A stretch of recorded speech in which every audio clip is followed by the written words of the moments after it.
Hey guys, I'm still messing with some settings. I'm using a different microphone, so hopefully you can't pick up the ambient noise in my background. Um, and also the microphone's really powerful, so you might pick up everything that I say, and there might be an echo, so I'm trying to figure that out.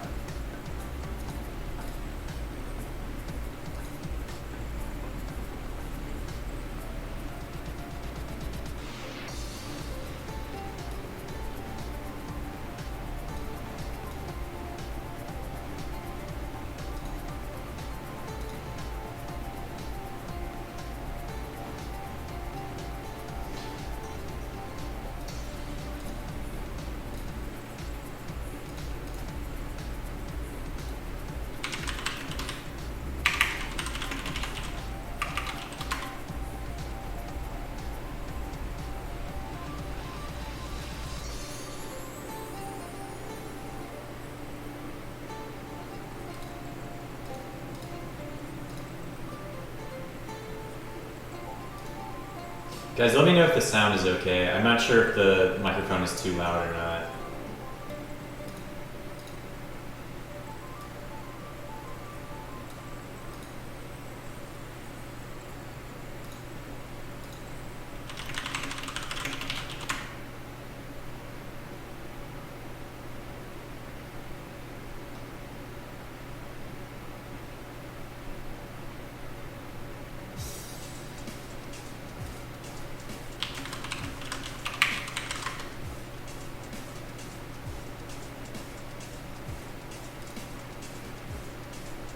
So queue times are normally incredibly long for me. This is my Smurf account, and it's 95 league points in Diamond 1 with kind of, I don't know, not very many games played, but the MMR isn't too high. But yeah, because the queue time is normally so long, I have been playing Hearthstone.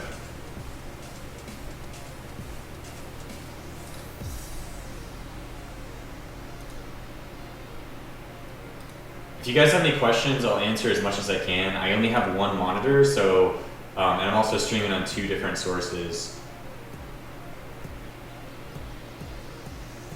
So yeah, I'm streaming on 2 different things right now. That's just because, for one thing, I have a lot of YouTube subscribers, not very many followers on Twitch. Also because I think it's cool that I can stream on both. So yeah. I just started playing Hearthstone. I'm not that great at it.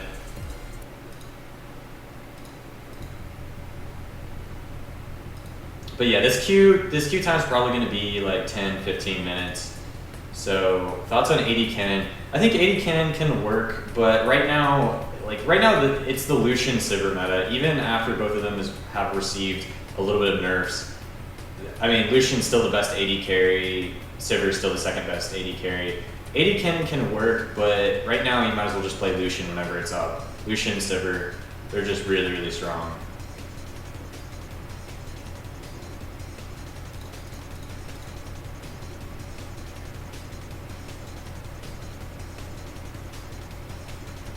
Not a very good hand right now. I'm playing Hearthstone. Most of you probably don't know what Hearthstone is.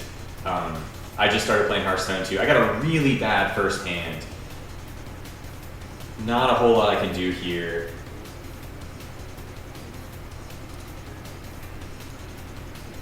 What do I think about Yasuo? I think Yasuo is in a weird place right now. I think his kit could be really good. The problem is it doesn't really, flow well together. Haha, the pun. But, to use his ultimate, you have to have used his Q 3 times. I mean, you can have assist from other people knocking up targets, but his kit just doesn't really work that great right now. I think he's going to definitely receive some buffs, and until then, I really don't know what I think about him. I think he's just okay right now. I don't think he's particularly weak or particularly strong. I think he's got a really high skill cap, but at the same time, he doesn't necessarily fulfill a certain role right now. People have been trying to play him top lane. He's not exactly the best top laner. Man, my hand is terrible this game. I really don't want to have to Frost Shock this loot border because he's going to draw a card, but I don't have any low drop minions I can put out. Once again, I'm playing Hearthstone while I'm in queue. I wish I didn't have to do this, but it's really the only way I can keep you guys entertained while I just sit in queue. I'll answer questions while I play Hearthstone.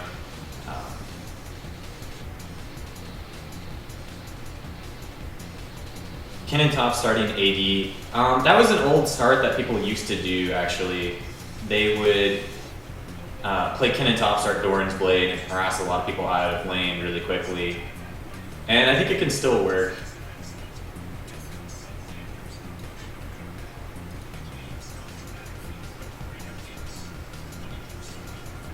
Jinx is still really great. I think Jinx is probably the third best AD carry right now. It goes Lucian, Sivir, then Jinx.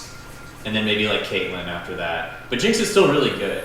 Oh, that Arcane Explosion. Wow, that really wrecked me right there. I'm getting destroyed. My Shaman deck is just not good early game. If I can make it to late game, I can make some really incredible things happen. Wow. Still no low drops. I can finally put that out.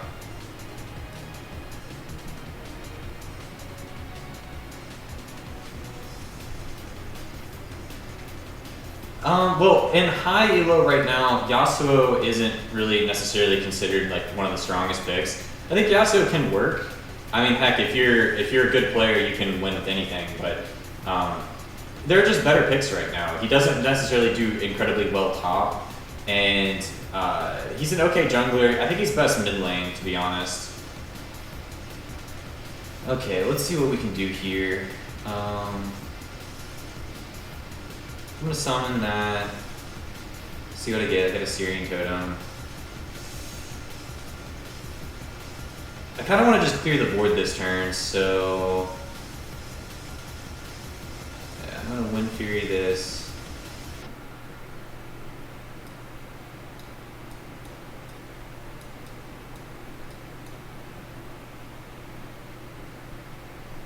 Thoughts on Shaco? Shaco's not that great this meta. In low elo you can stomp with Shaco. High elo it's kind of a risky pick.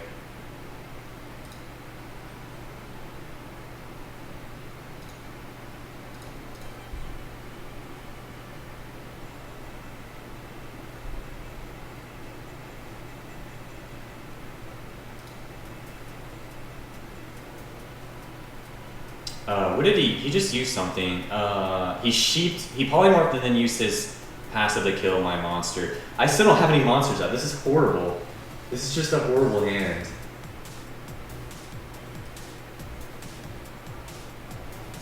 I'm gonna be cheeky and just Rock Biter my Syrian Totem and just attack him directly. This is like one of the worst hands I've ever gotten in Hearthstone. I'm still just sitting in queue. This queue's gonna be long, even though this is my Smurf account.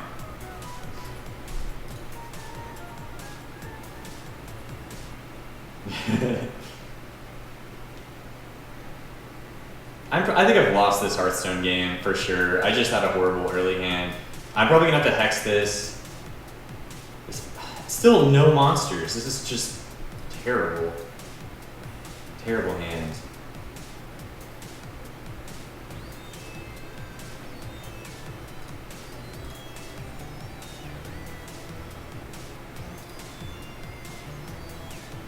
AP Tristana, I think AP Tristana is probably better in solo queue than it is in competitive play. I think I've lost this Hearthstone game. I'm just going to concede this game. And I drew another spell. Oh man. I probably need to redo my Shaman deck. I just conceded that game because I probably would have won. If I won, it would have been like very, very late into the game. And I would rather go into another game where I'm more likely to win. That was just,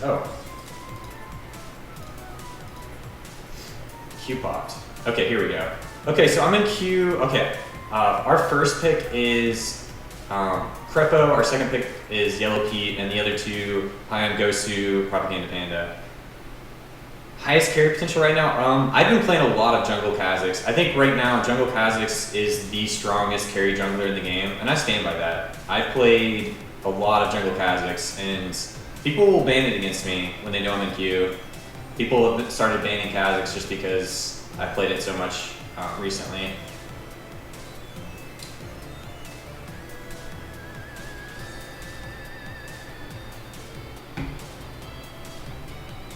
Okay, Yellow Pete and Crep are gonna go bottom together. It looks like Ghost Suit, Propaganda Panda are gonna have to take the solo lanes. I'll go jungle. I'll show Jungle Kha'Zix. Jungle Kha'Zix is just really, really strong because you can clear the jungle incredibly fast, so you can choose to farm or even do very effective early ganks. And once you get rolling on Kha'Zix, you can just start assassinating people, 100 to 0 them. And his reset potential is insane.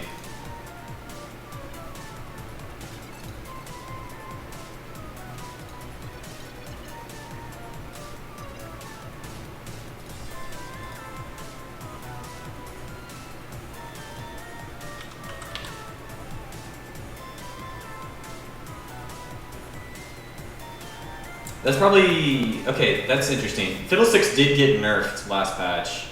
Karma, Leona. So I guess it's Fiddle Jungle, Karma Mid, Leona bottom. Fiddlesticks did get a lot weaker with the Fear nerf. I previously had Fiddlesticks as God tier, but I don't think he's, oh my gosh, Propaganda Panda just auto-lock Kha'Zix. Real. Okay, I'll go mid. What champions do I have on this account? I think he did that on purpose. What the heck? Okay. Wow, Eve was open. What?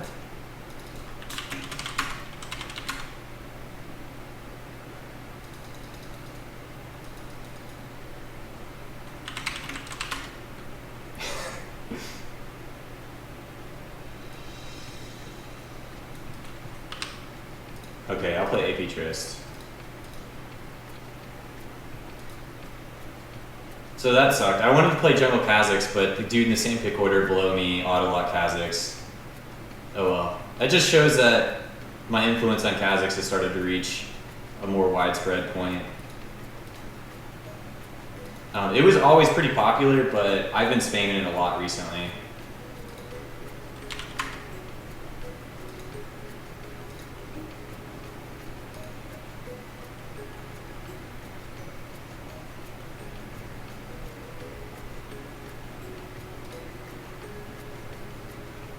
Guys, I am streaming on Twitch TV and YouTube Live. If whatever stream is lagging, try the other one.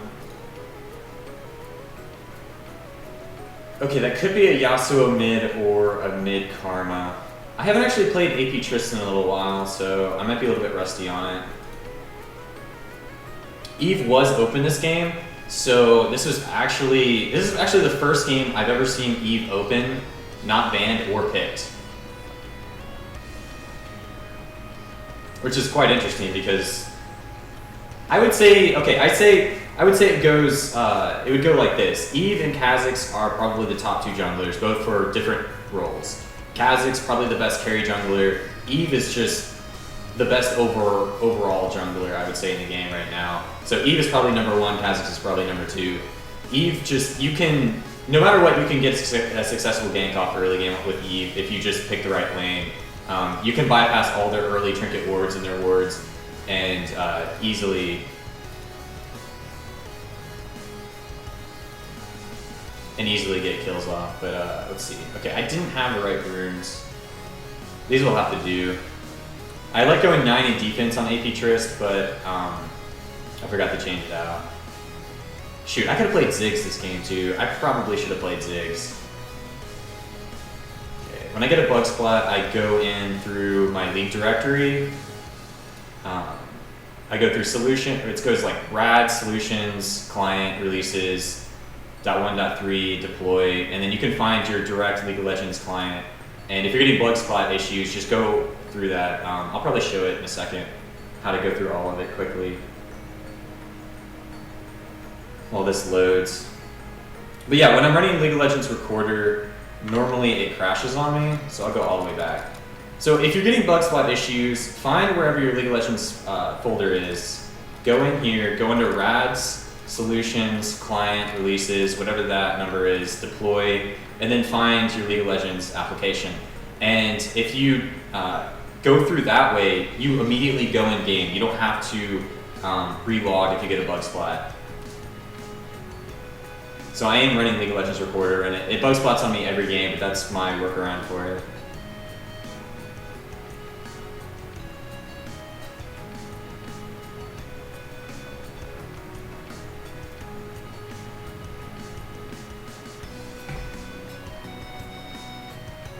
I don't know if this is mid Karma or mid Yasuo.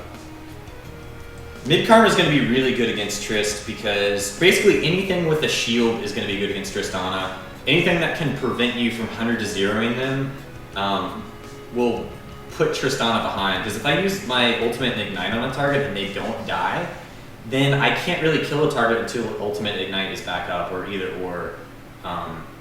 In the meantime, you know, I have to sit there and farm and wait. So shield champions are just really good against AP Trist in general. Like Kayle is really good against AP Trist. Orianna's pretty good against it. I'm not sure how the Yasuo Tristana matchup would go. I have not played it before.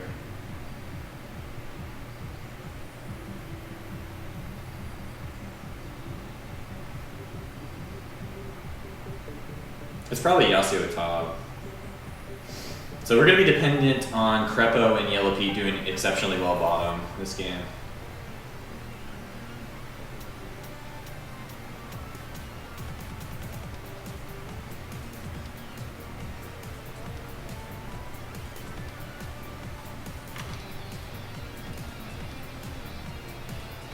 Why is Ziggs picked so often recently? Ziggs received a lot of quality of life buffs over a series of patches, and even before all those buffs, he was still a solid pick mid. You know, he was comparable, pre-buffs, he was comparable to like a Nivea and a lot of other mid laners that have a lot of wave clear and decent kill potential. And then Ziggs started getting buffed, like just small buffs here and there, and then suddenly, 2 patches ago, they gave him like this huge quality of life rollout for everything.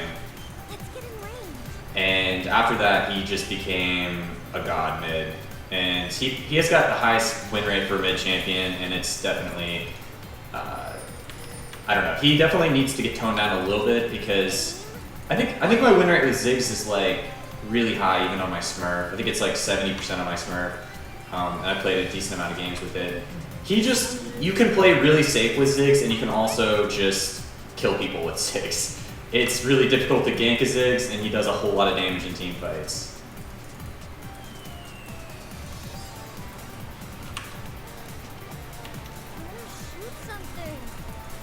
When you play AP Trist, you always want to start Explosive Shot. Even if you invade, you really don't want to take jump. Explosive Shot just allows you to trade at level 1 so much better. This is going to be first blood. Yep, my dot got it. Arcazic's flash, but I knew my dot would get it.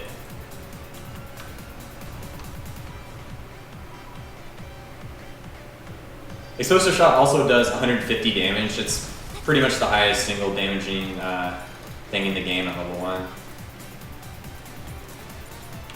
1. Since First Blood gives a lot less gold now, I just went ahead and bought a whole bunch of potions. This will help me through the early phases of the game. It would have been nice to hold on to that 280 gold, but in all actuality, I'll probably get a bigger advantage by spending it on gold, spending on early potions and ward. So AP Trist is all about early trades. You always want to keep your lane opponent on tilt, and then as soon as you gain a level advantage, you go all in on that. So I'm trading with him. I've got a lot more potions than him. I'm okay with just trading auto attacks back and forth. Totally okay with that. Oh, that's a lot of damage. So he used his to do the improved Q on me.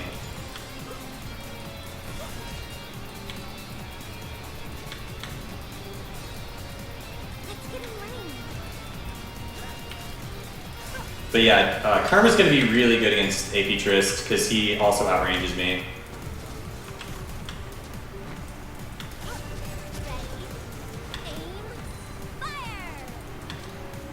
He's shoving really hard.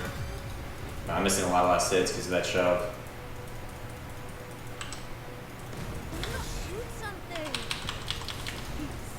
Okay, so I just jumped on him to do a whole lot of harass. He's getting zoned now. I did miss a lot of CS, but with my potion advantage, he's going to start getting stomped in a second.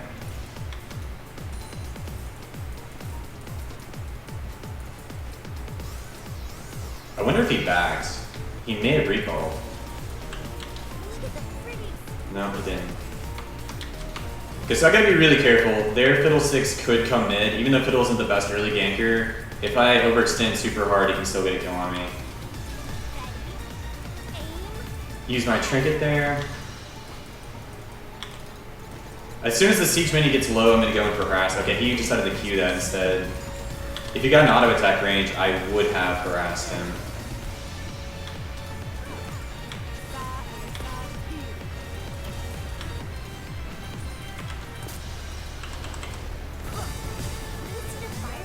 Okay, Karma's gonna get really annoying. That shield, really frustrating to deal with.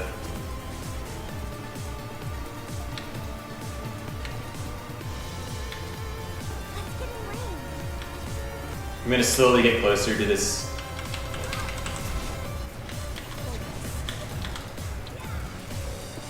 Got him, okay. She got way too close there and I still had everything up. Okay, so I'm going to recall now. I have enough for one of the components for my DFG. DFG is the most important item with AP Tristana. Without DFG, you cannot, put 100-0 people very early in the game. So my Fiendish Codex, going to get another ward. I was fortunate enough to have 2 wards on either side, so when I went in for that play, I knew for sure Fiddlesticks would not be able to come from a very pertinent route to gank me while I was all-inning that Karma. If I didn't have both wards there, that would have been super risky. But I think I'm in a good position right now.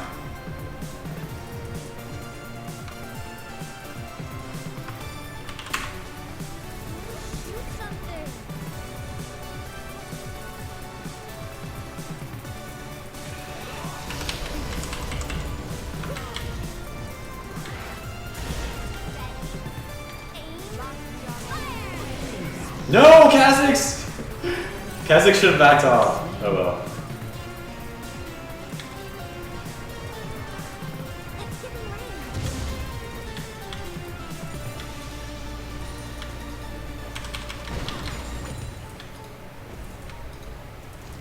Right there, when you're the jungler and you're in a gank like that, you get that low. He came to the gank very low. You have to be very careful. Like, you want to go in and then get out.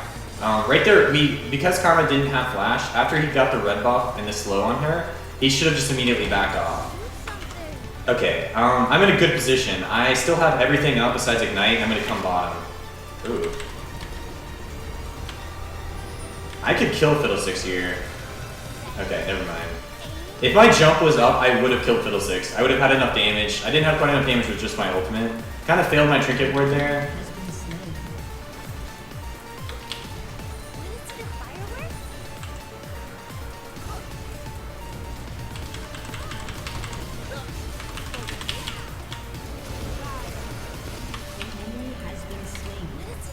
I wasn't exactly trying to kill the Karma there. I knew he didn't have enough damage to kill her, but I pushed him out of lane. And if he stays, then I can get a kill on him. Bottom lane, got a bunch of kills. Oh, she stayed? Huh.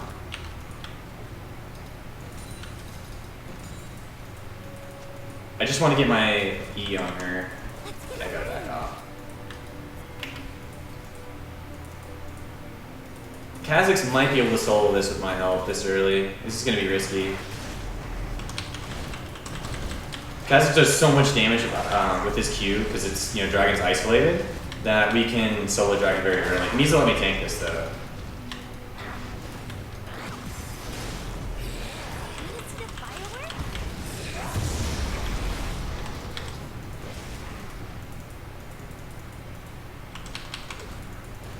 I think Karma back, but this is really risky of me staying this long. So we're able to get Dragon, bot lane backed, it's fine.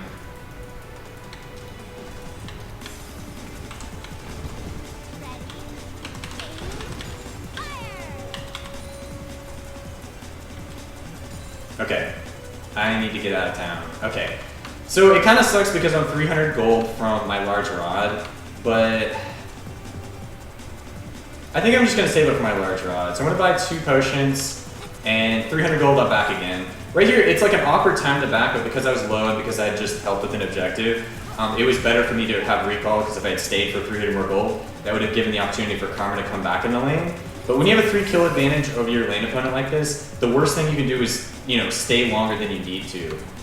So I went recall, just got a few potions just to heal up, and then with 300 more gold, which I could get easily from killing Karma, I can have my large rod and then be that much closer to getting my DFG. And DFG is the most important item on the AP Tristana. I could have bought Sword Roots there, but it would have put my build path towards getting my DFG a lot longer off. And once I get DFG, I can kill anyone 100-0. That's the most important thing about it. I have no vision. I cannot safely go in on this Karma. Fiddlesticks. Oh, I just missed that last hit. Crap.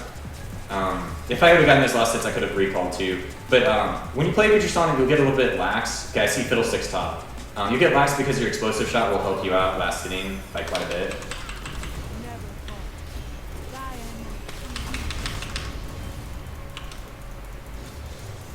Oh, I didn't get him. Wow, that sucks. He's gonna try and flash and get me.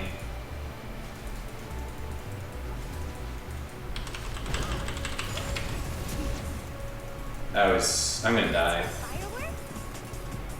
Oh, that shield saved him. See, that's the annoyance of the shield. He got a Chalice and an early shield. Magic Resist is really, really annoying when you're playing AP Trist. Because you're really reliant on going in and killing someone 100-0, and if they have any sort of Magic Resist, it'll significantly hinder your early damage. So if he didn't have that Chalice or he didn't shield himself there, either or he would have died.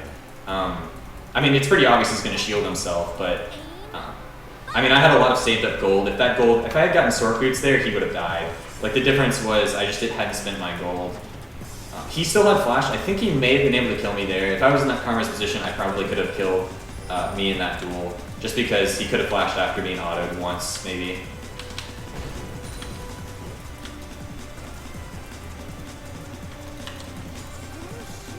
What I was saying earlier, when you play AP Trist, you'll get lax on your last hitting, because if you kill one minion, it'll do a lot of splash damage to the other ones.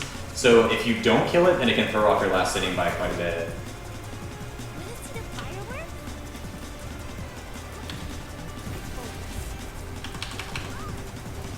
That's really frustrating. If I hadn't jumped there, I would have taken a lot of harass. And this Magic Resist is just really annoying right now.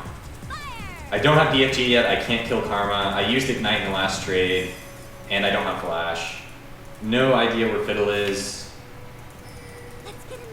Kazakh's pinged mid.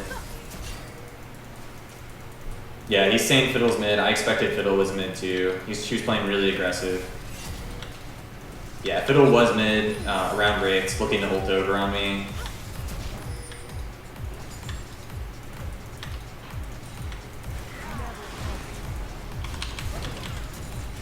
I can't really go in on that. There were a lot of minions there, and also she could have easily sped away and I couldn't jump on her directly without being close enough. Fiddlestick's definitely looking to ult somewhere. He hasn't done anything this game, so he's looking to redeem himself. Karma's kind of zoning me here. She knows that she's got Fiddlestick support behind her.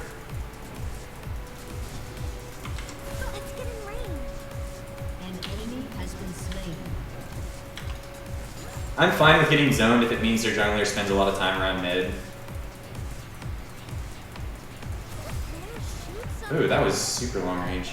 Didn't expect that to hit me. Okay, Fiddle's on red now.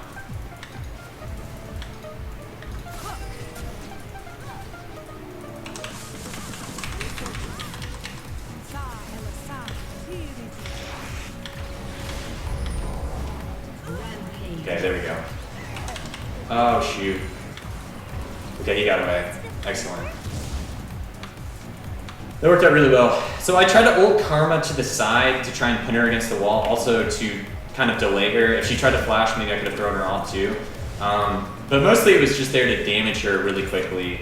And with the Kazakh's flash, we were able to burn her down. The gank would have, not, I don't know. If I had saved my ultimate for like a later time to execute the Karma, I don't think we would have gotten the kill on her. It was kind of a risk for me to ult like that, but now I have DFG, everything's fine. Karma is definitely a good pick against AP Trist, so it's kind of surprising that I'm doing so well in the lane matchup. You know, past a certain point, Karma can just, you know, if I can't all in and kill Karma, she can out-trade me, just because she can do a Chalice build path, and Chalice usually will beat anyone in trades because you have early magic resist and you can just, you know, you have more mana regen than your opponent, you can just outlast them.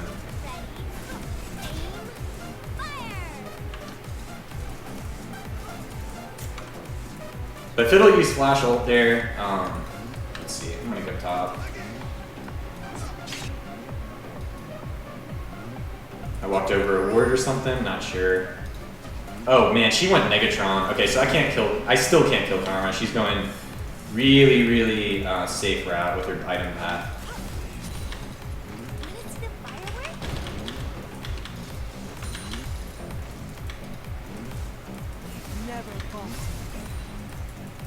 So I brought the siege minion into the tower to take one tower hit, so I could so it could help me last hit. Also, so I could get further back to not take Karma harass.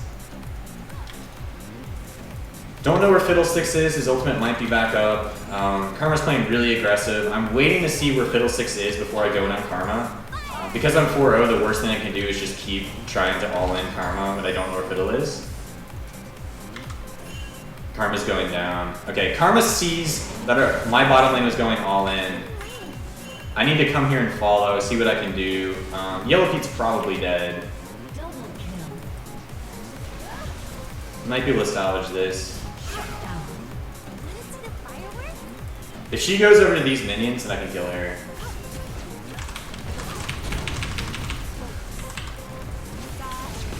Ooh, I fucked up that. I fucked that up hard.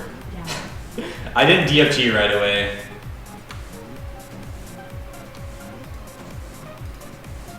I don't know if it would have mattered though. I think she still would have killed me, but that was really bad on my part. My DFG, I normally do keep it in the 2 slot. But I think I was hitting 3 initially. But my DFG went off after everything, so it was like the worst possible time to DFG. It would have actually been better for me to have saved DFG, I think. And my E didn't go off either. I think it's because I flash. Normally I don't use flash in my combo, but it's kind of unfortunate. That happens sometimes. I use like 5, 6 abilities in a row. I use flash, jump, ultimate, ignite. E and my DFG didn't go off right away. I think I flashed and DFG'd at the same time and realized it didn't go off till later, so I wasn't exactly in range exactly when I flashed.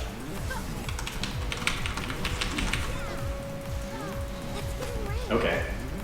So that's how much damage my DFG combo will do on a target that has 110 magic resist at 15 minutes in.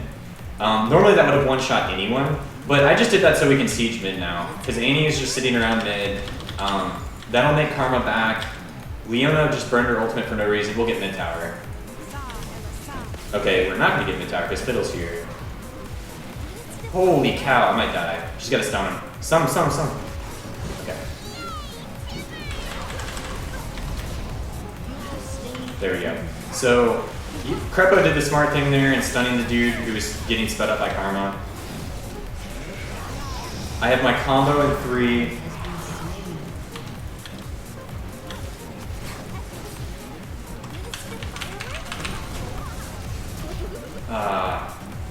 Damn it. Not enough damage to kill the Karma. She is so tanky. 110 magic resist and that shield. I might have to get a Void Staff because she's just not taking damage.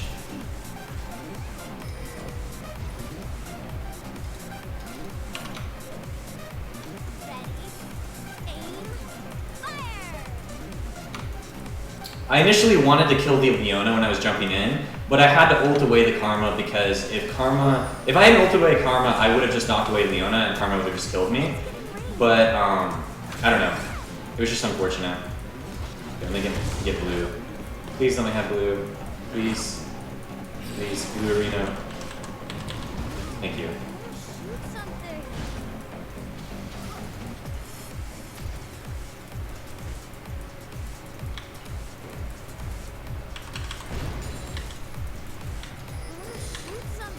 Fiddlestick's still mid.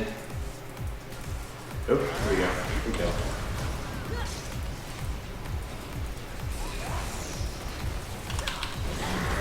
Dang, didn't get an assist there. I went up to make sure Fiddlesticks didn't get a free escape to the tower.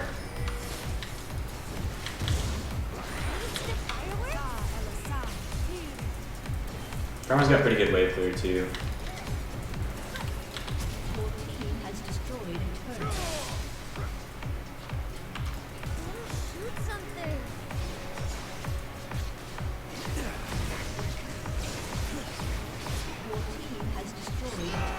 Draven did win that duel. Okay, I'm gonna come up here and try to clean up. He's gonna get away. No, I'll get him. Oh no, he might get away. My jump is into...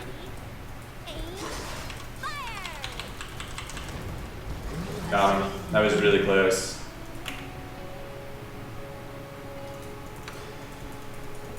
So I need to kind of go up against targets that don't have very much magic resist right now. This Karma has just...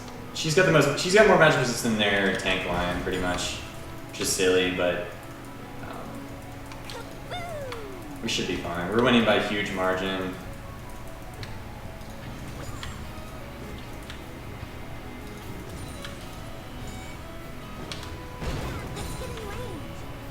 Do I have enough for Void Staff? Okay, I don't have enough for Void Staff. Let me see if I can split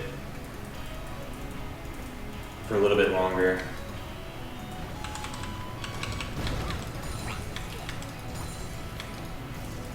Okay, so I have Void Staff now. Void Staff's going to be huge because it means I'll be able to kill their tanky people. And by tanky people, I mean just Karma. Karma's the one I need to worry about.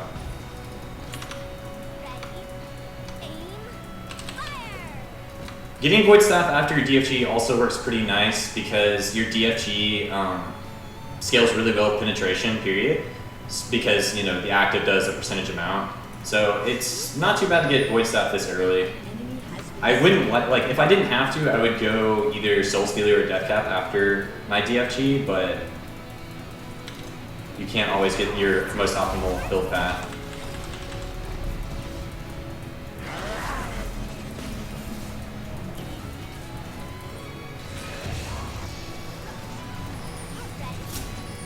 Okay, who are we going in on?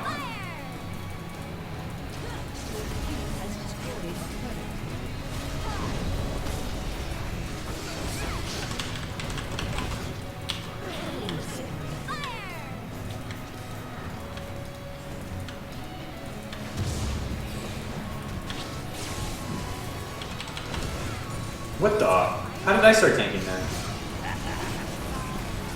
That was the worst thing that has ever happened.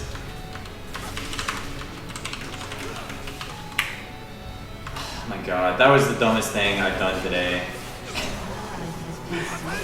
Hands down, I thought we were tanking the tower to take it down, so I jumped on the creep wave and everyone backed out. Fiddlesticks ults in from above and their whole team collapses from here. I had no safe way to escape. That was really dumb. That was just complete miscommunication right there. I should not have like jumped on the creep wave like that, but I thought we were taking the tower, and that was the fastest way to clear that wave. It's really, really dumb.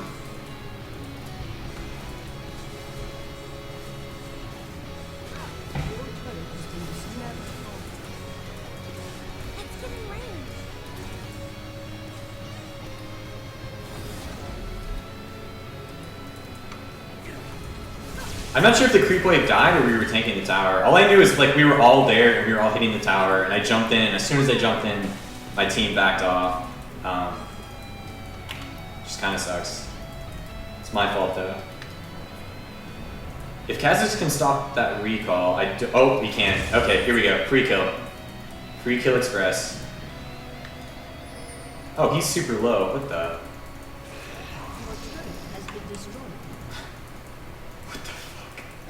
What the fuck? What is he doing? Kha'Zix, please. Anyone. Team. He's in our jungle. Team. Okay, Kha'Zix didn't need to die there, but okay. They're making a play in mid lane. That's fine. I didn't realize Kha'Zix was so low until like I already started chasing. I'm really scared about ulting this Yasuo because he could block my ultimate. Be really sick play.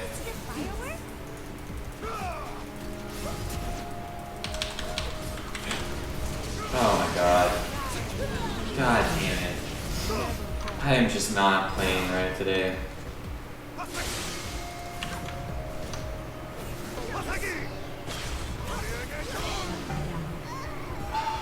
So they killed Leona, she respawned as I was going in for that play and ran down. Just really, really dumb. When you play AP Trist, if you go in, you really don't have a way to escape unless you kill someone. I'm just gonna start playing a lot more passive. I'm playing just atrociously today. This is just full on bronze mode today for me. Oh man.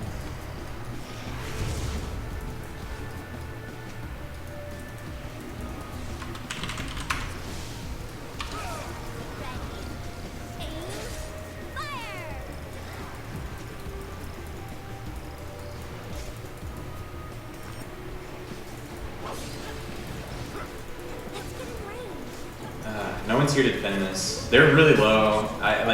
The problem is their team has so much crowd control that as soon as I jump in, I can't even do anything. Like when I jumped in, I couldn't even ult because Leona did everything to burn the stun on me. She was not in line of sight as soon as I jumped. It looks like we're gonna set up for drag. Baron, I mean. This Karma caught back up.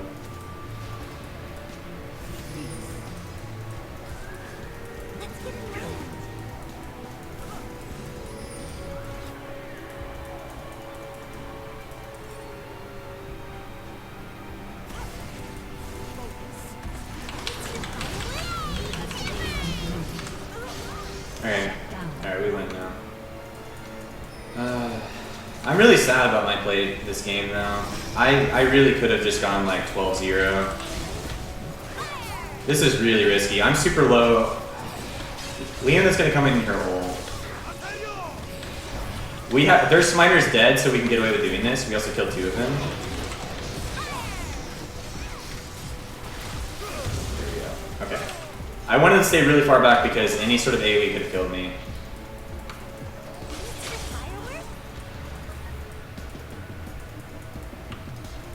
Okay, we need to get Dragon right now too.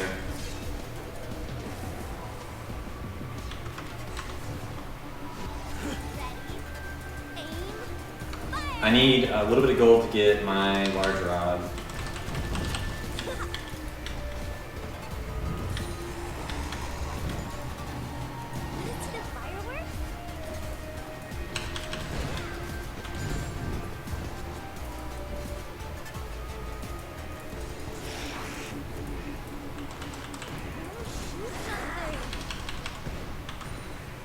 Okay, that guy let me have it, thank you.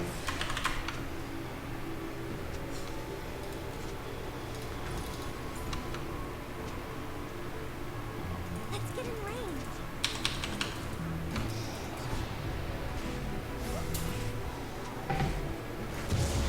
Their Karma is actually the only person in their team that has quite a bit of damage. Well, Draven almost has IE, but their Karma did fairly well after laning phase.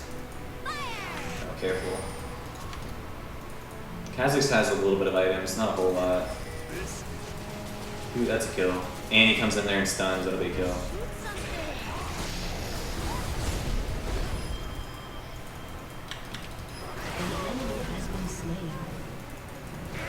I thought about jumping in there, but we didn't have line of sight. I didn't want to get stunned and immediately like one shot by a Draven. If I had a ward over there, I would have jumped in the base and maybe killed Draven. No vision coverage. I'm gonna play a little bit safer because I made so many mistakes earlier this game. Just like really silly things, like I jumped in like as soon as their Leona came in the line of sight. Just really, really stupid things that I could have easily avoided by playing a little bit more passive. You need to hit, in this situation, you kind of need to hit the tower. Are you serious? I didn't get that reset, so I had to flash over the wall. Holy cow. Okay, that dive was really dumb. We could have easily hit the tower. I was still hitting the tower. I still have everything, so if she comes in here, we can kill her.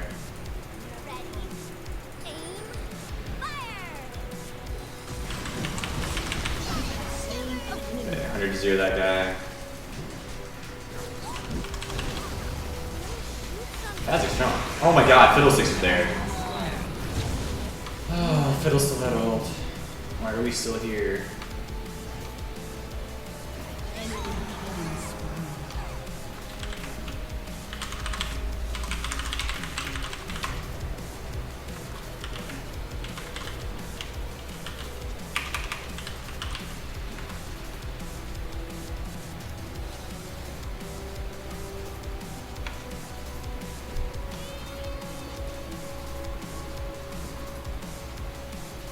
I should have gone back on that Leona, but I didn't realize Fiddle still had ult, and I don't think we had line of sight of that Fiddle. I'm not actually sure which path that Fiddle ulted from.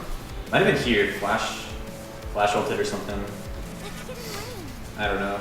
This game's kind of frustrating, but I think we still have this one. Right there, when we dove the base, like, Shin had like zoned all of them. I think Yellow Peach should have just kept hitting the tower. I was still hitting the tower, but like my attack speed isn't that great. I only have 3 ranks in my rapid fire right now. And I do a lot of damage to towers because of how AP scaling does against towers, but for the most part, our AD carry could have just shredded that tower. We could have killed the tower and then just kept going, but the problem was we didn't kill the tower and we started running. The tower did a lot of damage to the stragglers left in the tower range. And I had to flash over the wall because when I jumped to try and get the reset, I didn't get the reset, so I couldn't jump over the wall immediately after. I had to burn flash. But the right call definitely there was to stay back and just push the tower down. And we still don't have their inhibitor. We're in danger of throwing the game. When you don't, even when you get Baron and stuff like that, if you don't take like a definitive advantage by taking an inhibitor or push down towers, the enemy team always has a chance of making a comeback.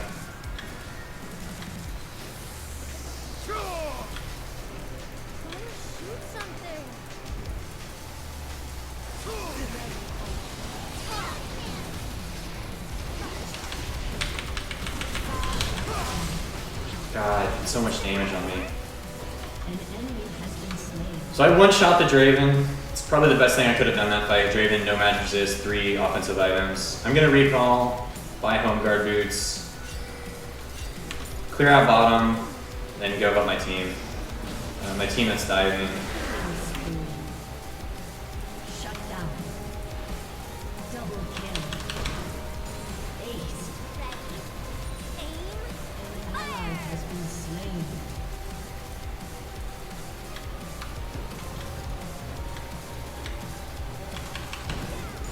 Okay, push that out, push out mid.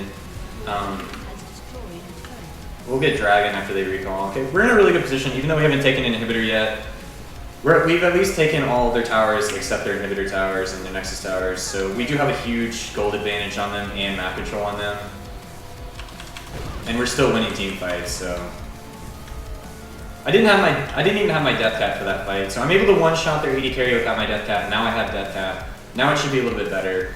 I'm going to buy a Negatron Cloak because most of their damage that they're dealing is magic. Fiddlesticks, Karma, Leona. Draven does do a whole lot of physical damage, but I should just one-shot him in the team fight. Yasuo not doing a whole lot of damage. He went Spirit Visage second item, so he's not like super far ahead.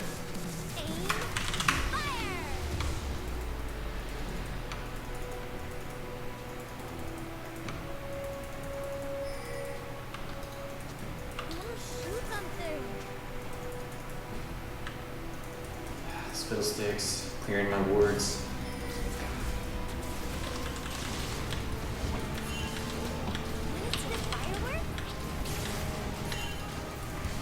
We might get cut off. Lucian and I might get cut off depending on their vision.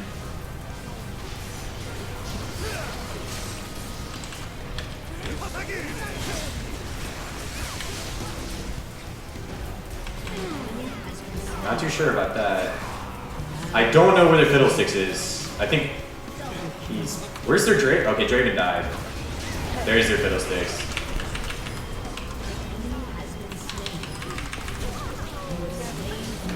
Oh. See, I didn't want to jump in immediately because I knew Fiddlesticks was still there, like somewhere.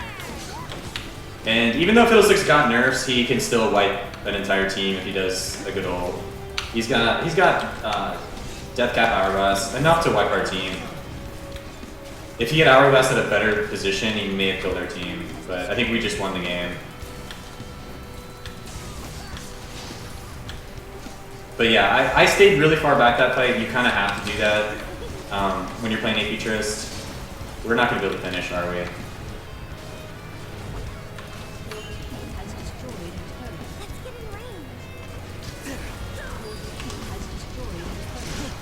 I can't help my teammates. I had nothing up. Right there, I don't know, I guess we couldn't finish. We didn't have quite enough damage. They were all dead though from us doing their inhibitor. Oh, they're really low level. Yeah, Leona's still level 12, so she respawned, and then Yasuo died the first. Yasuo was the first to die in that fight, so she's kind of unfortunate that it took so long to clear all of them. I've got QSS now. I can deal with the Leona CC and the Fiddle Fear. When you're playing, Tristana's just really, really vision dependent. Like if you have good vision coverage on your enemies, then you can make a lot of plays happen. Oh shit, they're rushing that. Okay, I need to one-shot their Fiddlestick so they don't have Smite. I can steal Baron though.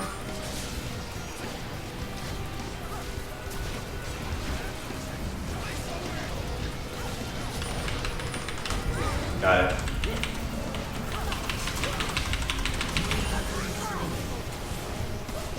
So my R right now does more damage than Smite. My R does 1172 damage, more than Smite does at level 18.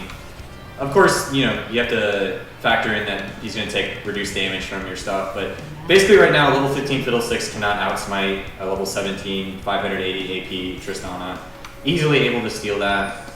If I had tried to ult the Fiddlesticks, there's a chance that I wouldn't have one-shot the Fiddlesticks, and he could have Hourglassed, and then still gotten the Smite off after, so I went for the route of just stealing Baron, and I still died.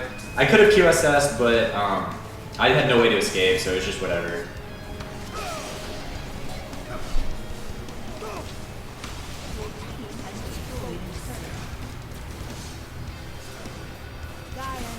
I'm gonna build Sheen now. Lichbane is really good on AP Trist. Gives a lot of extra damage in your burst combo if you add in one auto attack.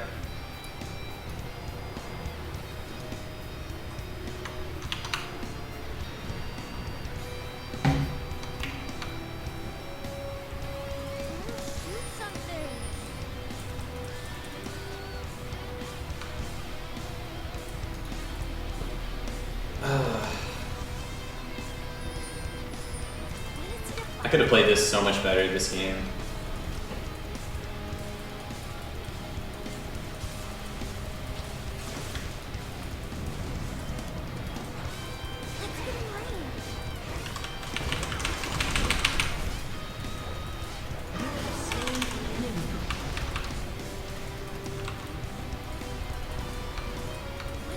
So I almost one-shot Draven, but my dot picked it up. Oh, nice interrupt in that fiddle ult.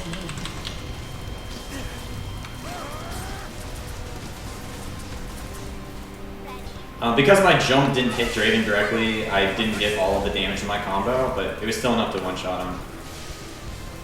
Or not one-shot, but almost one-shot.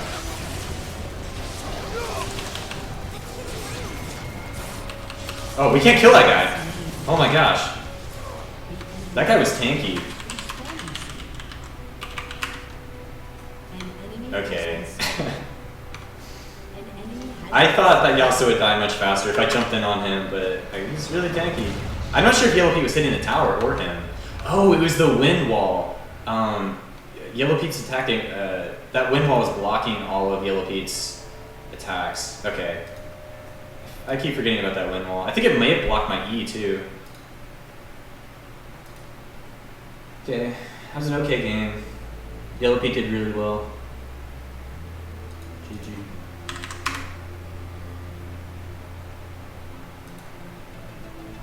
Okay, that was an 8-minute queue last time.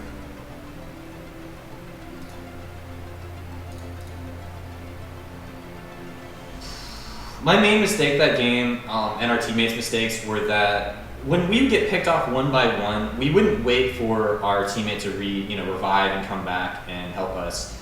We would immediately try to make a play elsewhere. And my main mistake that game was when I would try to make a play, I wasn't being conscious of what would happen, like the death timers and whatnot. Leona, like one of the plays, Leona was like level 10 and died, and she revived and ran back mid. And when I jumped in on them, Leona had her ultimate up and she did her full combo on me. Killed me before I could give someone and jump away. So yeah, it kind of sucks that they lowered the death timers and you get less XP overall, so you can't hit 18 really fast like you used to. But yeah, it was an okay game by me. I did really well during laning phase with the help of my team. And we were able to win overall just because all lanes did pretty well. We could have definitely won that game much faster.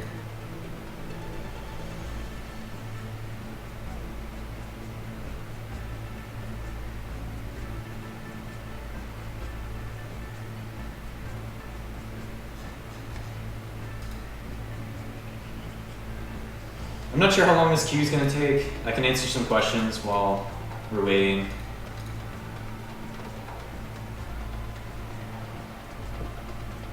With the Sheen combo on Trist, you can get your auto attack off as you're ulting the target away. So the right combo once you have Lich Bane with AP Trist is you would jump in and just before you land on them, you DFG, use your explosive shot, your E, and then you ignite and use your ultimate to knock them away. But with Tristana's auto attack animation, you can ult someone away, and before they get out of maximum range, you can auto attack them once. So the best combo would be you're jumping in right before you land, you DFG, use your E ability, ignite, ult, then auto attack as they're not being knocked away.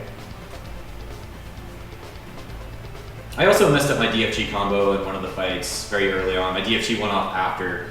You have to be really careful when you have like so many abilities to use because sometimes you'll be just out of range when you start hitting the ability and you think it goes off. That happened that game. I had flashed and I thought I used DFG at the same time, but I was just barely out of range when I flash jumped. So when I hit 2, which was the button my DFG was on, I wasn't in range to DFG, so my DFG didn't go off, and then I used my full combo, realized then after that my DFG didn't go off, used DFG, but my whole combo had already gone off, so it only did the 15% extra damage. And it still helped me kill the target, but I ended up dying, and I could have killed the target and gotten away, I think. Bans. Okay, I think I'm against Yellow Pete and Crepo, I'm not sure though. I've got Kiwi Kid on my team, I'm a Cutie Pie, Rowhammer, Zane King. Got an okay team. I'm a Cutie Pie, and Kiwi Kid will go bottom together. So I'm gonna ban Cassidy. I still think Cassidy is probably like one of the best mid laners. Really, really strong. Cassidy's pretty broken. I'm gonna ban Riven. Riven's pretty broken too. I have first pick, so I might aim to get Evelyn. If Evelyn's left open, I will have to take Evelyn because I don't want them to play Evelyn. And I don't want to ban Evelyn if I'm first pick because you don't need to. It's the other team's duty to ban Evelyn.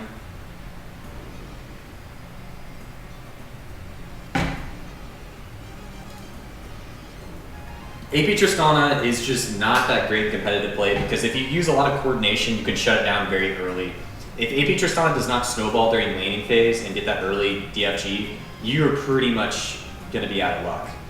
Because your DFG is very pertinent to, actually I'm second pick, so I have to ban Eve. I just realized they had first pick. For some reason I didn't see them ban Elise first. I thought I banned Cassian first. So I had to ban Eve because I'm not first pick. Ban Annie. I would rather ban Eve. Yeah. Hecarim. Okay, that's Nakone then. Rengar is also open, but I'm gonna go Jungle Kha'Zix this game. I'm much better with Jungle Kha'Zix than Jungle Rengar just because if you get behind a Jungle Rengar, you're kinda not gonna be able to gank anything, but Kha'Zix on the other hand, you're gonna be a monster all throughout the game because you always have the chance to just reset and clean up an entire fight.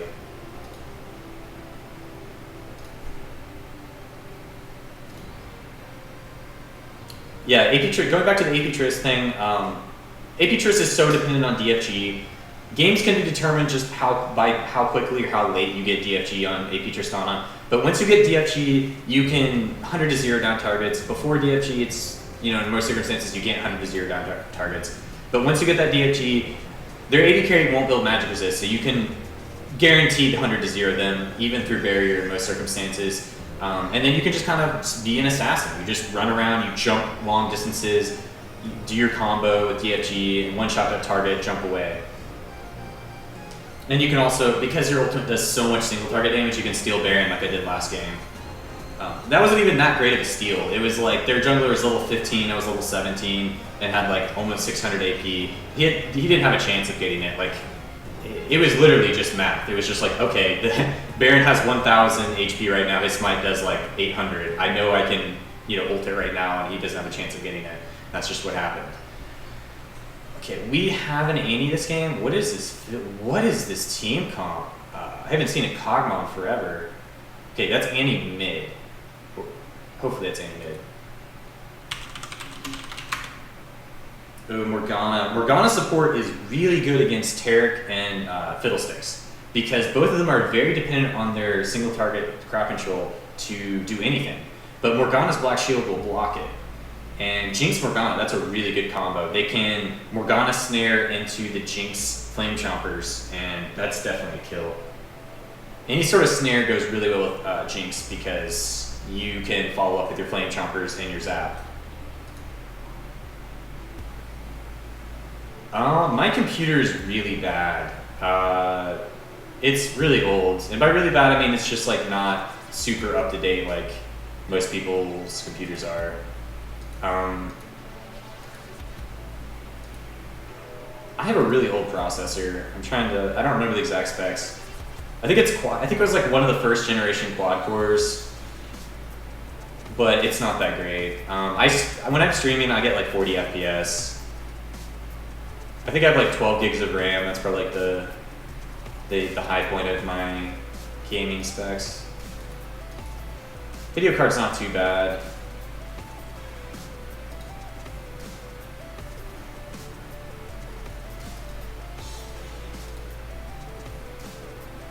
So I go 21-9 when I'm playing Kha'Zix jungle, and I also do something interesting. I take 4% lifesteal and 1% crit, and then 9.8% physical damage, then flat resistances for both. The reason why I do that is because Kha'Zix jungle already has a little bit of innate sustain, and that extra lifesteal helps me stay in the jungle a little bit longer. And I don't get lifesteal till much later in the game once I complete Ravenous Hydra, so that lifesteal goes a long way early on in the game. And that 1% crit, I think it's good because sometimes it can get you out of situations in which you're guaranteed you are going to die or something like that. Because that 1% crit will come in handy. It's better than that 1 AD that you're going to get because, you know, the circumstances that you do that crit, you know, you could crit someone and kill them when they would normally just flash away after. It really does pay off. I've had situations where I've gotten that crit when I was dueling someone at much lower HP and it turned the tide and I ended up winning the duel. And you could argue that I ended up winning those games because I won those early duels based off those early crits and stuff. So I do it just because it adds the element of surprise and it adds a little bit of flavor to the game. I'm not a big fan of RNG. I think RNG kind of, you know, takes a little bit of the skill out of the game, but a game like League that's kind of linear and predictable, adding little elements of surprise kind of, you know, it takes away the boringness of some aspects of the game.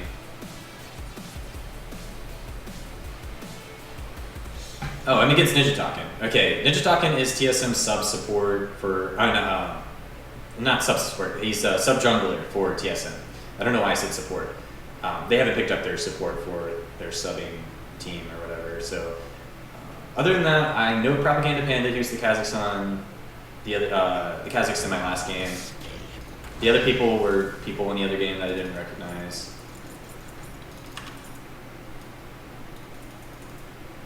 Jungle Kazakhs is it's pretty great. You have a lot of options of things you can do early on. Kazakhs very, very fast clear time. He can also solo dragon at level 6.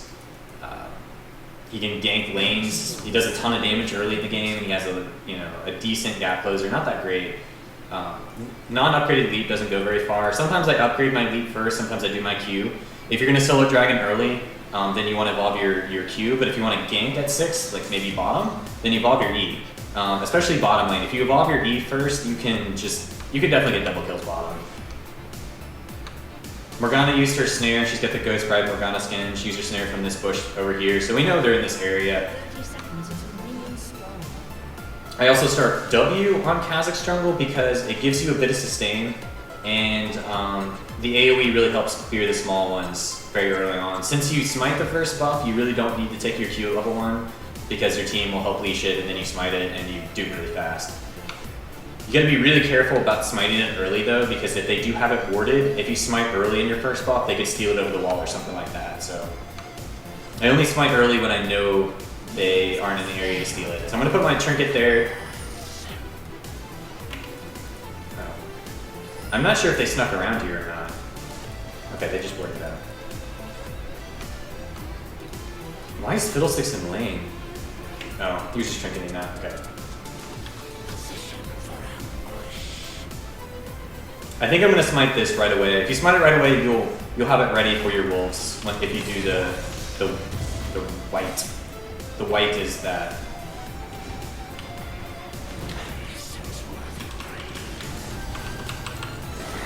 Very dangerous to go this way when you're bottom lane, you can get caught. So my smite's gonna be back up on this wolf camp, and it'll be back up when I do my red. So I'm doing a very long route. Their jungler is Hecarim. Hecarim's not known for counter jungling, so I'm betting on the fact that he won't go to my red from his blue, but he very well could. That's always the risk of doing the long route, which is what I'm doing, is because the enemy jungler could just know you're doing it and rush down your bot. So Hecarim could be over here, I don't know. Walk up a little bit so these minions don't spot me. You don't want to give them vision.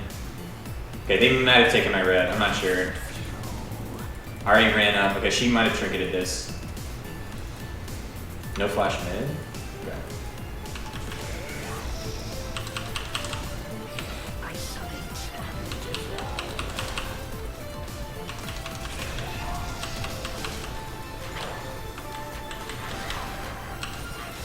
Used my E there just to clear it. E has a long cooldown, you gotta be careful about using it.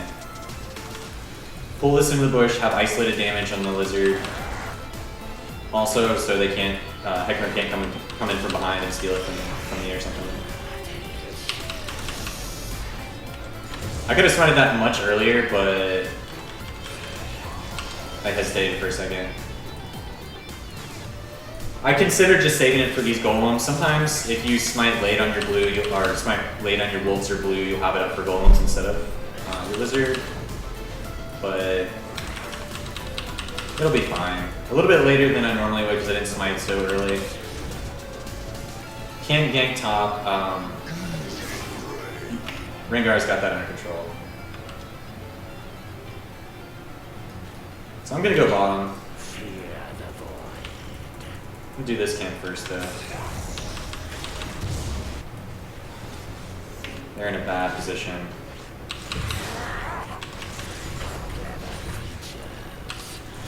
Did he get snared? Okay, they're going all in. Oh, why did they do that? Okay. Morgana got first blooded. I think they should have just played passive and waited for me to come up. So I'm doing a farm route to 6, it looks like. Ari's playing really passive mid. She doesn't have flash, but she's playing really far back because she knows I can gank her. A good marker of how well you're doing in the jungle is if you're level 4 by 4 minutes and level 5 by 5 minutes. That's a good marker for how well you're doing. My W went through it. That's weird. Huh.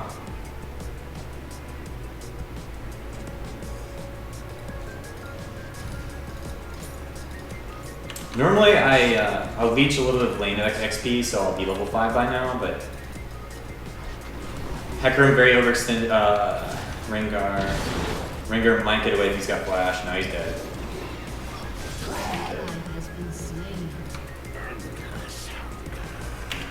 I really need to get a successful gank off soon.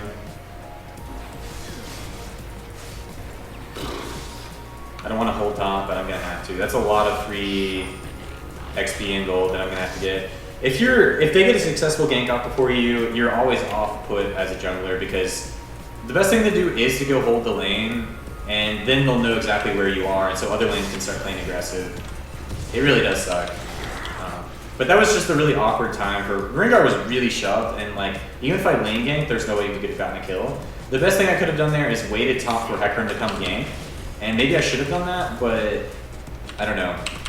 I think maybe Rengar's trinket ward ran out. Rengar should have just recalled. He hadn't recalled yet. If you're that far overextended as a top laner, you should just recall. Ari's already level 6. What the heck? How did she hit 6 first before my Amy? I don't know if he's gonna die. Yeah, they're gonna die of this.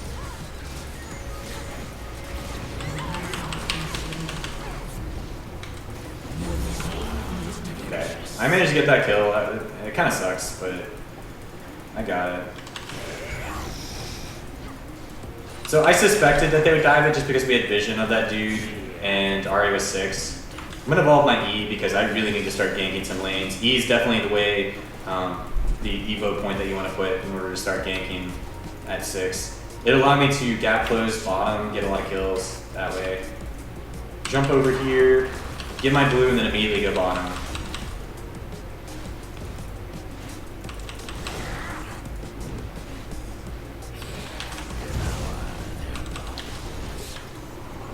Are they diving?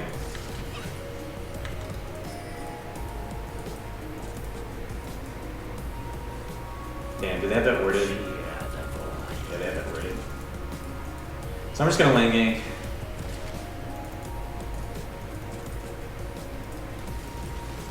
It was worth a try. I didn't know if they had warded, but she already she already has those sights now. That first blood.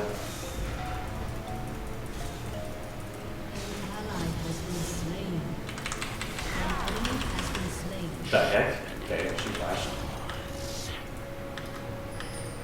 Annie was going top. I don't know if we could do dragon.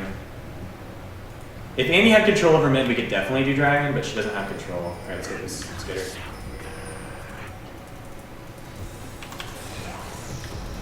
Annie. Annie?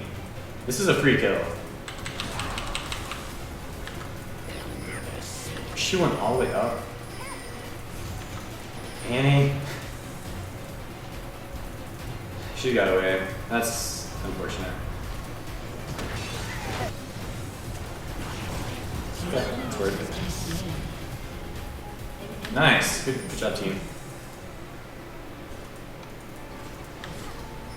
Let me get that. No, Hecarim's on that side. I don't know if Hecarim came from my red or not. Bot lane doesn't want to do dragon. Okay, I gotta go do my red now.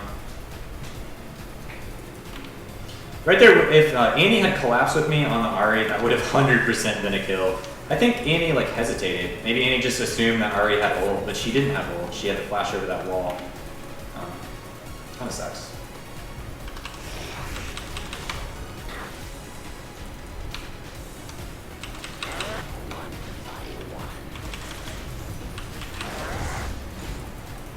My spine was a little bit off there.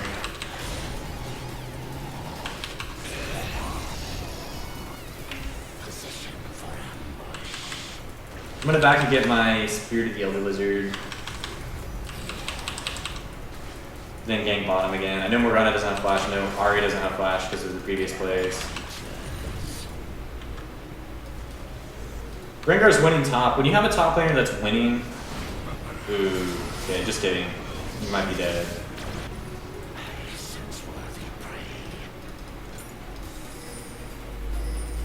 Yeah, we see it, we see it. We should have done dragon earlier, but bottom lane didn't want to follow up on it.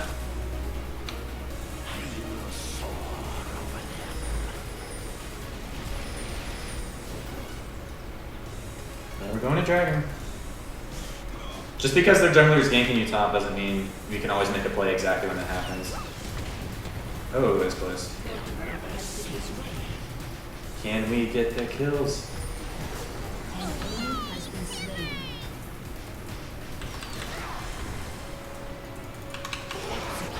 I got XP for that, no problem. Ahri is boom. Rengar might get this kill. I'm gonna run up here just in case. We get this. We got Tibbers out.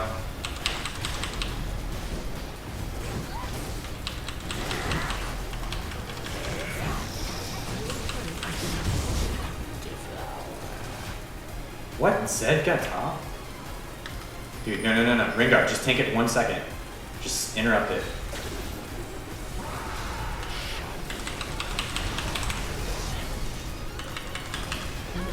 Oh, no! No! Darn it. So, that was kind of lame. Hecarim's E interrupted my jump. That was really unfortunate. Hecarim's E does knock you back a second, but I was already mid-air, so that's weird that that worked on me. We went really hard for that kill. But because Rengar went mid, Zed was able to get 2 towers top. So, kind of unfortunate. Good execute by this Rengar. He was definitely dead. We have a pink there. Guess I have to hold mid.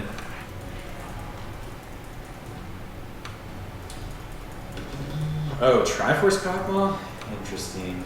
Not too sure how that's gonna work out.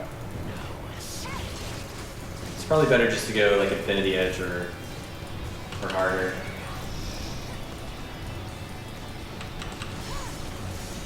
Ooh, that jumping.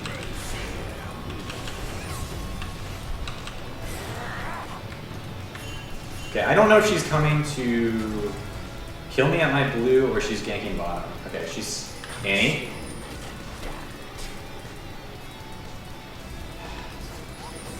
Thank you, Annie. Good job. Okay. Good job. Perfectly. That was exactly what Annie needed to do. I baited Ari over here. We pinned her into our jungle. Very silly of that Ari to go around like that.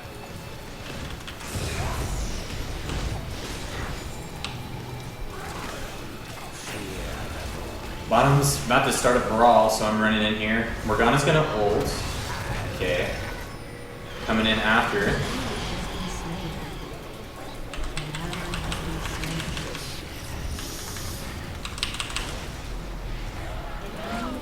I think my dot would have taken it, but it's fine.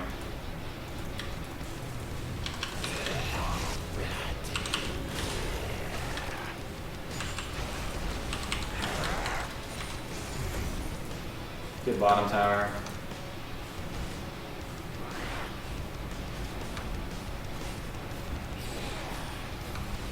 I'm not sure if Jinx died in that fight or not, if she just flashed away.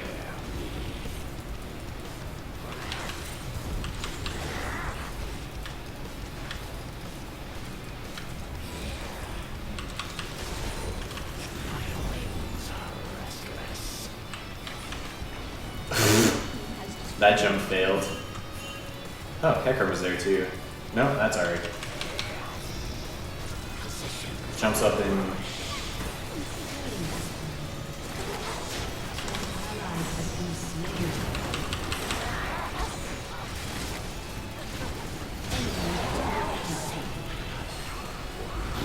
Kog'Maw got a little bit too close to try and help. We'll get mid tower maybe. I'm too low to defend this though. That point that I tried to jump right here to right there, it was really weird because this little light is considered part of the wall and your jump is just barely not long enough. I think I could have held my cursor out a little bit longer too. Maybe that would have helped, but... Hecarim's bottom, we get top tower. Mid's very low. I'm gonna get my red buff now and then look to pressure down mid.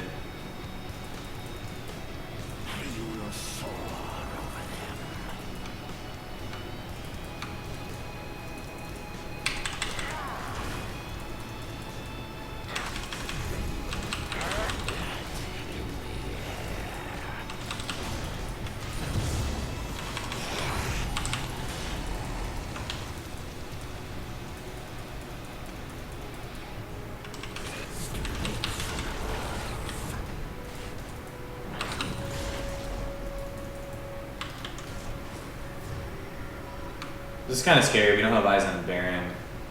When you lose this many towers top lane, they get complete Baron control when you're purple side.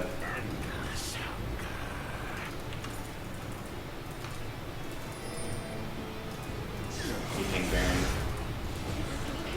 Oh man. Oh, Tibbers. She should have used Tibbers a little bit sooner.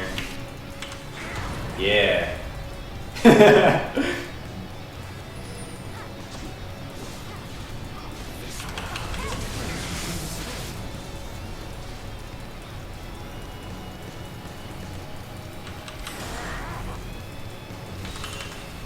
Oh my gosh.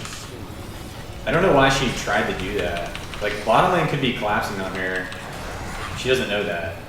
Like, what is she doing?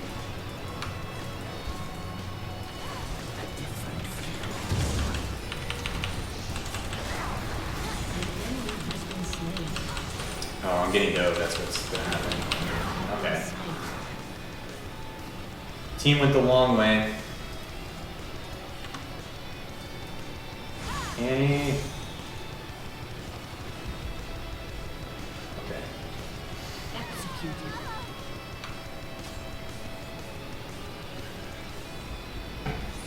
Like, Ari was like staying in between our towers. I don't know.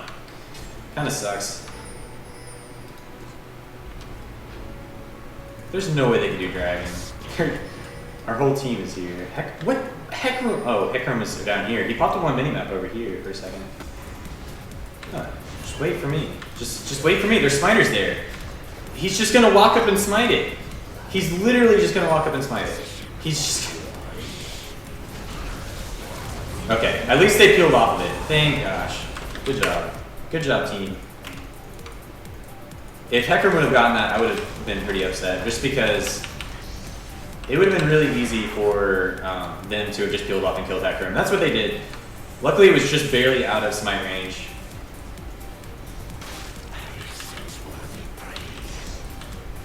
Whoa, he went up really far.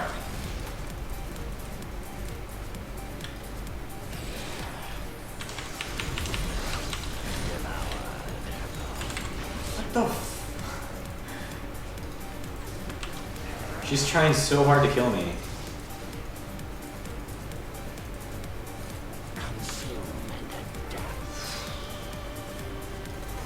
Okay.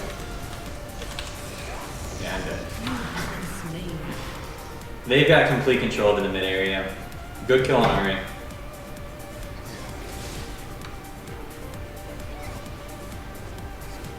I wasn't paying attention. I was looking at Zed because I thought they were in the area to do Baron.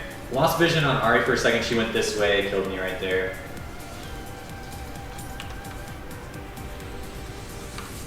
She has nothing but a DFG. That's enough to kill anyone though with a full combo.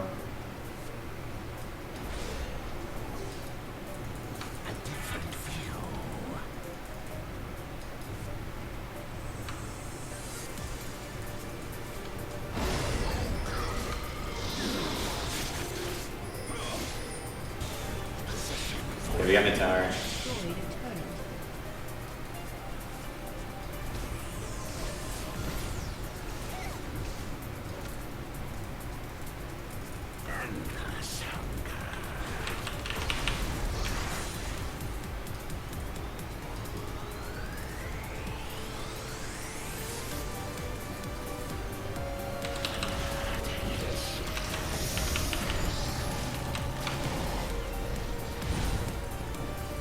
And he went DFG too.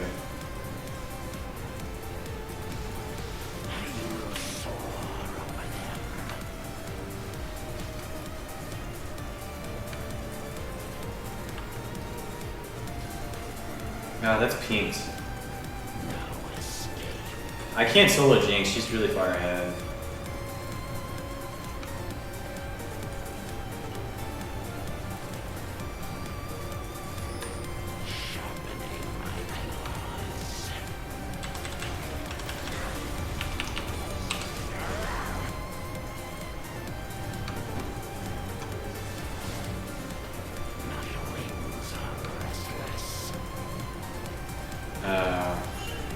PewDiePie's dead.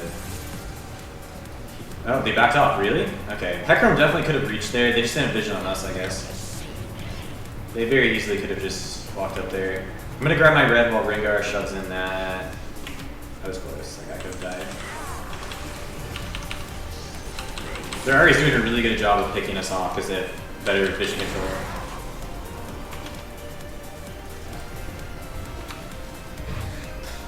Oh, dude. Like, we should be able to pick this off. Annie can one-shot her. She just needs to get in range. Can we not capitalize on this? Okay. This Ari is doing some really risky stuff. Just push down mid. Like, the plays this Ari is, she's making really aggressive plays, and they would be fine if she knew exactly where we were, and we were just in position and we had vision coverage on her. The tower.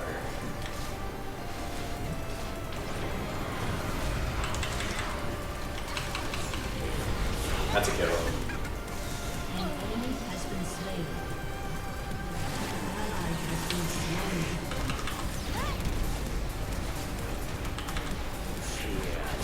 I can't go back in on that. They'll kill me. I thought about jumping in on the Zed, but I mean, if the Sacrum's not here, I can one-shot this Jinx right now from her current HP, but not a whole lot I can do. I've got a lot of gold. I can buy my Ravenous Hydra.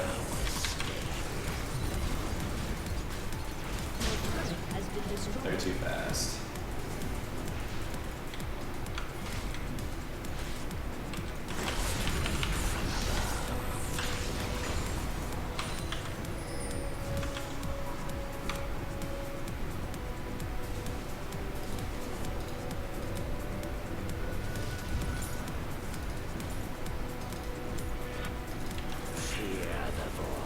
It really sucks when you're playing an assassin and you keep getting a lot of assists. I mean, I'm not doing anything particularly like duelist centric, but there were a lot of kills bottom lane that the Fiddlesticks ended up getting. Fiddlesticks was 6 and 3, and when you're playing an assassin and you don't get a lot of those kills, it really does hurt. But there's nothing you can really do about it. Sometimes it's just, you know, you do your full combo and it's not enough, and someone else is there and they get it. It's fine though. Okay, we got that. I need to check Baron. I don't know. This is risky.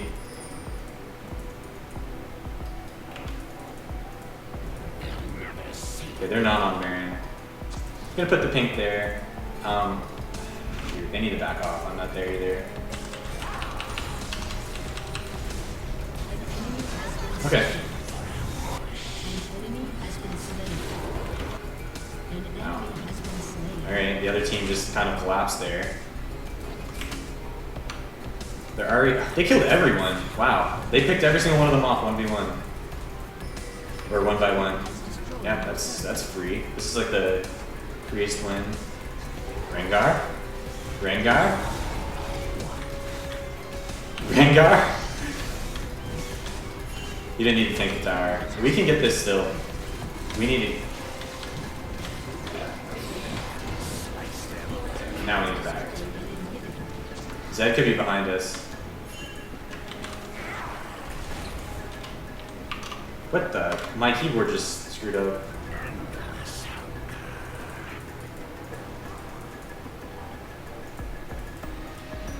The question is, can we do this fast enough? Okay, no, everyone needs to recall. I can maybe solo it and get out. Or not.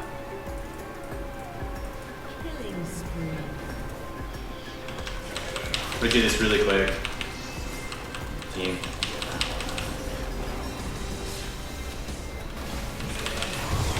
Okay, I got it.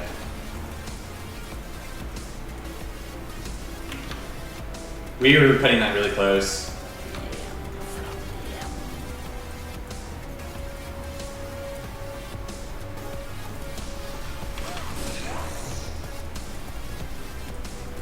What is Rengar doing? Oh, team. There we go.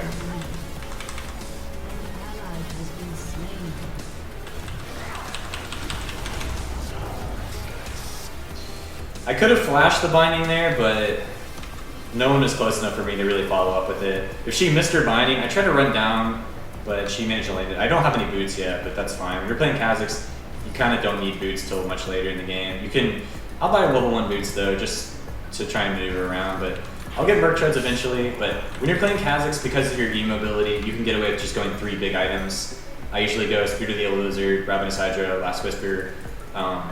And if you get on the target, you'll kill them very quickly. Kind of late getting this Last Whisper though. My damage is gonna spike big time. Morgana has her Hourglass, so I can't really kill their support quickly. Most of them have high levels too, and their Hecarim has Sunfire. They're pretty tanky.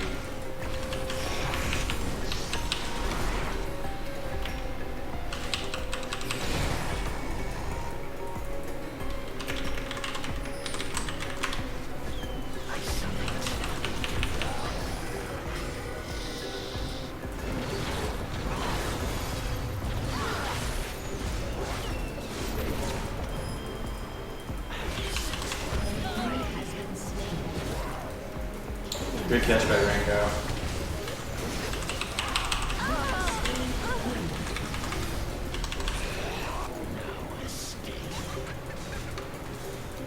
So my powers really started to kick it up a notch. Didn't have very many kills before, had a bit of assist.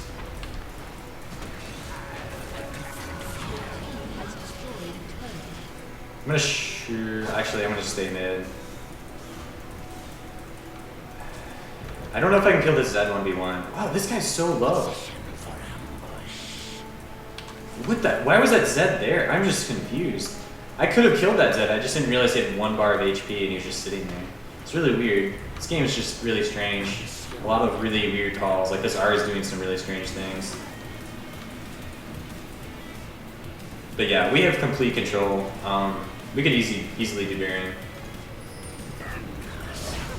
And he's dead. Really questionable things happening.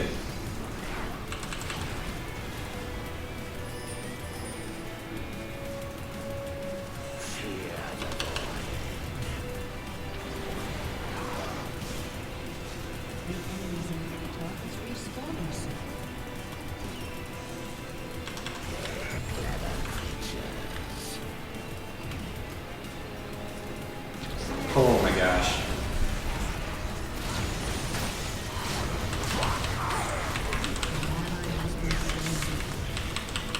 Please. No! She had flash too.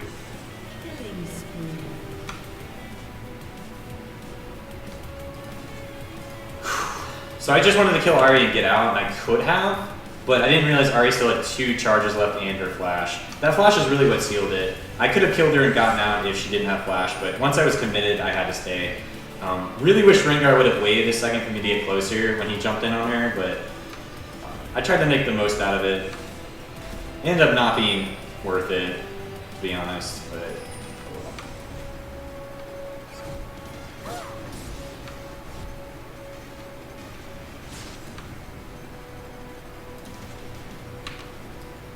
got Merc Treads now, gonna be really important. They have 2 Ahri Charm, Morgana Snare, Jinx Slow Snare, Hecarim Fear. They've got a lot of CC, so Merc Treads is gonna make a difference now.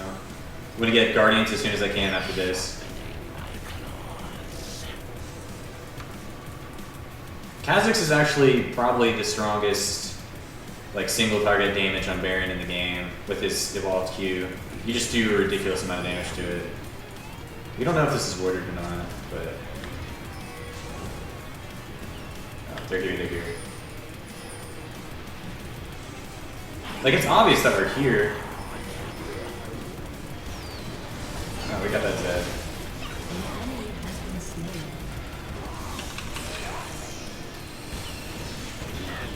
I wanted to jump over there, but she would have just gotten away.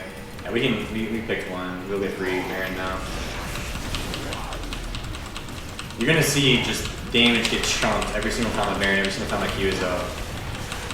It's like noticeable.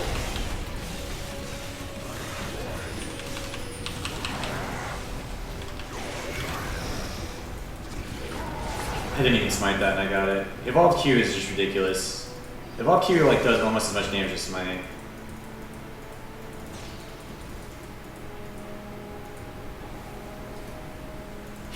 They weren't even in range to steal it though, so it was fine.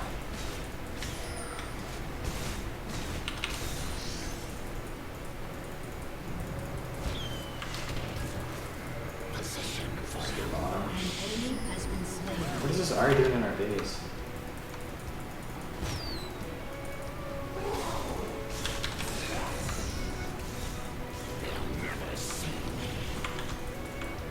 I evolved my... That sucks. I was evolving that one.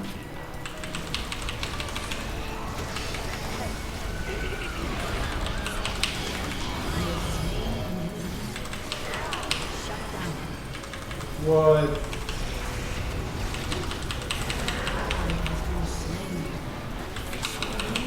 No! I died mid-air! I would have killed him and reset and gotten away. That sucks.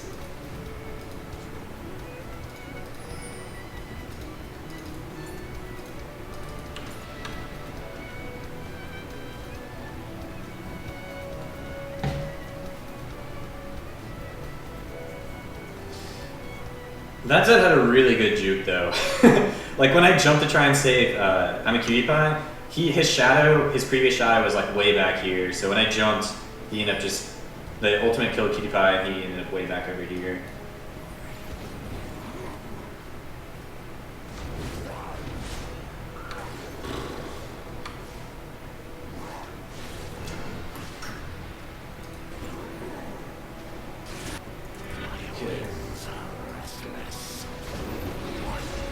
guy's really tanky, but we just need to end the game. There's just so many silly things are happening. Get Dragon. Dragon scales with the game now, so getting Dragon this late in the game is not a bad thing. It gives you a ton of gold this late in the game. Way more than it used to. They got that.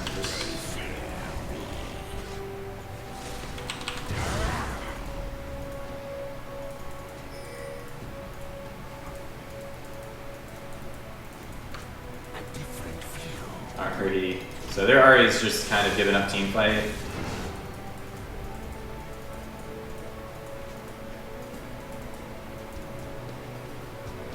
What the? Morgana's like off to the side. Rengar could have ulted and killed her. Ahri managed to recall on time. We got Kog'Maw so we can kind of siege. This is, I feel the throw coming though. I can feel the throw. Like Annie's bottom. We're like trying to fight mid. What is this? You're trying to force this way too hard.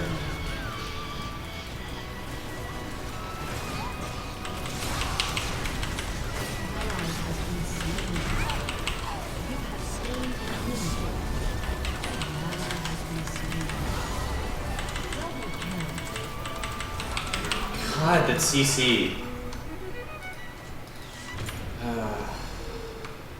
I feel the throw coming.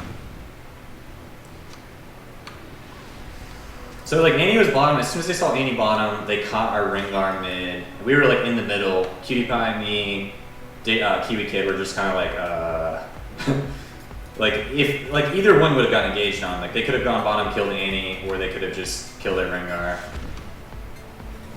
I think we just lost an inhibitor. Maybe not. Ahri doesn't have anything up to kill. Cutie Pie is gonna maybe 1v2, but he can't face check a bush. If they come out to the middle to try and fight him, he'll be fine, but...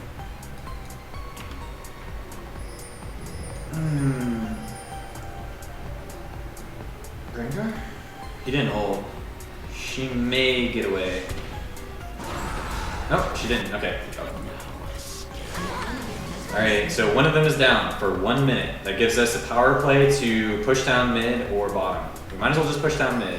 Hecarim's gonna clear that. Or Hecarim. So it's gonna take even longer for us to get there, but we have to make a play happen in this time period. Or we're just kind of gonna be out of luck.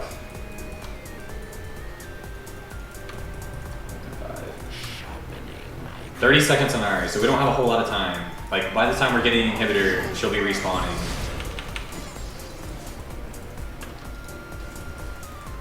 Heads off to the side. They're just as split as we are, but it's like they have more things to punish us for it. Wow, that it does a lot of damage. Hit the tower, hit the tower, hit the tower. Did that hit me? No, it didn't hit me.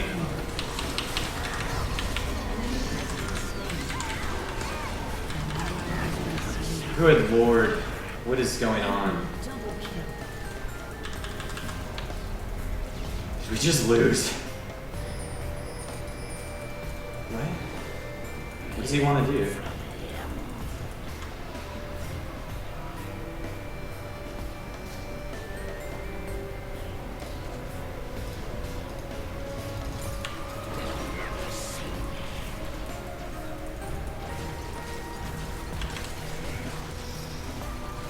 We have to get this up.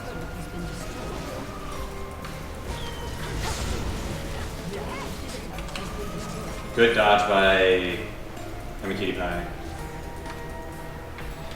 Gotta check Baron timer now. 30, 32.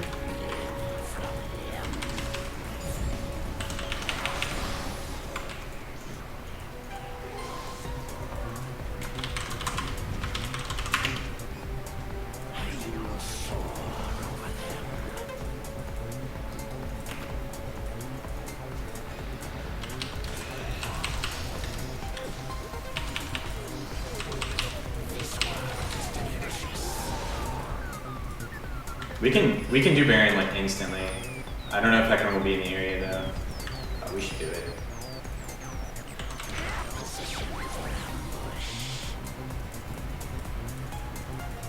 What was the exact timer? There it is.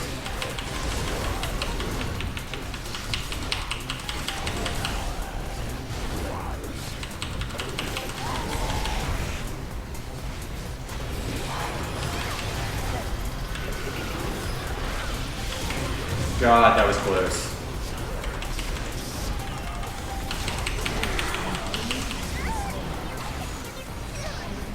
Holy cow.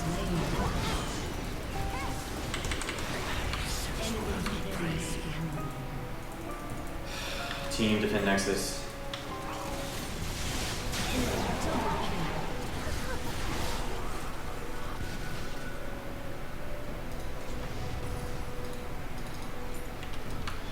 It's just me.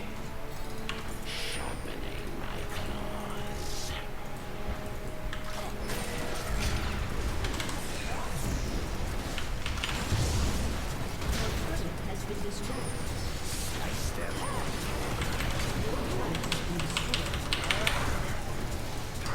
I got freaking taunted. Yeah, this is over. I couldn't get the Jinx. If I jumped in on Jinx, they would have immediately killed me. I felt that throw happening though. Way too many silly plays later in the game. Oh well. It was well played.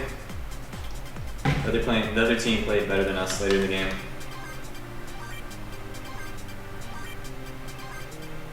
Really, really unfortunate game though. Definitely had that one. When games like that happen, there's not a whole lot you can do. I mean, we just started getting picked off left and right. It's not. I made mistakes that game. Some of my other teammates made mistakes. It's just, you know.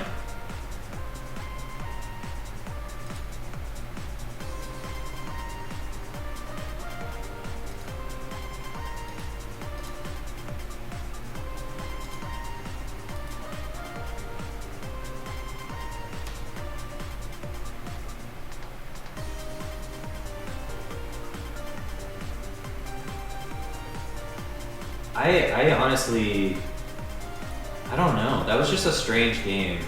We kept picking their Ahri off and we kept picking off their Zed. But at the same time, our Rengar and Annie were getting caught and just a lot of things happened. Even though we secured every Baron that game, literally every Baron, every Dragon, we just didn't get the tower advantage. Like, I mean, by tower advantage, I mean inhibitor. Like, we had their inhibitor down at one point, but we didn't make anything happen. We got lackadaisical and we started just playing for fun. And that's really when throws start happening, is when we start playing for fun. And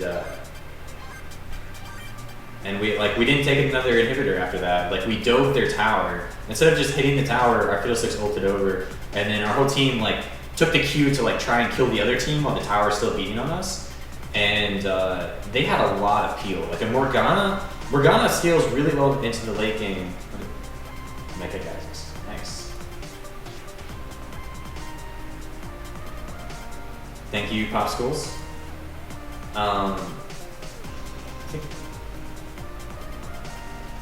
Popsicle juice. Okay, I just saw Popsicle when I got Mecha Kha'Zix. This is my Smurf account. I own Mecha Kha'Zix in my main account, but still thank you. I appreciate it. Yeah, going back to that play where we dove their base.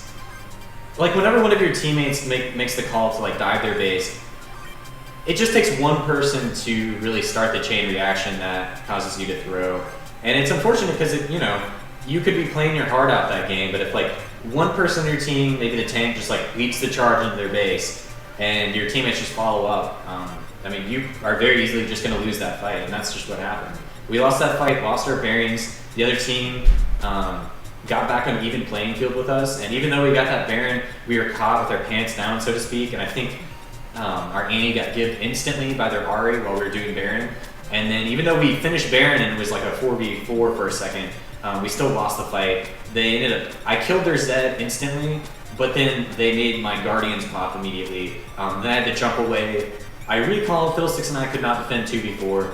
I could have played it a little bit better. Ahri did land a charm on me. I didn't see it because there were so many minions around me, and the charm kind of snuck through and hit me. I didn't see it. I would have jumped immediately. The reason why I didn't jump on their Jinx and jump into the fray immediately is because what's going to happen is, even though I'm not going to be able to kill any of them instantly because they're all pretty tanky, Morgana had Hourglass, their Jinx is full HP with Black Shield. If I jumped in on them, Morgana would have snared me, I would have gotten, immediately taunted. Ari could have killed me 100 to 0 there, Jinx could have killed me 100 to 0, and then between Morgana and Hecarim, they could have killed me. So I didn't really have a way to make that play happen. If I had my ultimate there, however, I could have jumped in, stealth, maybe dodged their snares or bindings, and then make a play happen and get a reset and keep on going. But they had super minions beating on our Nexus. I couldn't do a whole lot, so just how it played out.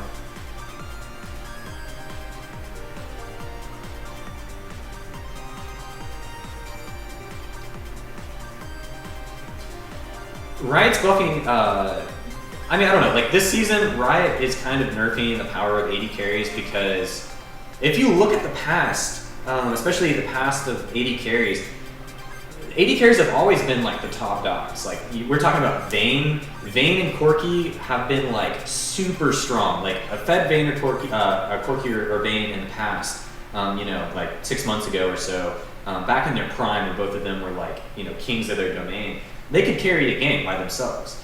So for the new season, Riot they want to tone down the super massive carry damage potential or the lane snowballing, and they indirectly buff tanks.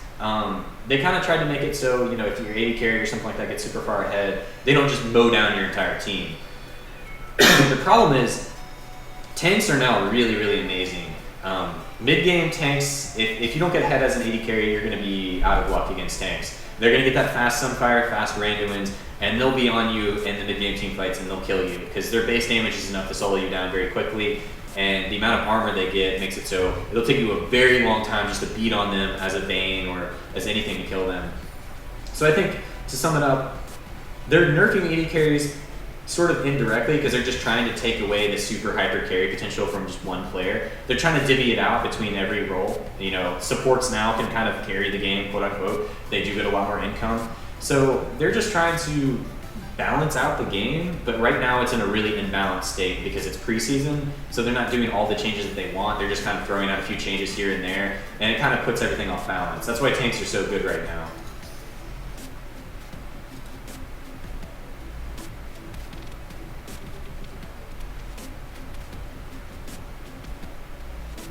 Yeah, our Kama was getting zoned in those team fights too. I noticed that. Not a whole lot he can do. They had a whole lot of assassins. Their Ari can insta-give him. The Zed can insta-give him. Hecarim could just ult in on him and like kill him 1v1 almost. Our Kama couldn't do anything. That's why Kog'Maw's not very good right now. If we had any other AD carry there, maybe we had a chance. The problem with Kog'Maw is you really do need like a very team-centric comp around Kog'Maw. If you don't, then Kog'Maw is just going to get given by their assassins. A good comp with Kog'Maw would, you need like a Kayle or Orianna. Something to shield the Kog'Maw or maybe protect him with massive amounts of crowd control. Morgana would be decent with Kog'Maw too, just because of Black Shield will help you against assassins. So you either need a lot of crowd control to protect Kog'Maw or direct support to Kog'Maw, like a Kayle Shield or Karma Shield. Something that will, either speed him up, make it so he can either kite or withstand the assassin's burst. But right there, we just had a horrible team comp for protecting Kog'Maw. Okay, I got Kiwi Kid, and I'm a Kiwi Pie on my team again, Prophet, and Trooper.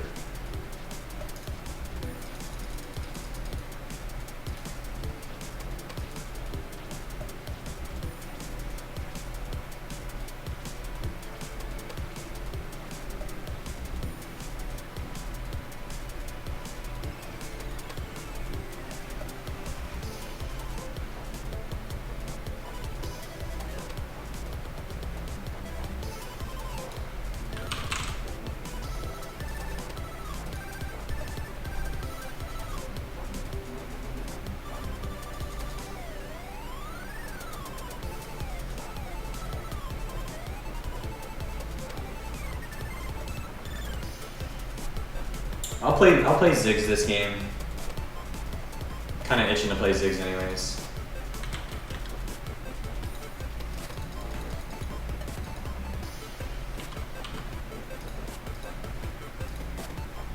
So what I'm going to do with Ziggs is I take barrier on Ziggs because most mid matchups are burst based, and Ziggs has a bit of burst damage, but for the most part, if you take barrier on Ziggs, it's going to help you out a lot.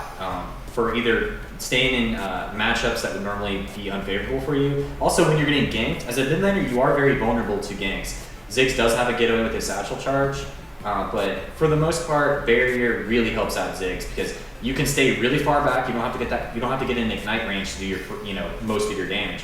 Your Q has a super long range if you keep lobbing it and it bounces. So you can stay really far back, and having barrier is quite good because you don't need to get close to get kills.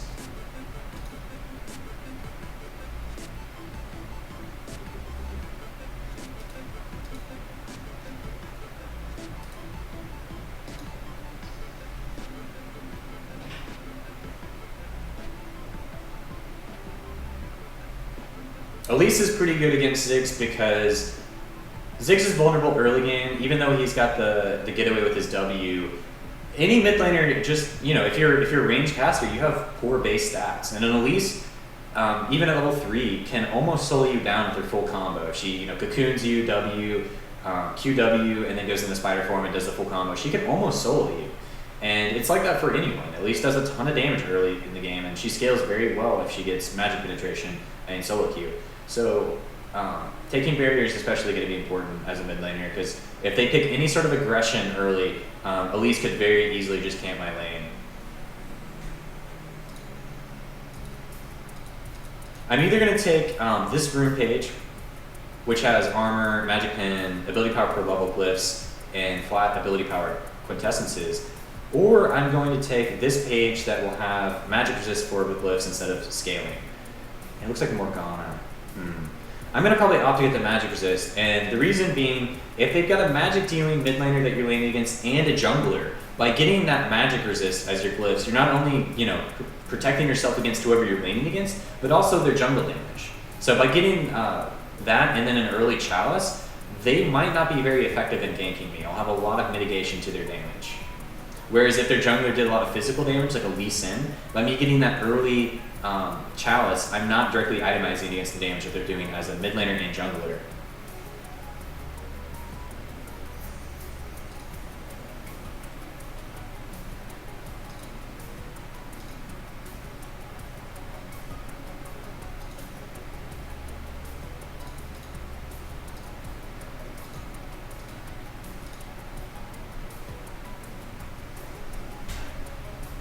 I'm gonna go get some water. I'll be right back.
Oh, it didn't bug spot that time.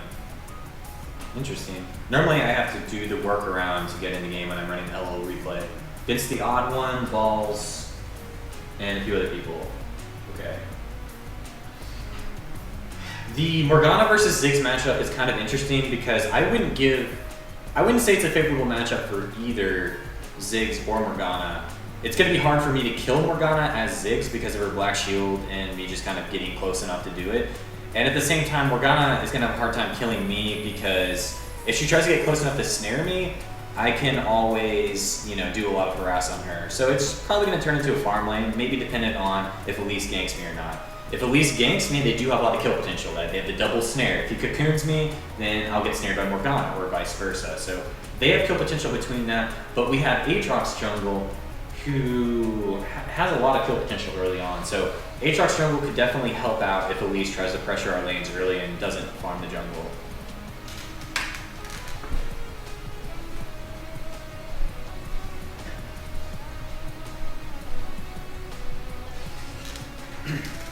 our team comp isn't that great for killing for protecting Kog'Maw this game, but their team comp isn't that great for killing Kog'Maw. Renekton, not the best champion for going to, trying to hunt down Kog'Maw. Kog'Maw's E-slow can really stop and kite Renekton, and for the most part, they have just direct snares. So as long as we have a good tank line going and to block their cocoons and Morgana snares and thresh pulls and stuff like that, we can protect Kog'Maw, and I can stay in the back and lob bombs and try to put mines around Kog'Maw and stuff like that. Shyvana's going to be really tanky. Aatrox might go a little bit damage heavy early, maybe tankier later on. Taric did receive some nerfs. Taric's still okay. Not quite as good as he was before, but Taric's in an okay place.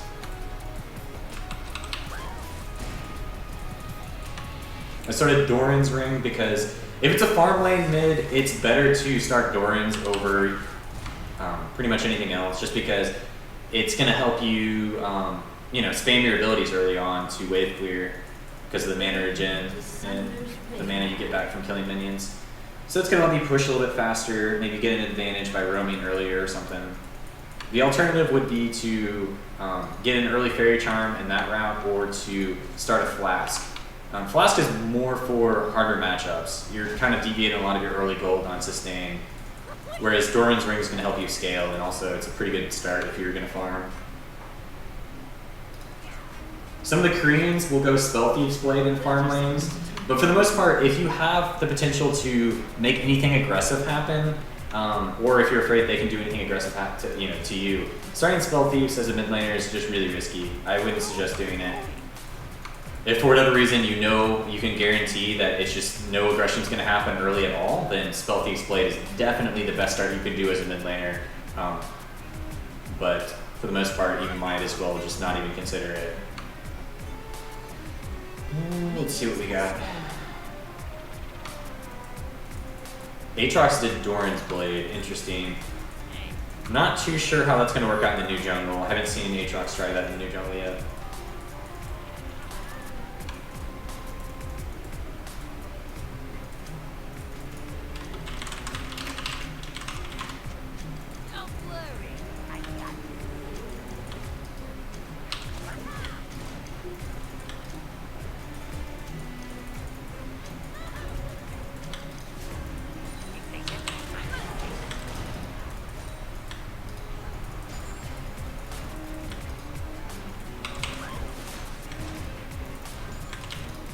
Missed one CS so far.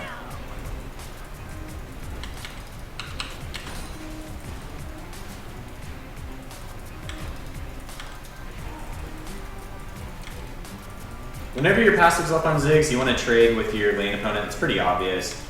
But you don't want to prioritize it over everything else. At level 2, I take my W just to have an escape just in case. He's shoving me in pretty hard.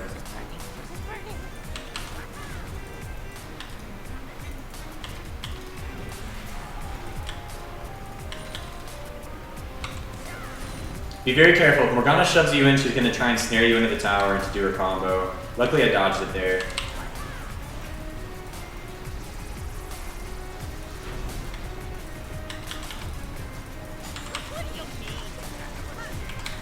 So Odd One is camping me mid this game. Fun.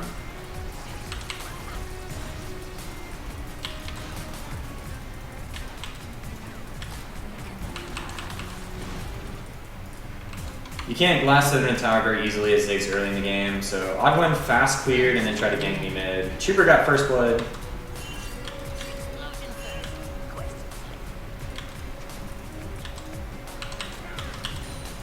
I don't know where Odd One is. He's probably just going to keep camping me, so I'm going to play really far back.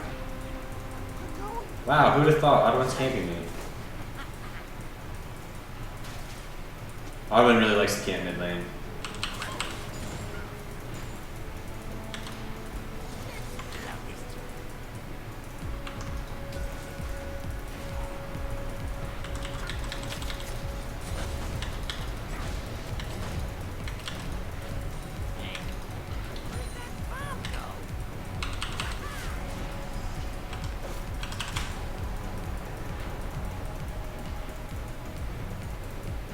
Kind of low on mana. Morgana can definitely wave clear early on better than I can, but But I'm only behind in 2 CS, and their jungler is camping me mid, so I'm fine with that.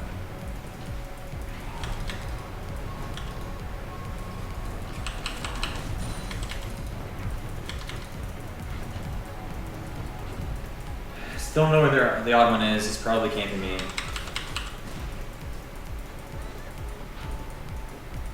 Oh, he's bottom. Never mind. Okay, odd one's bottom. I can play a little bit more aggressive mid, but I'm out of mana.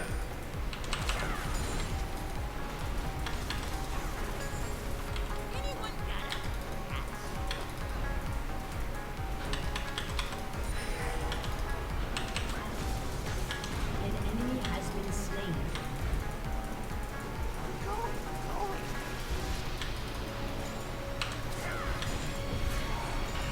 I couldn't really avoid that one. I've got a health potion for it though. I need to look to recall. I've got enough for Chalice and a Moon.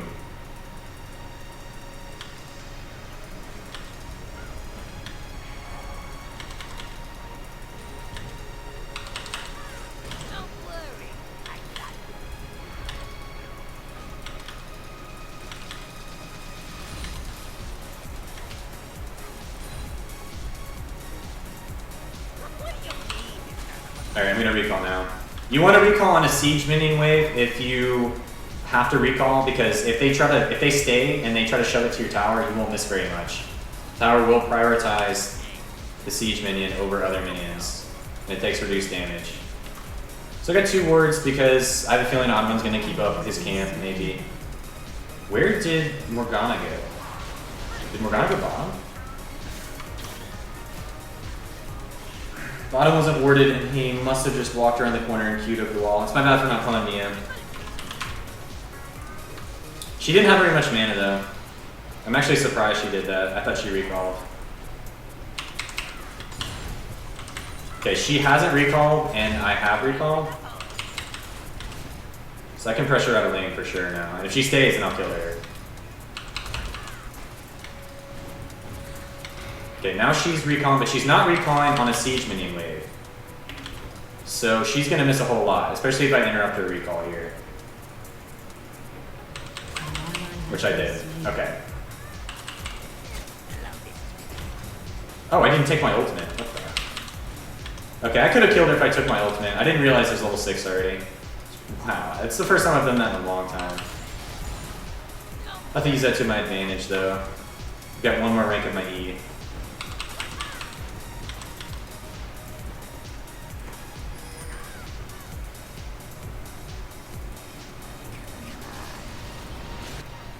Bottom lane's full HP. Kog'Maw's just getting kind of wrecked. Wait, no, their Lucian's missing a lot of CS. Lucian only has like a little bit of CS. Okay, now I have my ultimate. GG. GG, well played.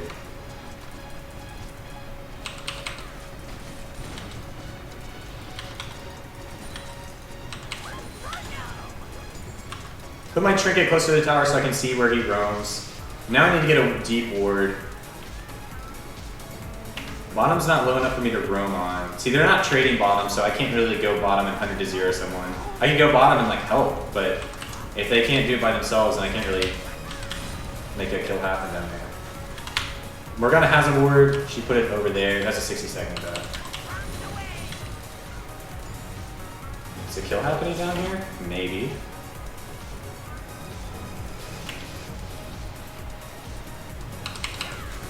She put her ward there. She's trying to make sure I don't roam bottom. You always want to make a note of where that ward is. It's right there, and it's going to last until 11 minutes, 11:20.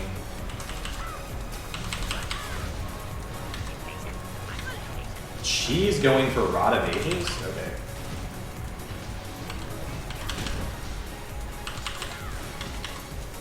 So I missed a few CS there, but I wasn't sure. Okay, Lisa's down here.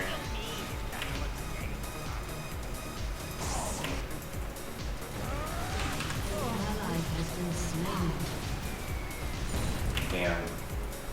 Enemy double kill.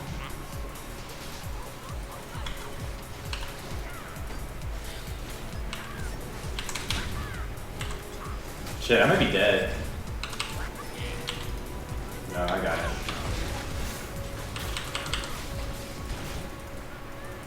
Fuck, he lanterned.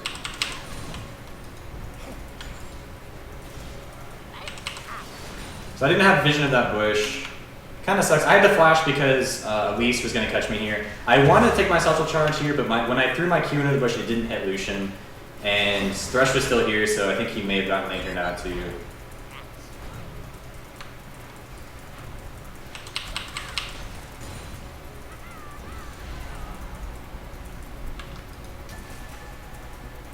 Oh my gosh, odd one. He was sitting there. An enemy has been slain. Good job, Trooper.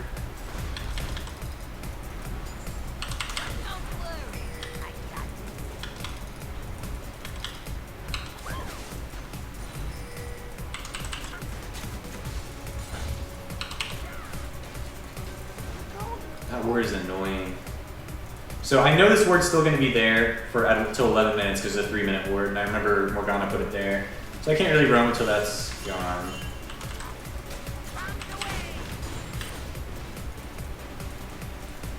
I saw Morgana run down, I pinged them back, they listened. I didn't get that CS, that was kind of bad. You want to be careful using your satchel charge, but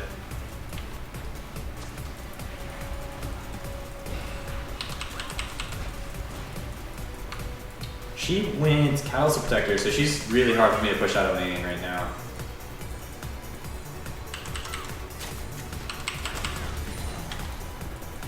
I definitely have lane advantage right now, but Odd One is not on the map and he's playing Elise, so even if I have a big advantage on my opponent, he can come in and 1v1 me.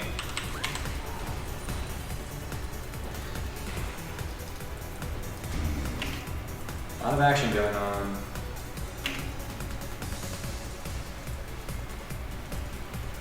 That ward is just now fading. So if I want to roam down, now's the chance. Elise is bottom.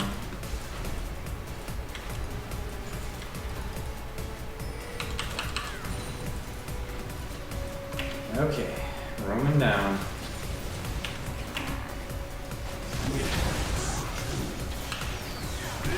Oh, they're turning it. Oh my gosh. I didn't realize they were strong enough to turn it. Okay, I'm coming, team. I wasted my ultimate there, though.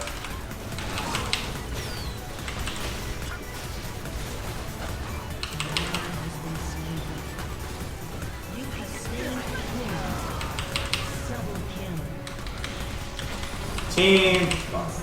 So if I had my ultimate there, I would have killed every single one of them. Oh my god, I wasted my ultimate. See, I used my ultimate too early. There's a huge delay on the Ziggs ult.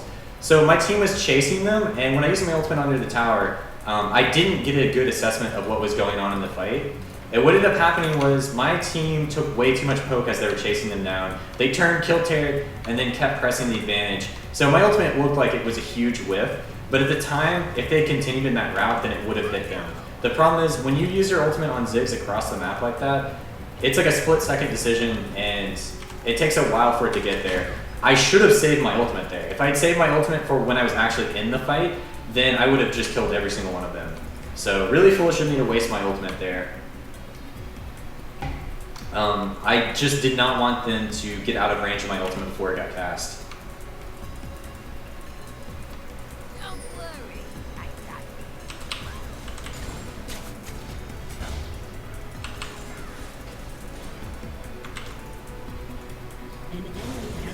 Okay, good team. Could do dragon here.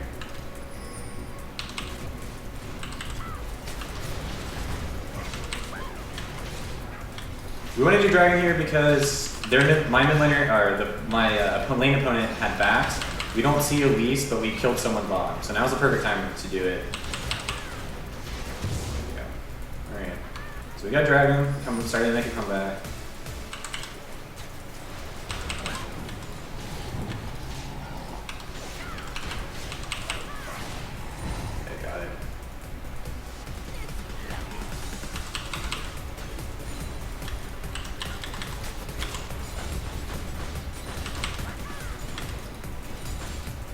Starting to get to the point where I can wave clear very well.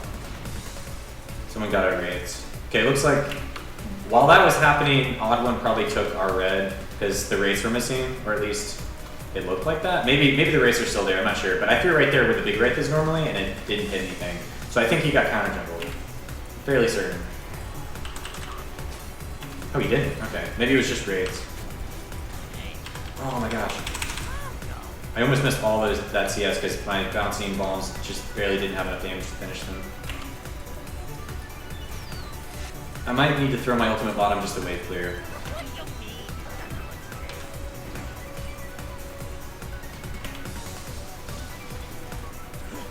Okay, so they ended up taking a lot of damage because they were trying to run past the tower and I lobbed my ultimate down there. Probably saved I'm a Cutie Pie and they ended up not getting the tower.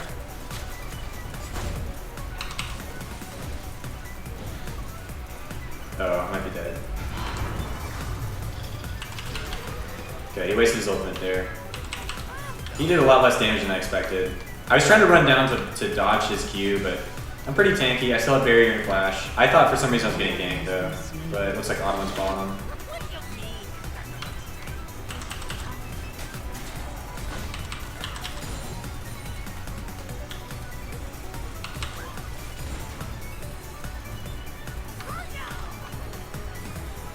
I'm gonna get sword boots.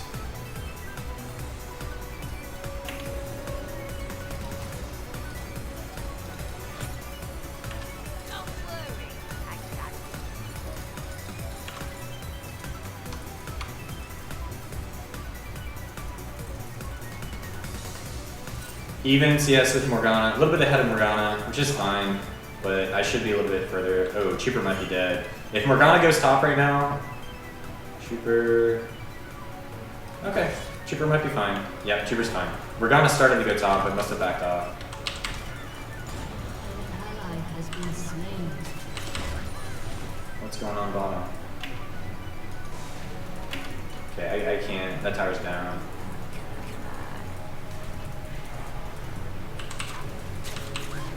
Plays being made top. I can't really follow up on it. Let's see what happens.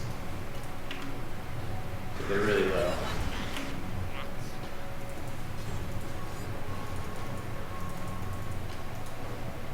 Are they gonna dive that? Okay, they're not gonna dive that. I need to shove mid now. Bottom lane. Enemy killing spree. Bottom? Will I be able to get there in time? Derek? Derek. Shut down.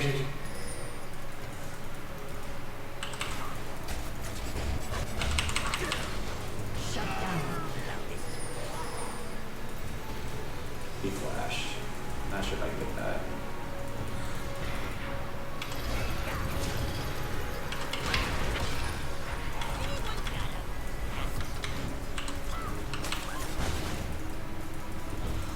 Oh my gosh, my freaking flash got... I wasted my flash there because I jumped, I tried to use my Satchel Charge and the flash at the same time, but the stun barely got off. So it interrupted my flash mid-air and my Satchel Charge, but my flash still went on cooldown. That was a horrible mismanagement of my abilities, but... Has destroyed a turret. I could have gotten away if I just flashed right away, but... I thought Tarek was going to come and help me, but not a whole lot Tarek can do against the Black Shielded Morgana. Your turret has been destroyed. Things aren't looking too great. Cutie Pie is practicing a lot of Karma, but I think Lucian is definitely the superior AD carry right now. Just because Kog'Maw doesn't have a whole lot of lane presence. Might scale pretty well, but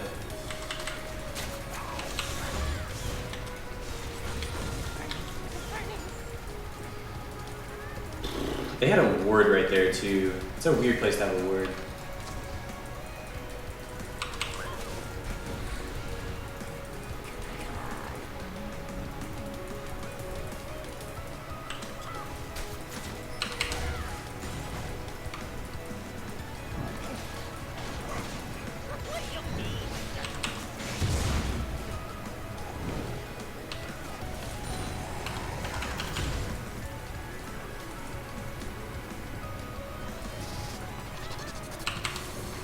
Normally I wouldn't go hunting, guys, but I feel like I need power now in order to make something happen.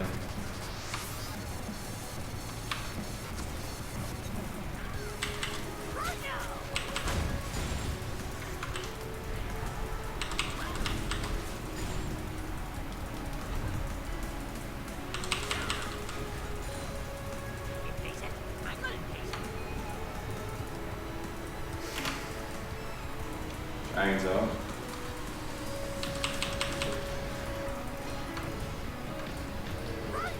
The Lisa's on it. Oh, she got it. Is that warded? Do they really have a ward there?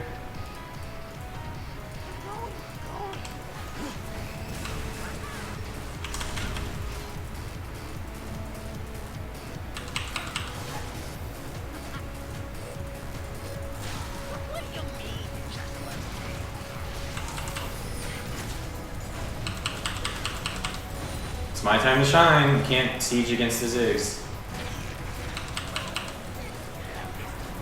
What the? This Morgana's laying a lot of nice snares.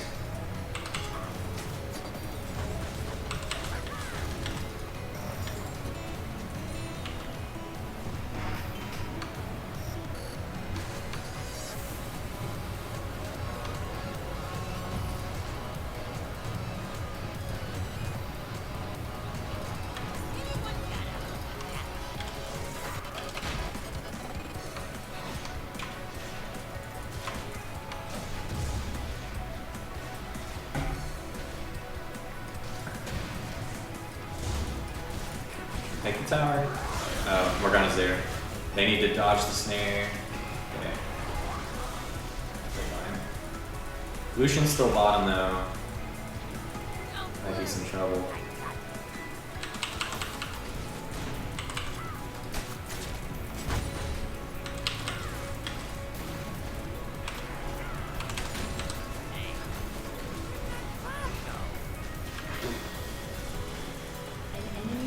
Super got a kill, but they have map control, so if you're that deep, then you're just gonna get caught. We can't help you. Killing spree.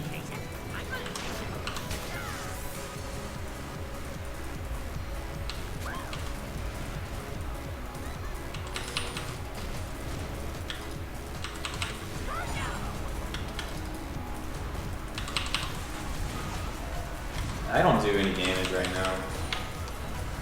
Every lane kind of won on the other team, besides, well, mid won because he got a lot of kills bottom. Oh, that guy's dead.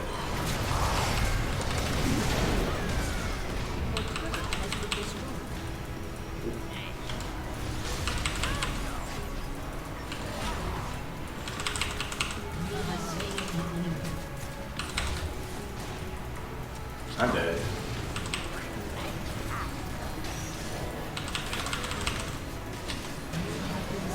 Please. I buried just because I thought I could get one more auto in, but rip. Oh well. That one mistake I made by ulting too early when I was running bottom is coming back to hunt me.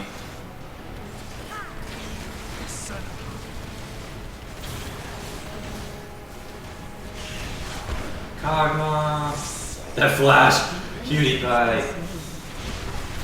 Went to raids. Okay, at least escaped.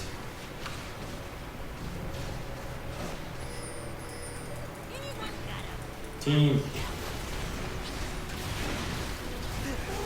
Ally has been slain. Kill the odd one.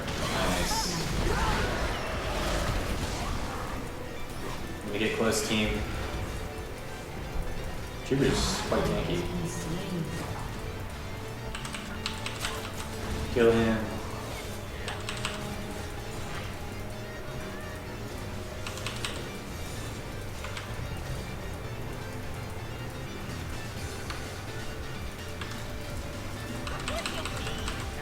Dang. Couldn't interrupt his recall fast enough.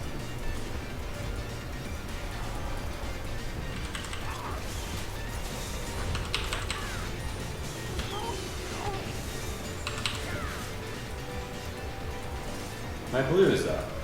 Okay.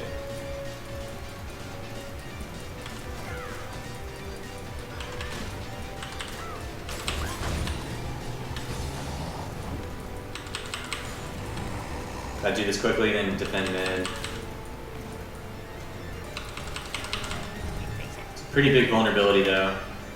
It gave them time to take our mid tower. I'm like our only form of wave clear. We could stall out long enough for Kog'Maw to become really big, but it's gonna be tricky. because they could always like force us to fight them at Baron. Close to large rod. Once I get death cap, I will be a huge threat.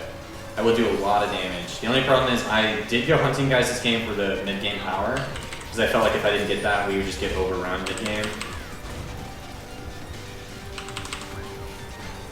I have to be really careful about how close I get to the creep wave. An enemy has been Good job, slain. team. Killing spree.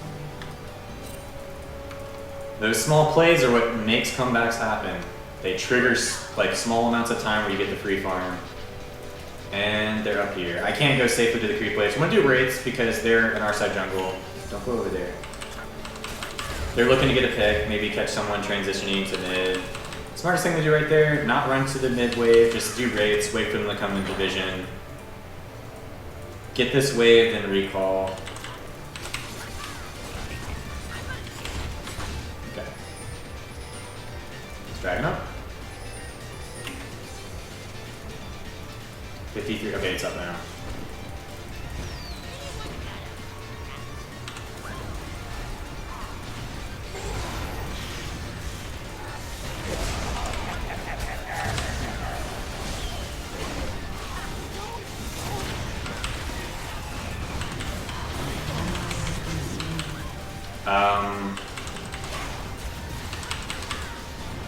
I cannot get close enough. That was a really bad fight for us. Shyvana wasn't there, and we were split entirely, and there was no way we could lock down someone and kill them. An enemy has been Okay, slain. Shyvana got that kill top. I can wave clear. Yeah, I'm gonna wave clear this, and then we're gonna back off.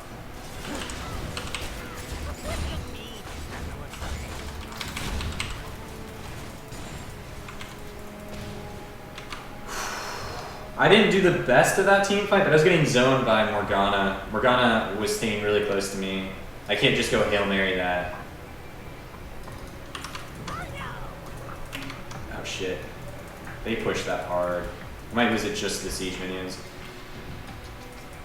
And I should have stayed. Yeah, we're gonna lose it. Your turret has been destroyed.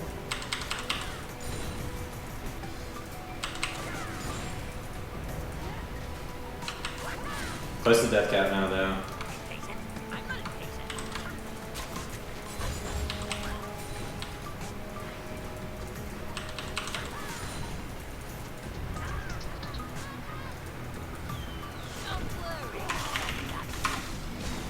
Cutie pie, let me have this.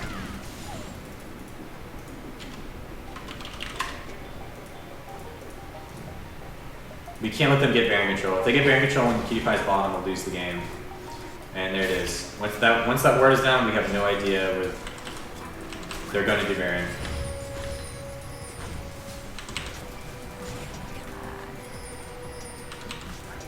Okay, they're not doing Baron. Cutie Pie's bottom, they're going to do Baron. Can you word it? Team has destroyed a turret. Okay, excellent. Okay, so they're not doing, okay, they might do Baron now.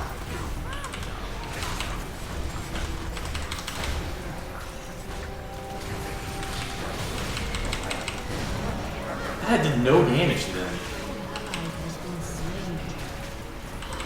An ally has been slain. Cutie Pie got 2 towers for that, okay. Destroyed a turret. It's up to Trooper and me. Trooper.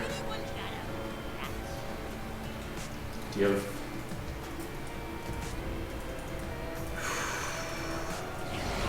They got Baron.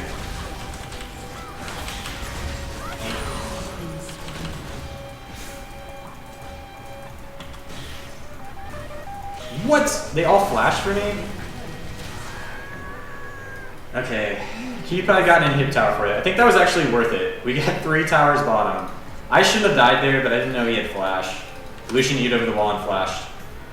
They used a lot to catch me. That was kind of silly, but oh well. I shouldn't die. Like now, like when I'm dead, they can siege. This is like the worst aspect of it. Really greedy of me. team.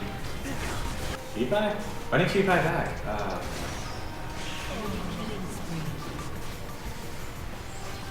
PewDiePie definitely should have recalled. Once your inhib's down, it's going to be significantly harder to defend.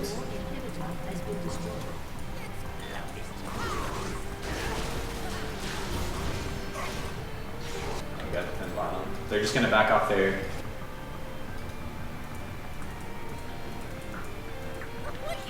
Morgana's probably on my blue.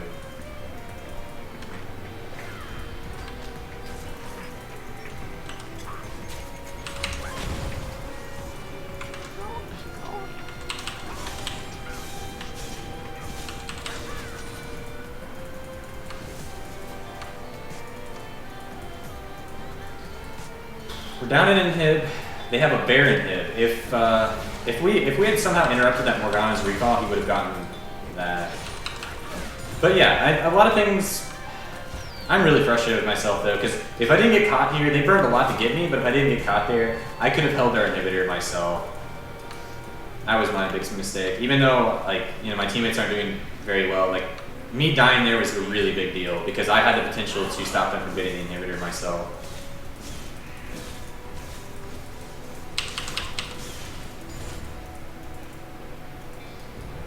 Okay. I was just bottom because I can't really farm mid. It's too deep.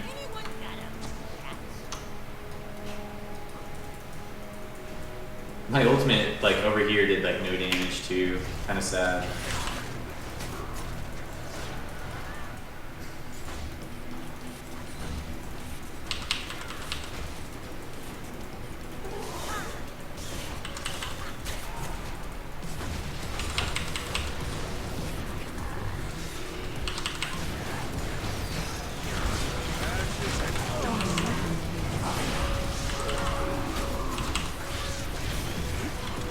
What? That guy just like 3-shot me. Holy crap. Yeah.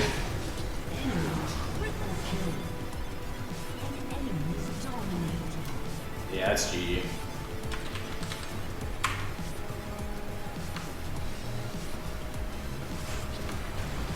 Tarek got a little bit too close over here, got snared.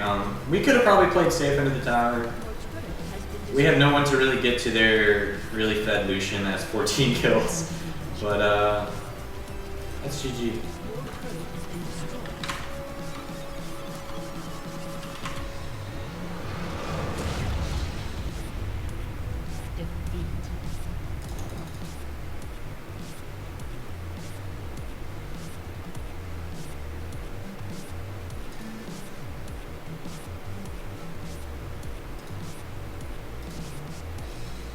Yeah, that game, I don't think anyone did very well in their team. No one went positive that game. They had a 14-3 Lucian. Yeah, not a whole lot we could do mid-game against that. Just we kind of lost that game during laning phase.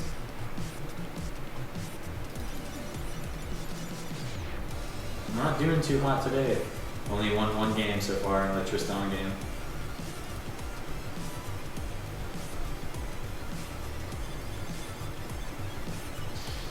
Probably should have banned Lucian. I don't know.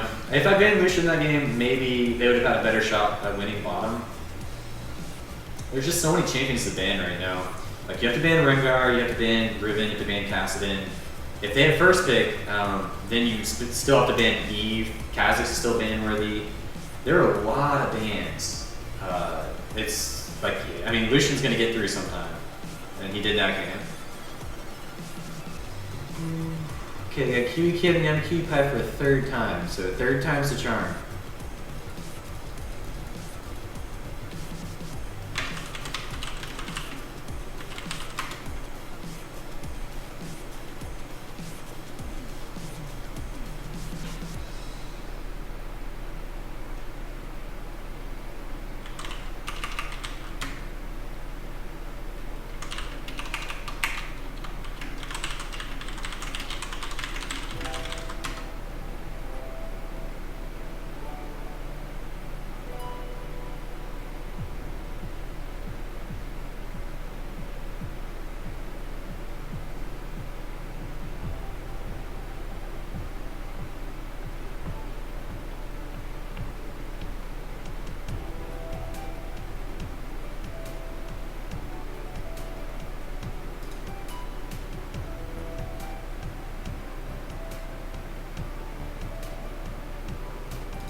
Have I seen Wukong jungle? I think Wukong jungle is okay. I think there are better alternatives though.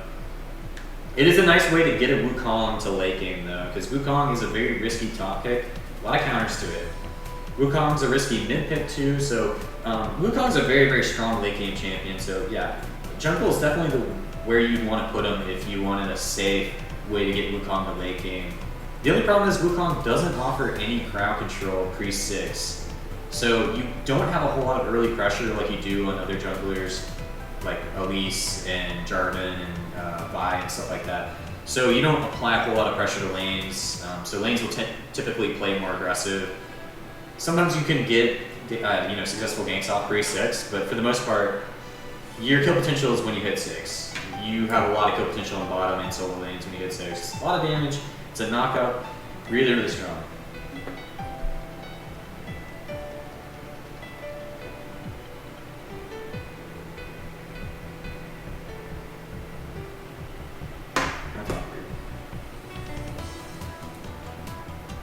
Okay, I'll go Kha'Zix this game.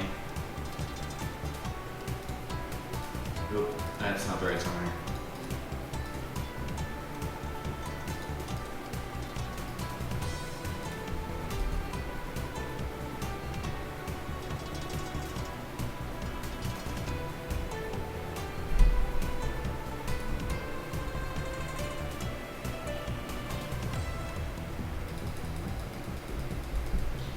So Eve was open, but picking Eve against Elise is really risky because you can always get counter jungled. They early picked their jungler, so I know they're not going to play Eve. I just didn't feel like playing Eve this game.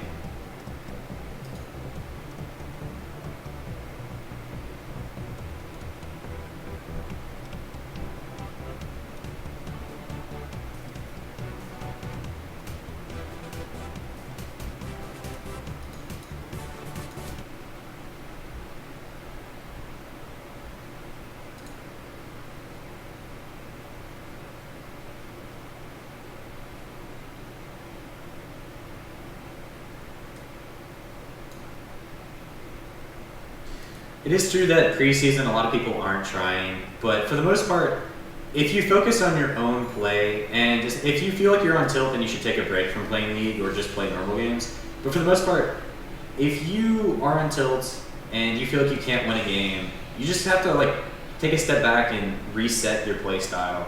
And sometimes it helps, sometimes it doesn't. Sometimes you'll just lose a lot of games because, unfortunate things happen. Like, I lost the game today where, we had their inhibitor down. We basically had the game won, and then we kept getting caught. Games like that just happen, and sometimes they happen in succession. Sometimes you'll get disconnects and stuff like that. And you just have to focus on your own play. Like, I haven't been playing very well today. I normally play a lot better. Last game, I did have the opportunity to make a few more plays that I just didn't get the opportunity to because I made mistakes with my ultimate. But you focus on that, and eventually you will get those games where you can be the discerning factor, you can be the turning factor in winning the game. And if you keep practicing and keep focusing on your own play, then you're going to get better as an individual. And the teammates that you're getting for the most part, some of them will rise in their ranking, and some of them will fall. So you're the changing factor. You're the only thing that is persistent throughout your own games.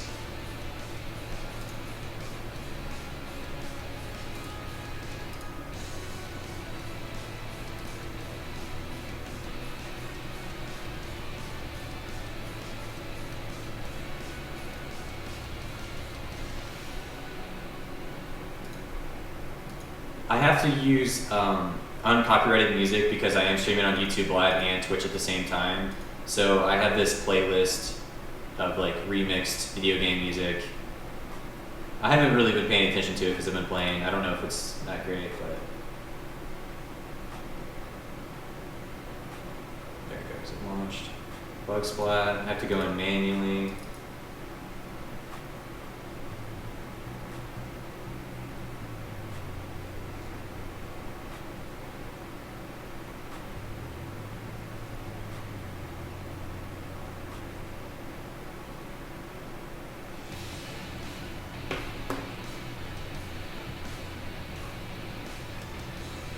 Okay, I'm against Crumbs this game, Chris. Third time I've had Kiwi Kid and I have a Kiwi Pie on my team. Third time he's played Kog'Maw. We'll see if this time will win. Kog'Maw's just not that great right now. There are just so many better AD carries. Lucian, Sivir are just out of Kog'Maw's league right now. Even Jinx. Jinx is really great. Graves, okay, so they have a Graves on their team. Graves is also an old school AD carry. I'm not sure. I think Graves still probably crushes Kog'Maw in lane. Graves is a really strong laner.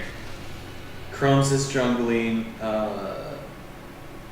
Hopefully he doesn't ghost Kiwi Kids and Kiwi Pie's screens or something, because they live in the same gaming house, probably right next to each other. That's always the awkward point of solo queues. Sometimes you get teammates that are against each other. You don't know what's going on in their gaming house. They could just be, you know, screen looking on each other or something like that. So you have to always consider that as a possibility.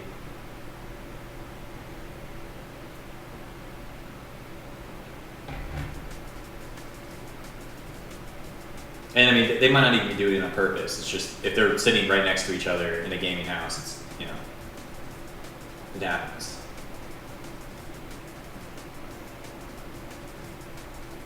This is loading kind of slow.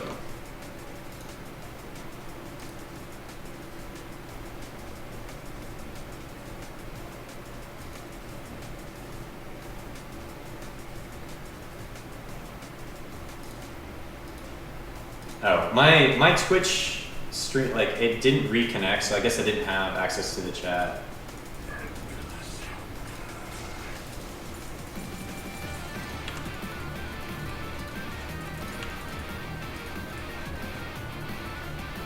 Oh, my Twitch stream.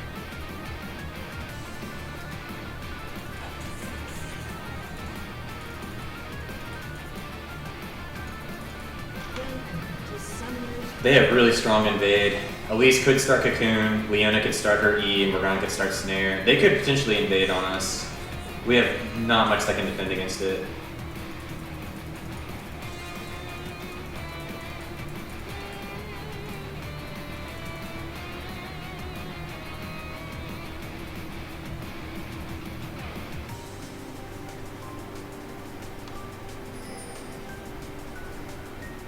Seconds until minions spawn.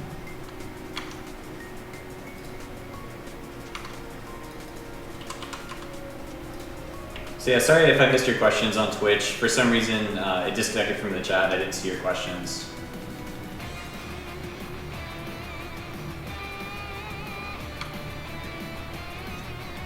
Crumbs might try to steal my red too. I can't do a full clear this game. I'm probably gonna try and fast gank a lane. Maybe top. Yeah, top would be pointless. I think he went 20 with defense. Maybe mid lane.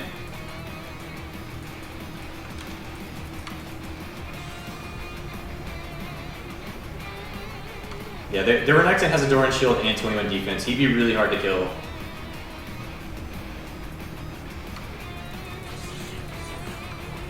Their bottom lane's really tanky too. Graves, Leona.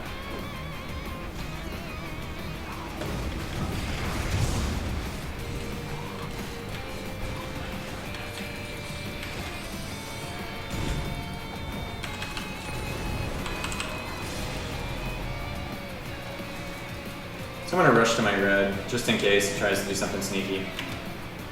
Oh, this lead chunk top. Okay, maybe we can make the play top.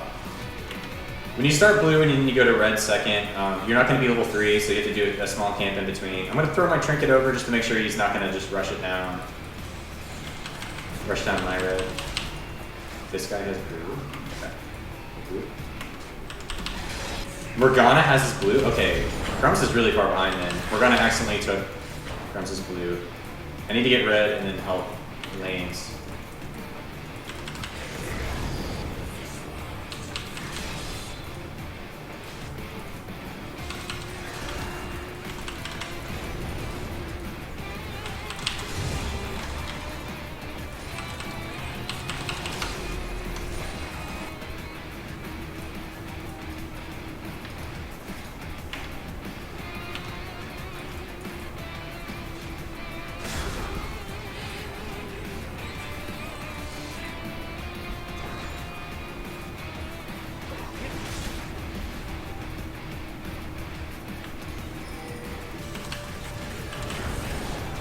Oh, he missed his Q. Crap. If Lee Sin had landed Q, we'd have gotten that kill for sure. Because he would have slowed, then I could have flash slowed.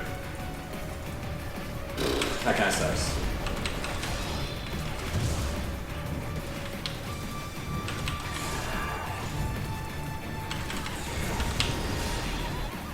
Is Lee really top recall?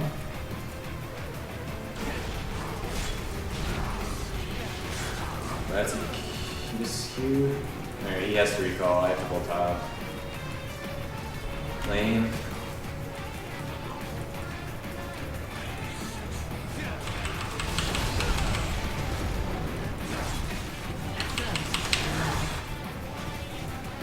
Too many minions. I can't kill him and those minions. If he got stun up again, I would have died.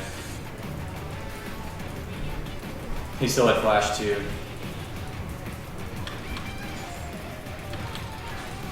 I was just coming top to hold the lane. Not sure why V went in. Like 1 bar of HP.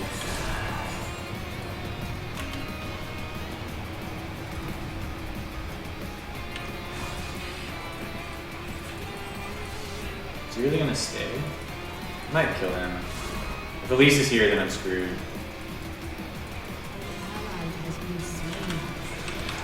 He flashed, alright.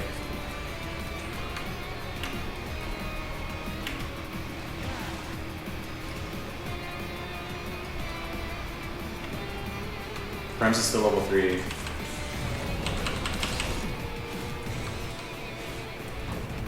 I really don't like camping top, but I had to. The other lanes just weren't gankable. Morgana had blue, full mana, full HP mid. Gragas is really far behind mid though because he tried all in on Morgana that had stolen blue on accident. So, it kind of sucks.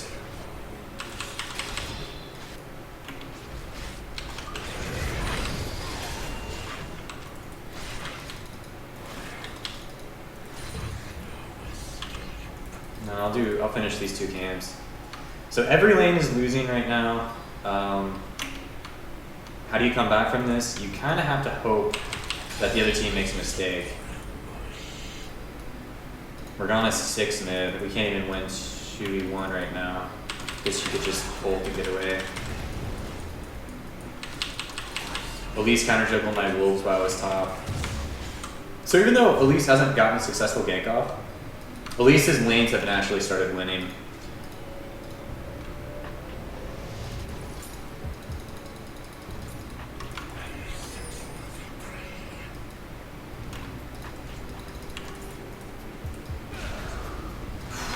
Ooh man, Lee Sin's getting crushed now. I might just have to leave Lee Sin to just farm top now because I can't really influence him very. He's dead.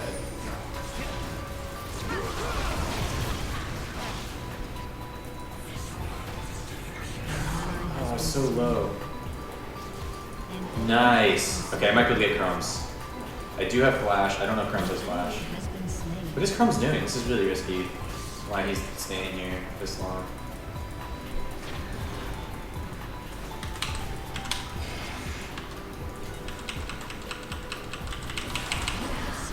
Okay, that was really silly of Crumbs to do that.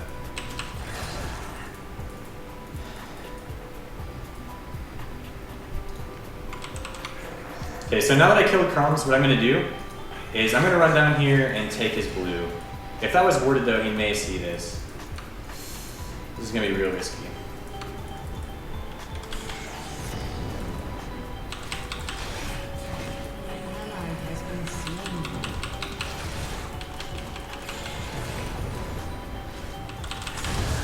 Okay, I stole his blue. I knew he started blue first. Okay, mid lane's dead. Can I kill this? If he snares me, then there's no way I can kill him. And this is probably worded. Oh, nope. There we go.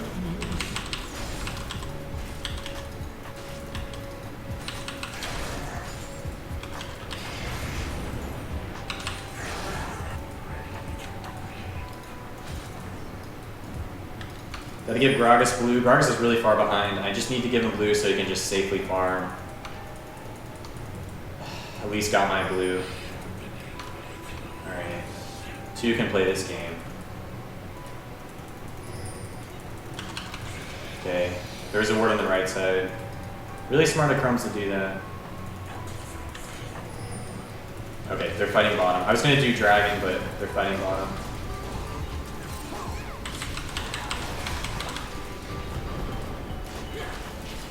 Oh, okay, my team backed off. Okay, oh crap. I should have read that, but okay, Gragas. Come on, Gragas.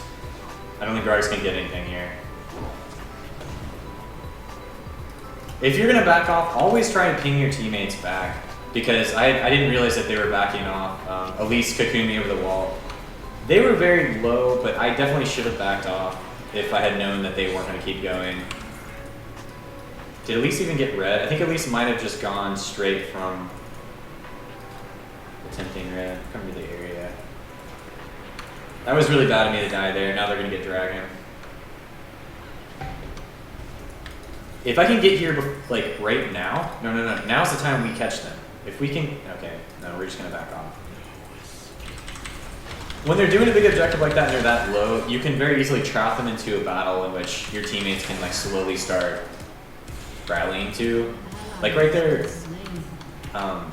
if Gragas and my bottom lane had, like, pinned them in or maybe started poking them in while they're doing a dragon, I may have been able to get there in time for us to get, like, 1 or 2 kills, because they were very low.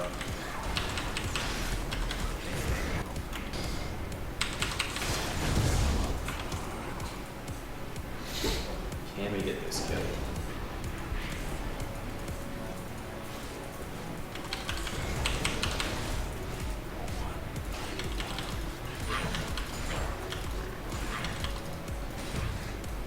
Knight in full HP proxying. Don't know if I can stop this.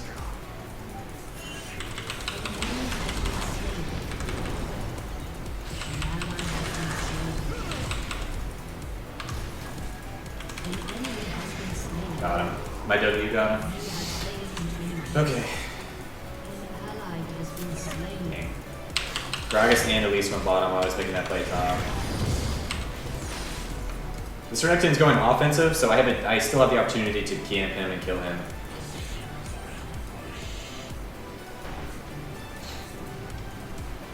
Morgana might be transitioning to mid. She's low in mana.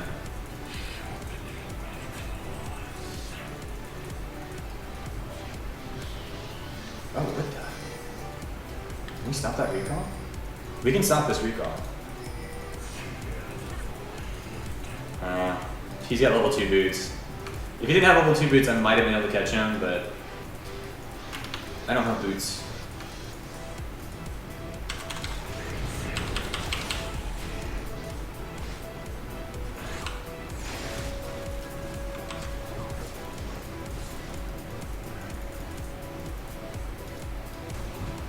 Karma's put a ward here, so I can't lane gank.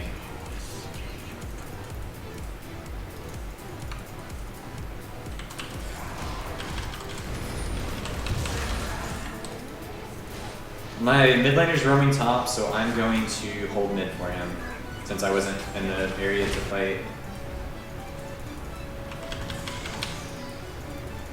Elise is mid. Okay, they might try to dive me or dive bottom. Really?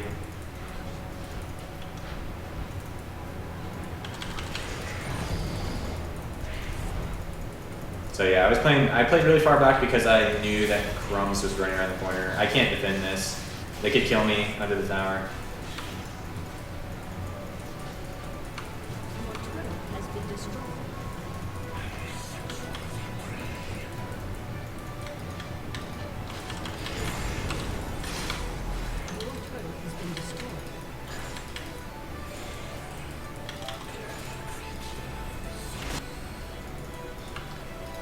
Oh my god. Whoa. Whoa. That, he ran past the tower. Okay, I'm coming. Man, that was ridiculous.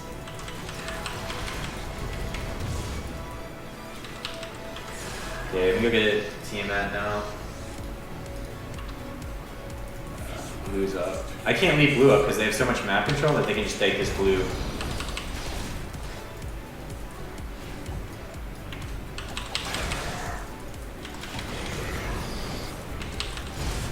I can't even finish this.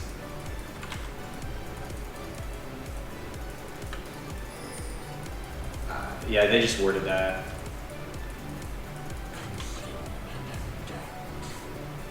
So I saw Morgana dip down. Okay. You're probably dead.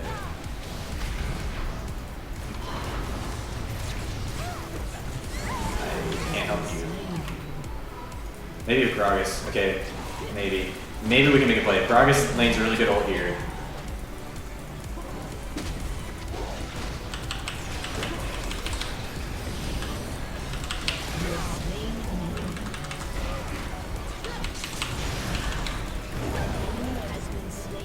Whew.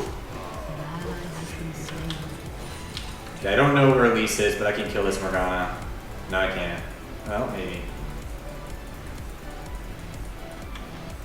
That's worded.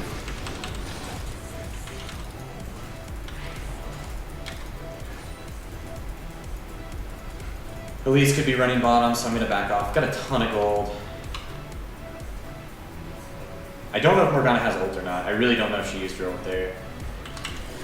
That was worded. So both of those bushes were worded. A couple of my small ones. Thank you, Keepa.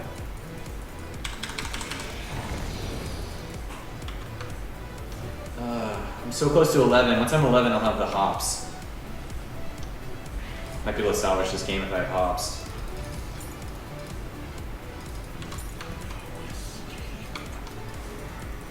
Okay, my red's getting invaded on. Even if you're doing well on as jungle, if your lanes kind of collapse on themselves, you'll feel like you're being pulled in every direction possible, and that's just what's happening in this game. Like, I could gank bottom, I could gank mid, I could gank top. I can't do all at the same time. My red's up, I'm gonna come here. Okay. Oh my god. Jeez, I'm dead.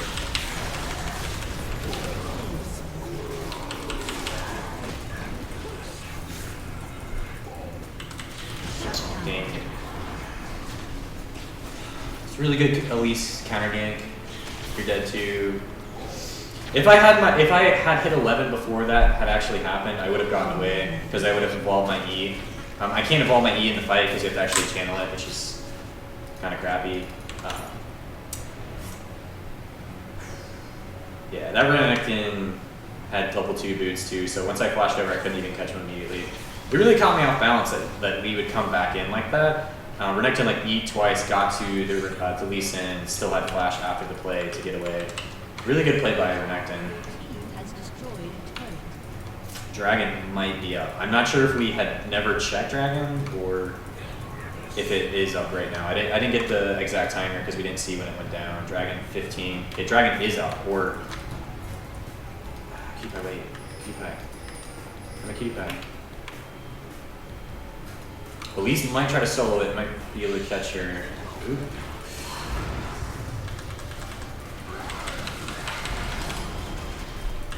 Well then, this is awkward. Yeah, I'm dead. That hourglass caught me off guard.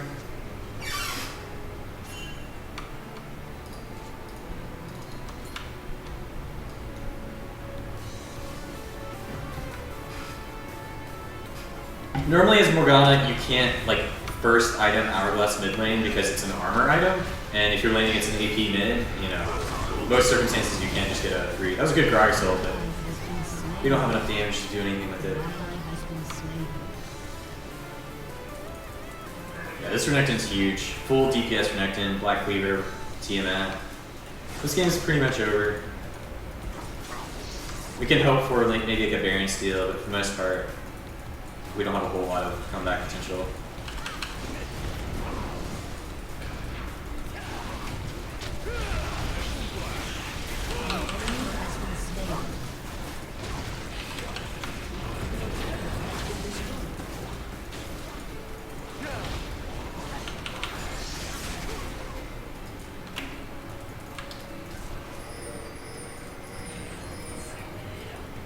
Oh shoot, Dragon is still up.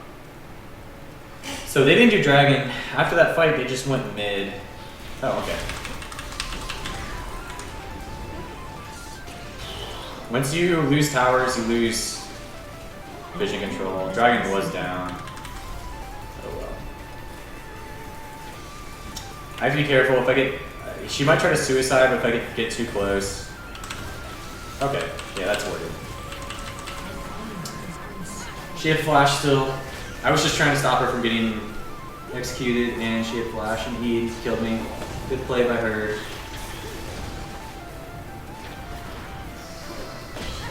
Alright.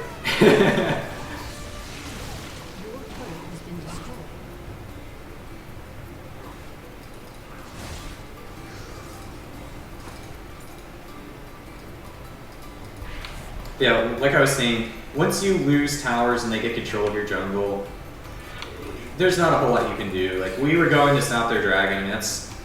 we can't let them have free dragons or they're just going to get even further ahead than, you know, the lead they have now.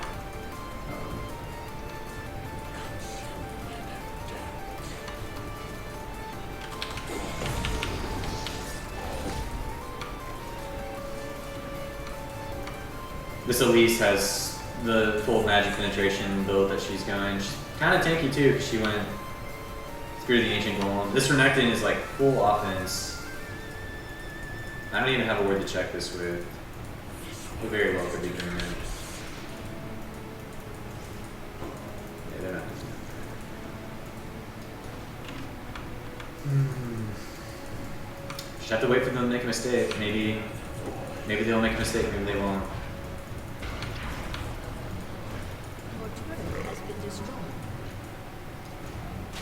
He's dead.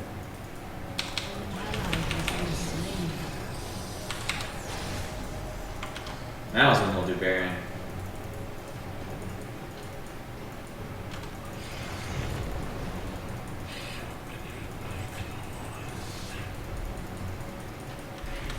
I can't jump in on her because we saw their bottom lane running to us. I don't know where they are, but there they are.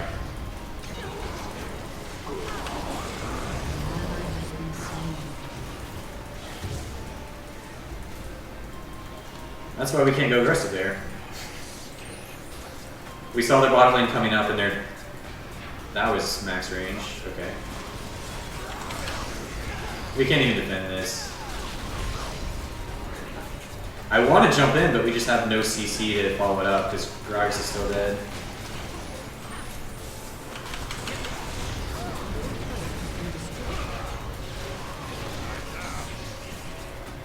If I jump in, I'll immediately just get snared. Someone flashed on our team, but just walking through smoke screen.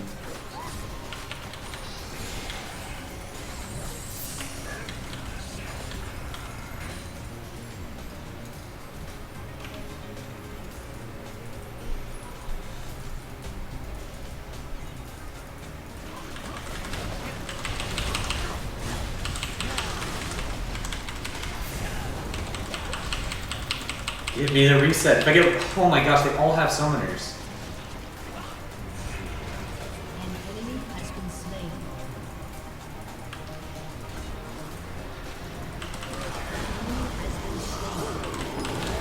Double kill. That sucked. Graves flashed. I would have killed Graves immediately, gotten the reset, killed Renekton immediately after. Graves flashed, so did Renekton. And, oh man, they all had summoners. It sucks. When you're behind, they're more than likely going to have their summoners up too. So it's even, you know, harder to make a play happen.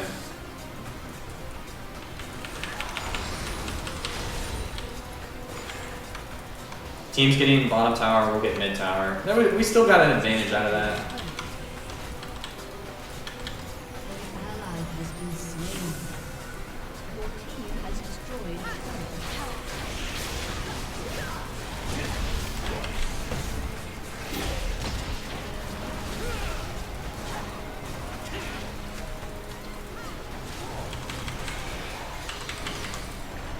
A lot of gold. They're really tanky too.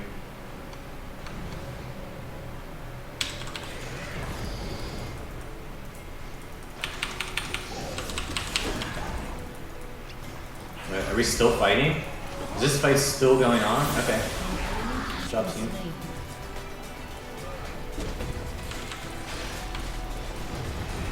Their jungler's dead too, so they might not do Baron even though right now they have control. Dragon's up. Everyone's low on HP. I would like to get Dragon, but I can't go there safely. I can't even go to my side of the jungle because we didn't see which side they left off on. I saw someone up here.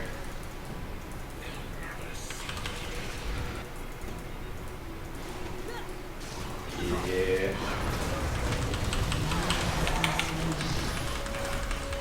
Team? Team?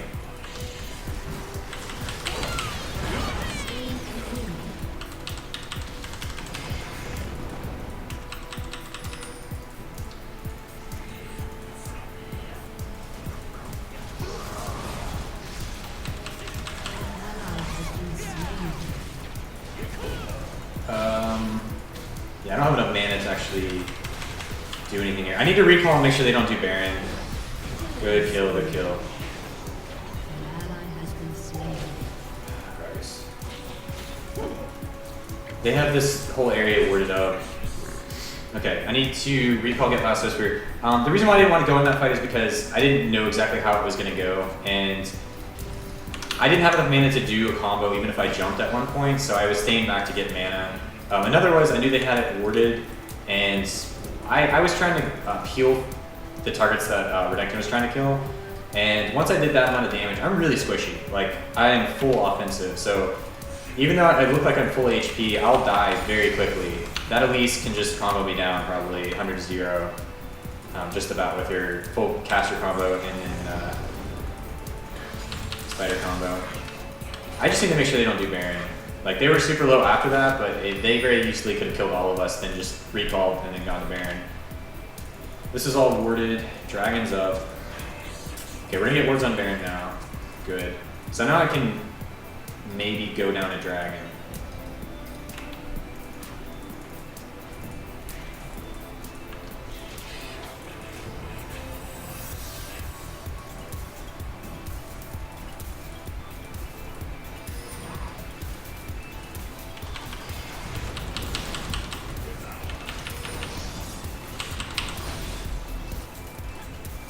They could have started Baron, but that would be really risky from them because, oh, they might be still doing it.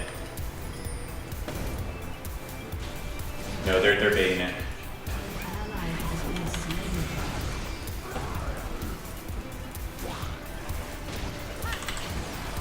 Oh god. We have no wards. Really smart of them to bait it there, but they're honestly strong enough to have done it. Their 80 carry has 2 items. I guess Renekton wasn't with them. Alright. Time to try and steal. I think Annie got like soloed over the wall or something. Something happened.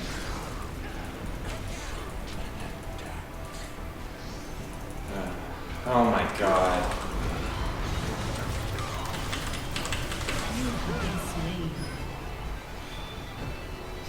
I couldn't even get close to even try to steal that. Immediately got snared, flashed over the wall, ulted by Morgana. That's Baron. Yeah, they got it.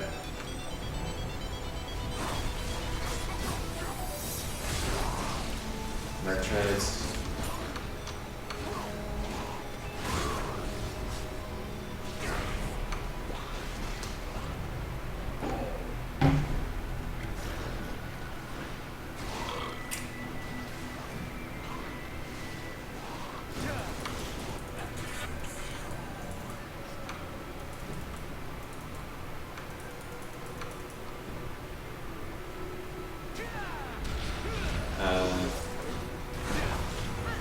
Not sure what this leads doing.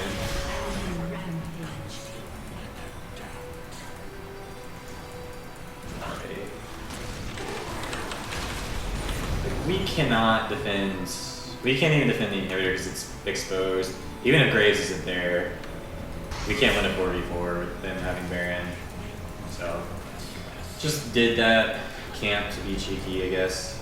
Also get a little bit of gold. We can't stop this.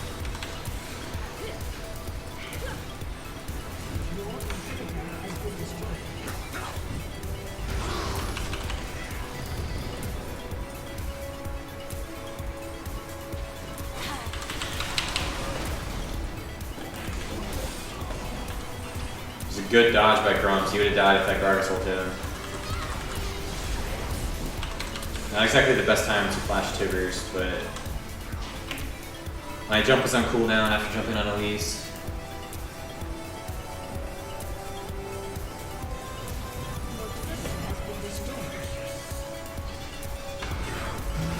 Ooh, V.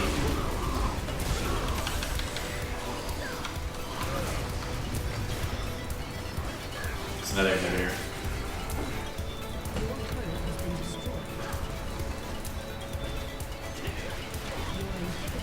Ah, it did 400 damage. E?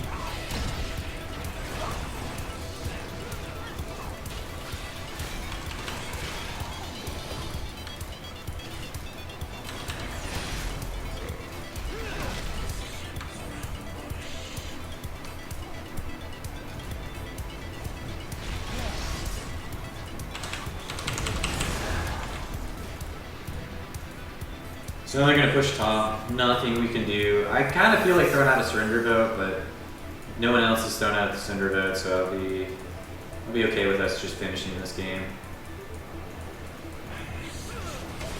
Okay, we don't have Gragas. Can't fight that. As well then.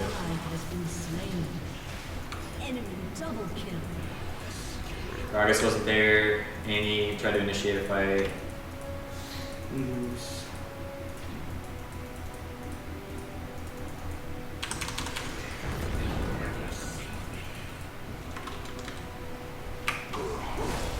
But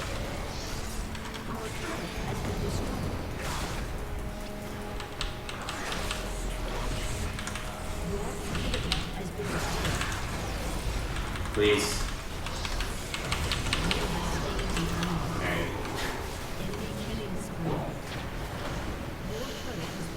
GG. You'll have games like this that just happen. Your lanes will naturally lose. You do okay mid game, early game, but you can't be everywhere at once as a jungler. Your lanes that naturally lose are going to be difficult to get back on their feet without your help, but at the same time, if all of your lanes get behind, you know, you can choose one or two lanes to maybe camp or try to get back in the game, but after a certain bit, it's out of your hands.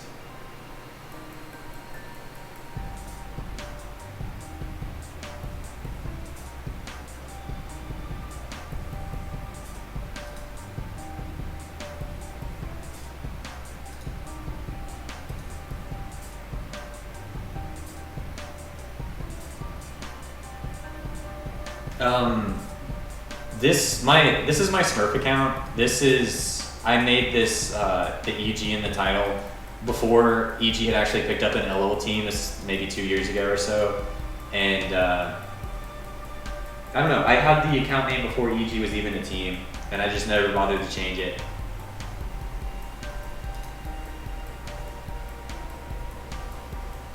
Two v two, Kha'Zix is really strong 2v2 early in the game because, I mean, even if you're not getting isolated damage, you do a lot of damage. Your passive does, you know, a burst and a slow. Your Q does quite a bit amount of damage, even more if it's isolated. Your W does a bit of damage, your E does a lot.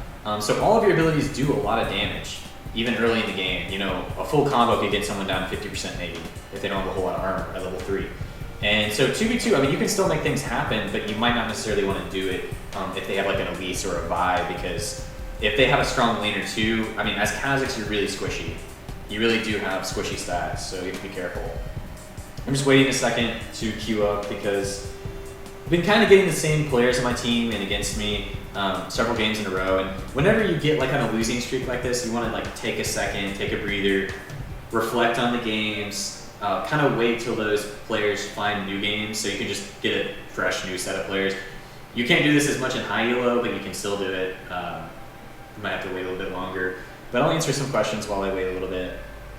So when did Kha'Zix get so strong? Well, it's not necessarily Kha'Zix getting so strong. He's been at the same power since they kind of changed his W, but for the most part, they nerfed a lot of the other junglers. I mean, if you look at the what junglers they've nerfed, they nerfed Vi, they nerfed Jarvan, they nerfed pretty much all of the strong ones that were in the meta for so long. Nunu got nerfed, Elise got nerfed. So it wasn't so much like Kha'Zix getting so strong so quickly as it was just everything else got toned down. Then the new season came out where you can farm the jungle and get fed on whatever champion you're playing. And so Kha'Zix, you need a lot of items. So he wasn't necessarily going to be the best jungler for Season 2, Season 3. But Season 4, right now, preseason, you do get a lot of gold. So, if you're ganking lanes and you build your jungle item and you are constantly farming when you can, you'll get fed really quickly. So on a carry jungler like Kha'Zix, if you get fed, you have the potential to carry. I haven't had the chance to do it in the past few games that I've played Kha'Zix today because, the game just ends at laning phase pretty much. That game was over past laning phase. We weren't in the game at all. They made a few mistakes that let us get kills and make it seem like we were in the game, but we were so far behind in every lane that, for us to make a comeback, they would have to make a serious error, like someone would disconnect on their team or we steal Baron and then win a fight immediately after.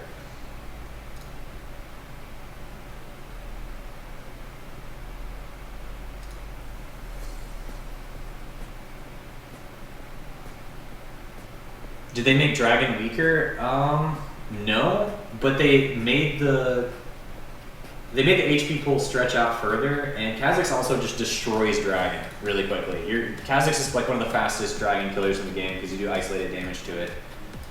So let's get in queue. Kind of unfortunate that I haven't won more than the Tristana game today, but I haven't played the best, but I haven't gotten teammates that have I don't know. I haven't had any negative teammates, but for the most part, I haven't had any teammates that have significantly won their lane yet.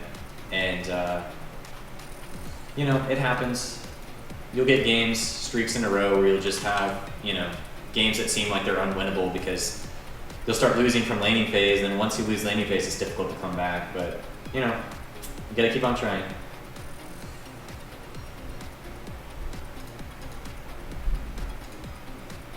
What is the strongest mid right now? Probably Syndra or Ziggs because they're both so well-rounded. Syndra and Ziggs both have kill potential and amazing wave clear, poke. They have everything. Syndra, you get a DFG pretty early on, you can one-shot someone. You can also wave clear from really far away and also initiate a fight with your stun from super long range. Ziggs, it's impossible to siege against a Ziggs. He's really well-rounded as a mid laner. He can, fend off most sieges. He can poke if you're sieging on them, and his ultimate does a ton of damage in a team fight where you have AoE crowd control. So they're very easy to play too. Ziggs is one of the easiest mid laners to play, and he has a really high win rate right now.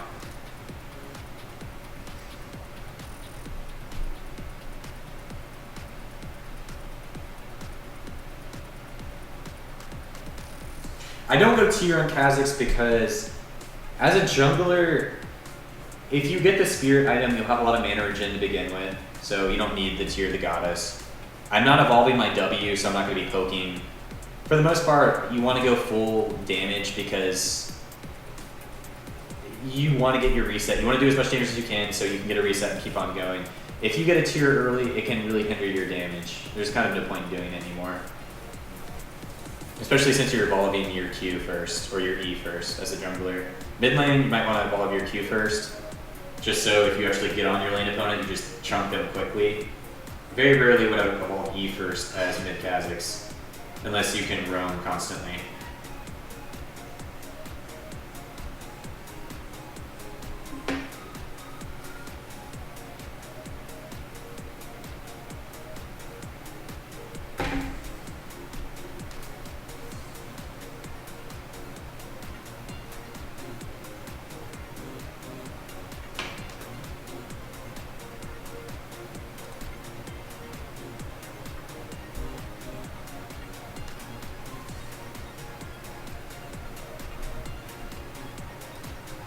Diamond 1-2 Challenger is probably the hardest gap in the entire game to go from.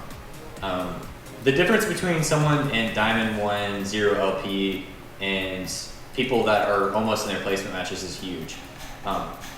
Diamond 1 should be divided up into different sections because you will get MMR caps very, very quickly in Diamond 1. And it means at a certain point, if you played a whole lot of games, even if you're in Diamond 1, you're going to get plus 2 LP and plus 3 LP, rarely more than that. And it takes a long time to go from 0 LP to even 99 LP. And once you reach 99 LP, you don't know how long it's going to take for you to even get in your placement matches. And it takes some people, you know, an entire season to go from Diamond 1 0 LP to Diamond 1 LP in the range of even getting in your Challenger Series, let alone being able to win it. But even on my Smurf account, last week I reached 99 LP and I won 5 straight games on 99 LP. I got plus 0 each one. And I had no idea how close I was to getting into my series match. But then I lost 2 straight and was fluctuating in the 90 points for a while. Reached 99 points again, won a game, got plus 0 again, lost a game, went back down. With the hidden MMR system, you don't know where you stand in Diamond 1. You don't know how high your MMR is. You don't know how close you are to actually getting in your Challenger Series once you reach the threshold of 99 league points in Diamond 1.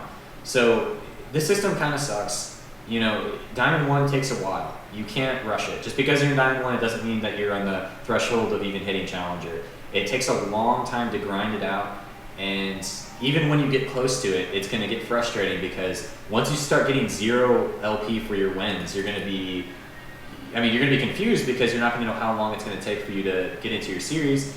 And if you're like me, you'll win like 5 straight, get plus 0 each time, and then you get one game where it's just, you know, bad things happen, you lose the game, and then you're back down to like 95 league points. And you're just like, what? That's not fair. I won 5 straight at 99. Why am I not in my Challenger Series? And it's because your MMR is still lower than the lowest MMR in Challenger. And you don't know what that is because it's all hidden. And Riot has said they're not making any plans on revealing that, but it would be really nice if they did.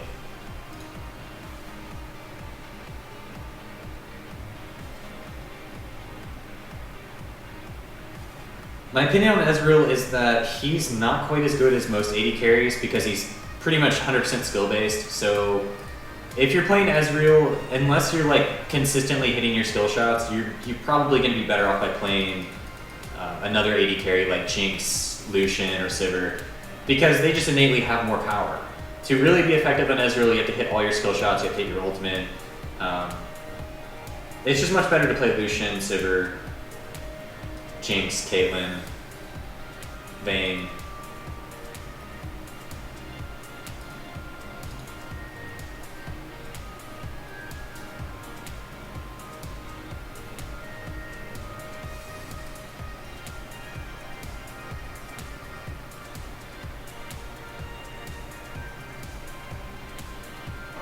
I might jungle Rengar this game, just to add a new champion you guys can watch. Jungle Rengar is pretty fun. It can sometimes work, it can sometimes fail. Rengar is open, normally it is banned, so let's go Rengar.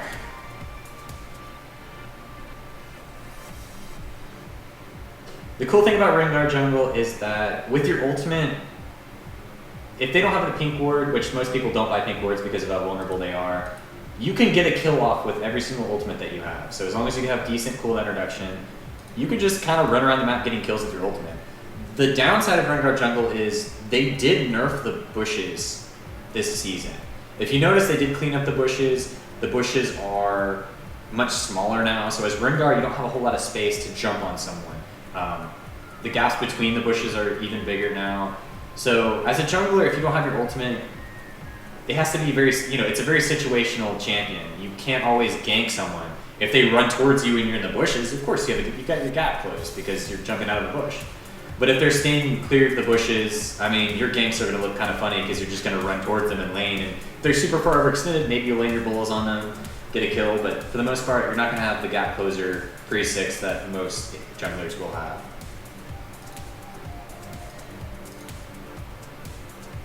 My masteries are, 21 offense because I really need the early damage. You could get away with going 21 defense, Rengar, and building tank. But in solo queue, I find that I play much better on assassins and champions that have high kill potential. That way I can just create plays on my own if, things go poorly for my teammates. 9 in defense, the 2 and the 1 point here for the, making it easier in the jungle. Juggernaut's a pretty great mastery because, for the most part, it is best on tanks, but, you're still going to innately have a lot of health if you are late into the game. You know, if you're higher level than most people, then this is still going to scale pretty well. And Veteran Scars is always pretty great. So the 90 defense really helps you out as a jungler just to duel early and, you know, not take as much damage in your first few killers. But yeah. They got a Lee Sin. Lee Sin pretty good against Rengar. Probably one of the better junglers against Rengar because of his attack speed debuff and his high kill potential on Rengar early game. Got to be careful on that. Lee Sin could invade on me past my first buff and try to kill me. Ooh, Fiora. Don't go Fiora. Anything but Fiora.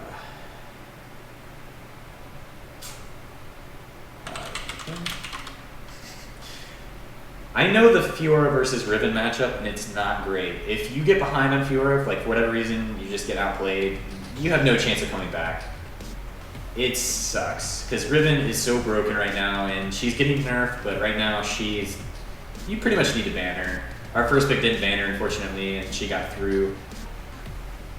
So we gotta deal with it. We gotta deal with it this game. We got a Fiora, we got a Morgana, so we'll see how this goes.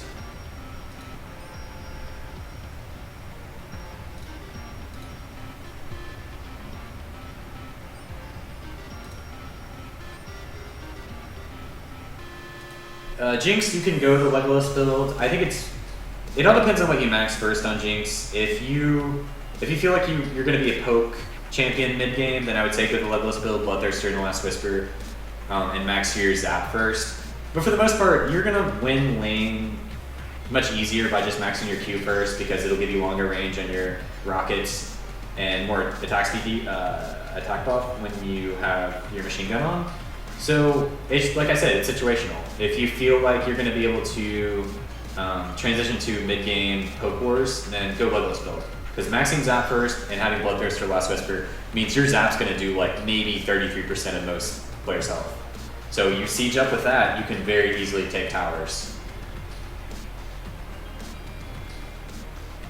No, everyone's loading really fast this game. I was going to try and go to the bathroom between this, but yeah, I'm going to be right back.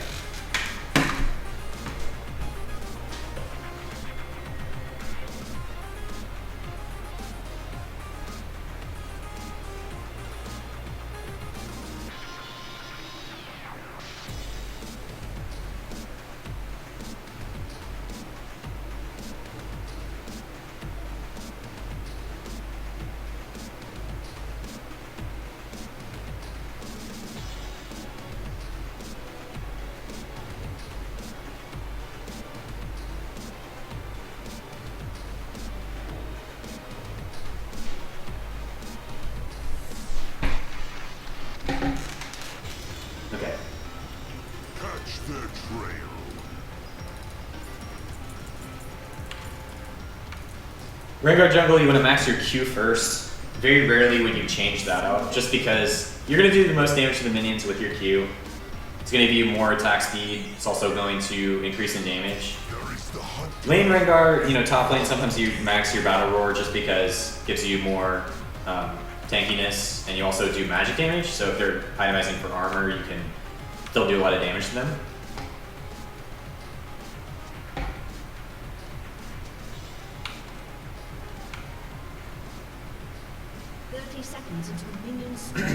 I'm going to actually start my red because if Lee Sin invades on me after my first buff, I would rather it be closer to my bottom lane than my top lane, because then I would have to fight against a Riven with a Fiora backing me up. So I'd rather start my red, and if Lee Sin wants to invade on me on my blue, then that's fine. I'll have Morgana, I'll have Thresh, I'll have Ezreal to help me. That's better. That's a better bet than like starting my blue, then going to red and having to fight a Lee Sin and a Riven early with only backup from a Fiora and maybe a Morgana. I don't know if they're here though. Yeah, they're here. Fiora, please. This could be trinketed. I would say more than likely this is going to be trinketed.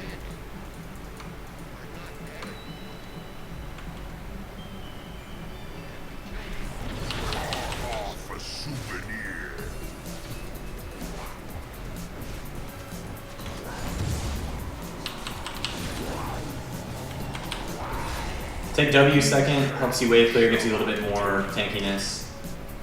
Yugi's really just going to be helpful in ganks and stacking up ferocity. So I'm gonna do the same thing I did last game. Just throw my trinket over. If Lee Sin went directly from his red to my blue, I'll see it. But I need to do one camp in between to make sure I hit level 3. Oh, and here he is.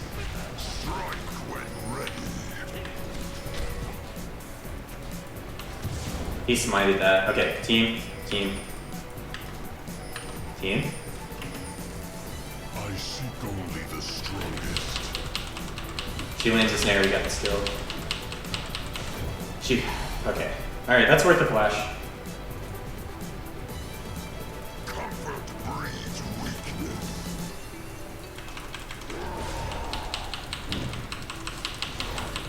So yeah, Lee Sin did invade on me. Worked out in my favor.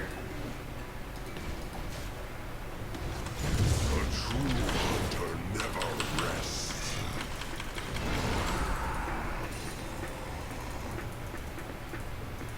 I'm gonna clear my wolves because he stole it with his smiting. He's gonna be a little bit further behind than I am.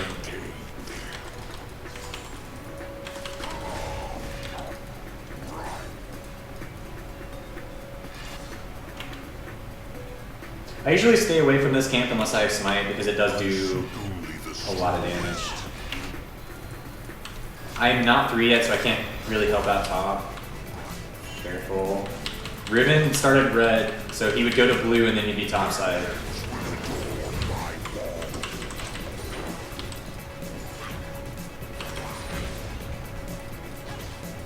No, stay. There is the hunter and the hunted.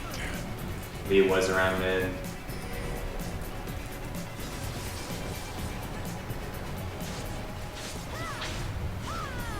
Fiora. Nothing will escape. Please, get to me.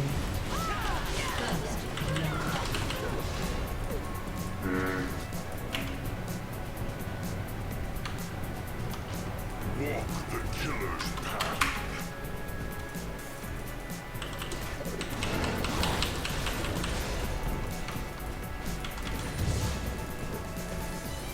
Let's see what they're made of.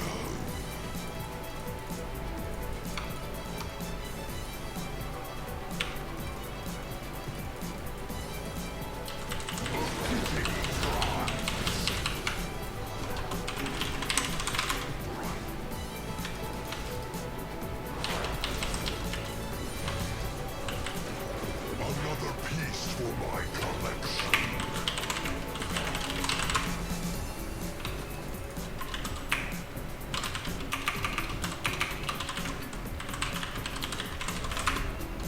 Strike when ready. Don't trip.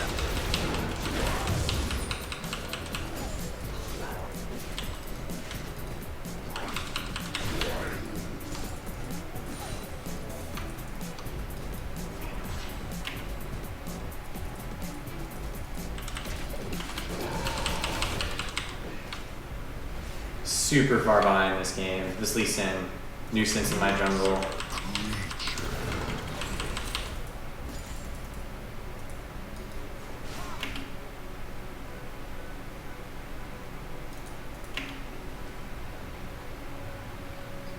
Can't really gank anything right now. Lee Sin's pretty far behind, but that assist he gave to Riven.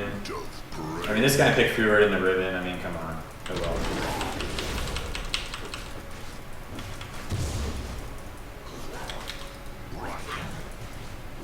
Nothing will escape.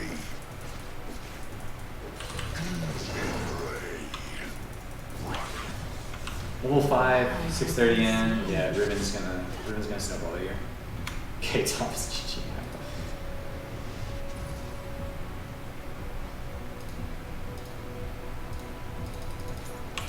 Monsters can't be made to fear.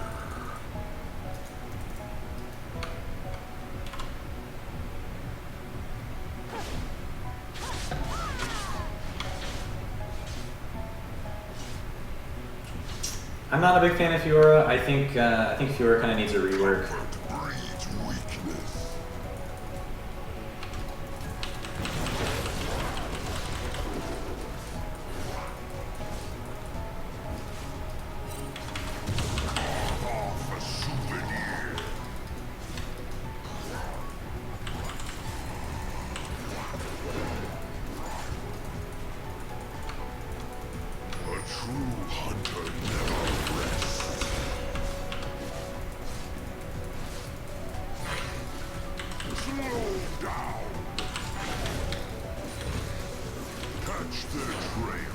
Level 6. I'm gonna make my way bottom. Ult that. Top is dead. Like you. I can't help it. Like that matchup's just really bad. You can't win that matchup as Fiora. He could have counterpicked it. I told him pick Renekton, but we need to try and make a play happen elsewhere. Monsters can't be made to fear. Maybe get a kill in.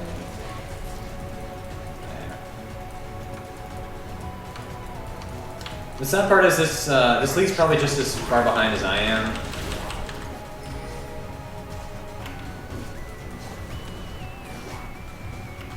Is he coming? A true hunter never rests. Please, W.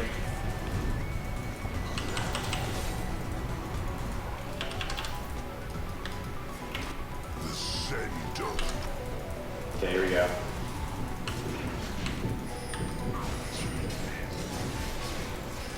Oh my gosh, that interrupted. That interrupted. Wow. I took Lantern, but the Flay took me out of stealth. That was interesting. there is the hunter. But yeah, you can take the Lantern as... We need to do Dragon.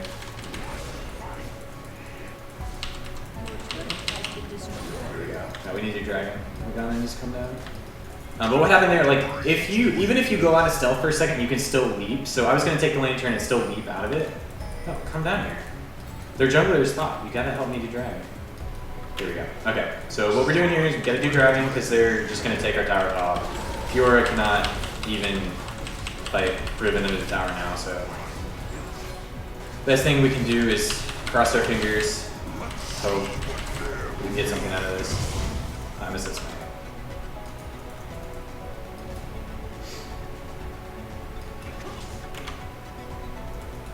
Walk the killer's path.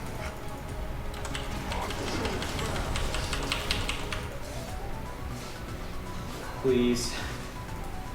We're gonna get a kill. Okay.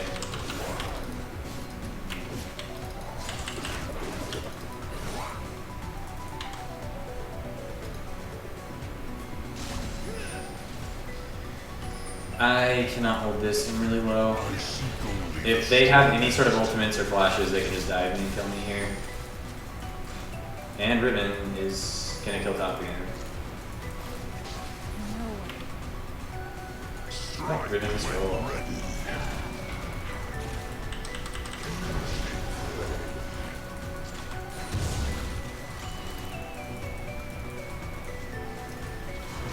comfort breeds weakness. Okay. I didn't realize she was gonna go in for that. She should have waited for me. I was going off on the side to wait for my ultimate. Another piece for my collection.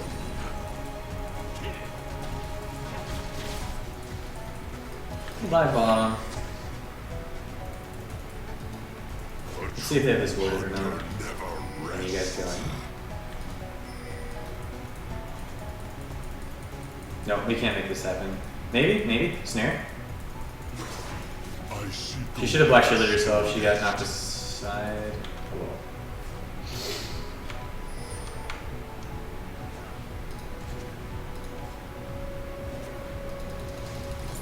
I pretty much have to go Spirit of the Lizard now because I'm so far behind. Riven is bottom. Ally has been slain. Yeah, this game's over. Oh well. I mean, that's how the Fiora versus Riven matchup goes. If you even get slightly behind on Fiora, it's impossible to come back. You just lose. It's impossible to come back. shall I take?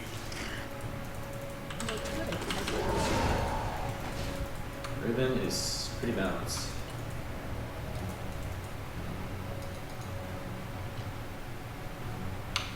The scent of prey. What the? Walk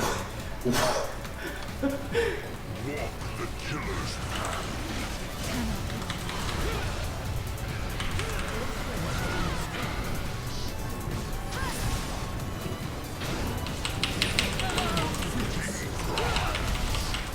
That shield.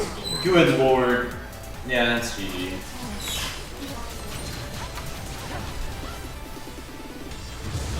Fiora. Fiora.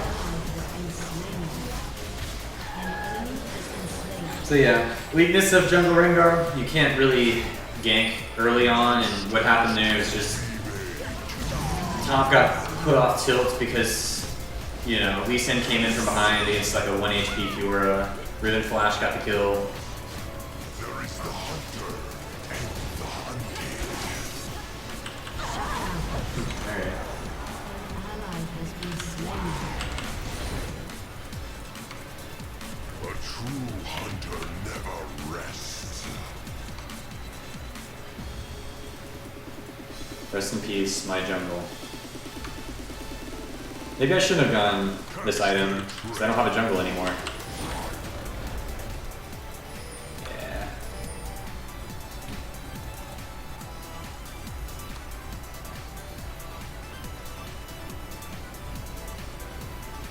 I seek only the strongest.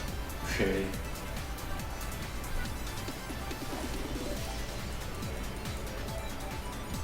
I think Oriana's coming down here too. Monsters can be made to fear.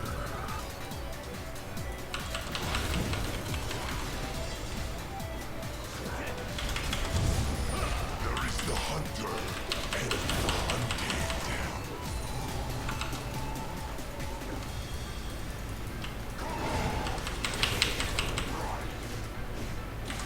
Their heads will adorn my wall.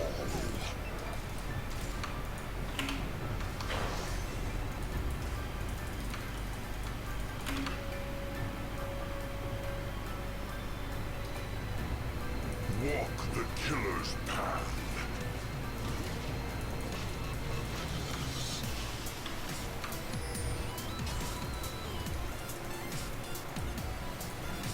Strike when ready.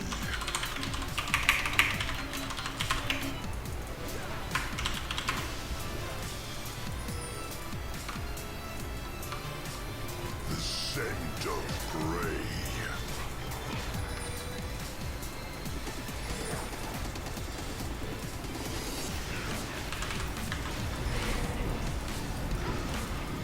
Can we even make a play happen here?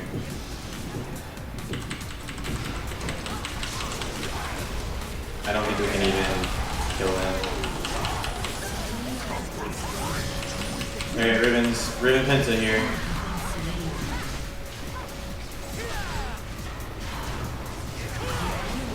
Nice.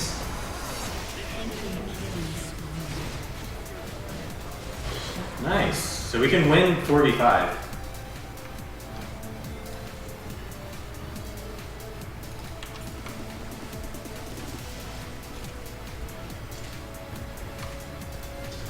But yeah, there's no reason to pick Fiora against Riven.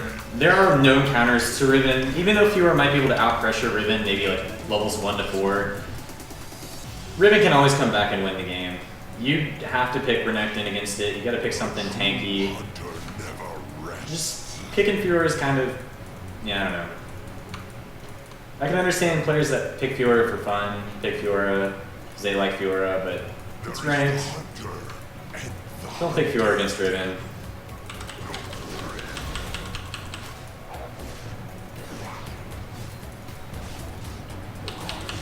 A fitting prize.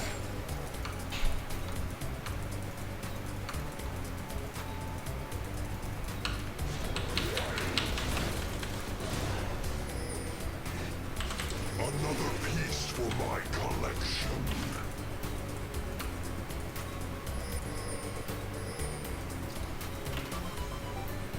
If Riven's here, we're all gonna die. Strike when ready.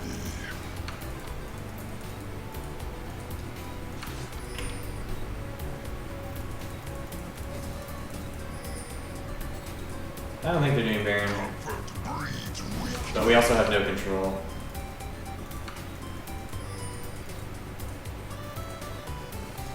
What's happening up here? It's just a Riven.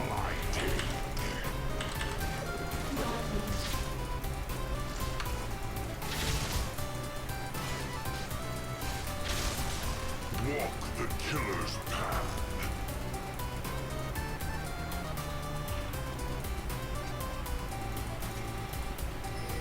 Yeah, if I go in to fight that, we're gonna lose 2v1. I seek only the strongest.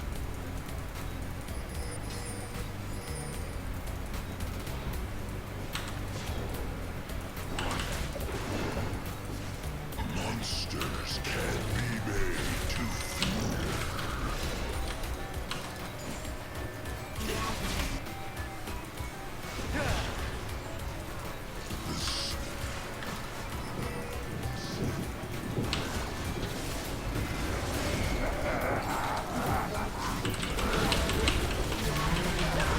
Riv. Catch their trail.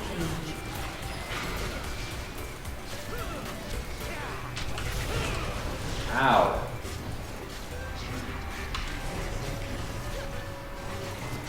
Oh, rest in peace. She ran through our base and killed us. Fiora. That was pretty good. The beast has been slain.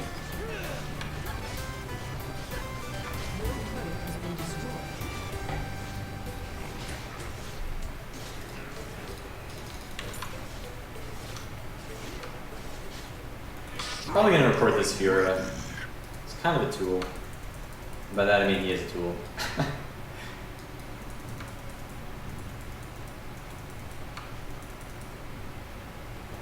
Monsters can be made to fear.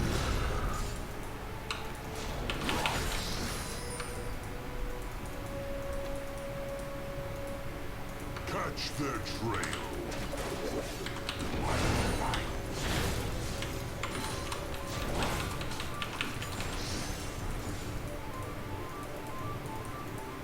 A true hunter never rests.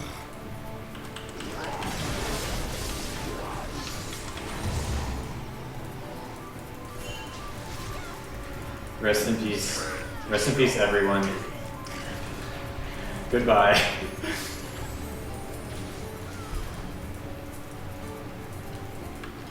Sweet dreams. Comfort breeds weakness.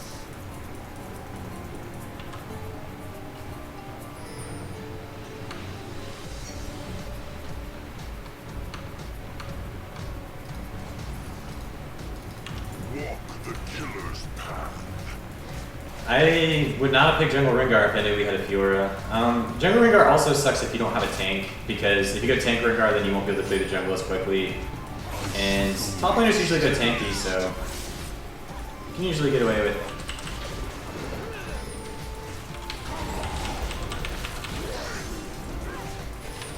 You can usually get away with going an assassin jungler, because most top laners will go like Shyvana or Renekton.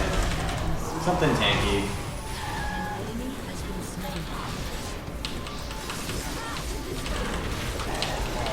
Yeah, I can't. Once I go in, you can't go out as Rengar. Holy cow.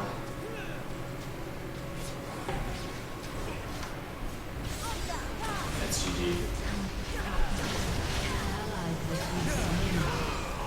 Enemy double kill. Haste.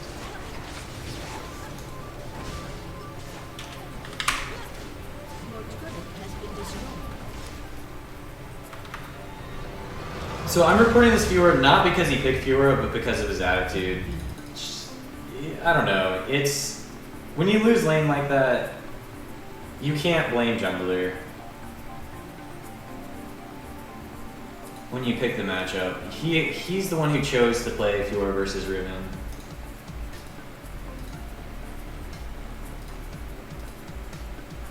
Oh, -4. Jeez. I'll play one more.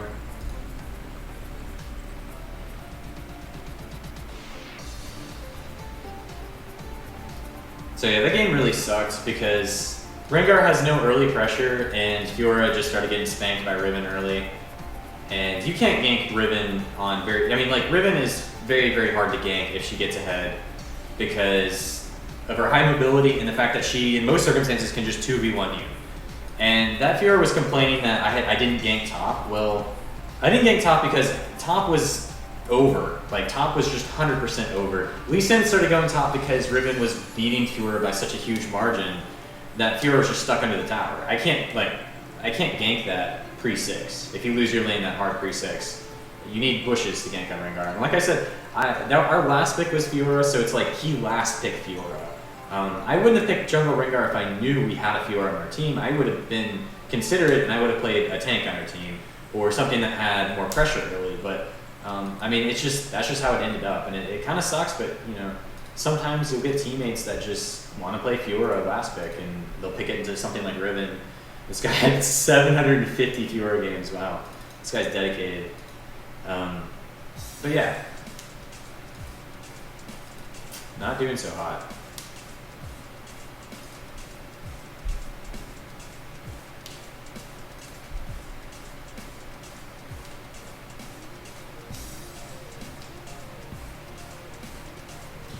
Jax and Riven can do well. I mean, Jax is fine against Riven if you play it right. So is Olaf. Olaf's really good against Riven, actually. If you go straight armor, you can stank it. There are a lot of counters to Riven, like especially during lane phase. Garen beats Riven really hard. Malphite beats Riven. A lot of things beat Riven. It kind of sucks when you pick after the Riven player and you pick something that isn't good against Riven. That kind of sucks. Like it sucks for you know, being a teammate of the player. It sucks having to play against it if you're, you know, picking Fiora against Riven. I'm not sure why that guy picked Fiora, but once I checked his profile, I mean, he's got 750 Fiora games, so he's dedicated. Sometimes Fiora works, sometimes it doesn't. I mean, heck, that guy might be higher ranked if he didn't play Fiora, but who knows.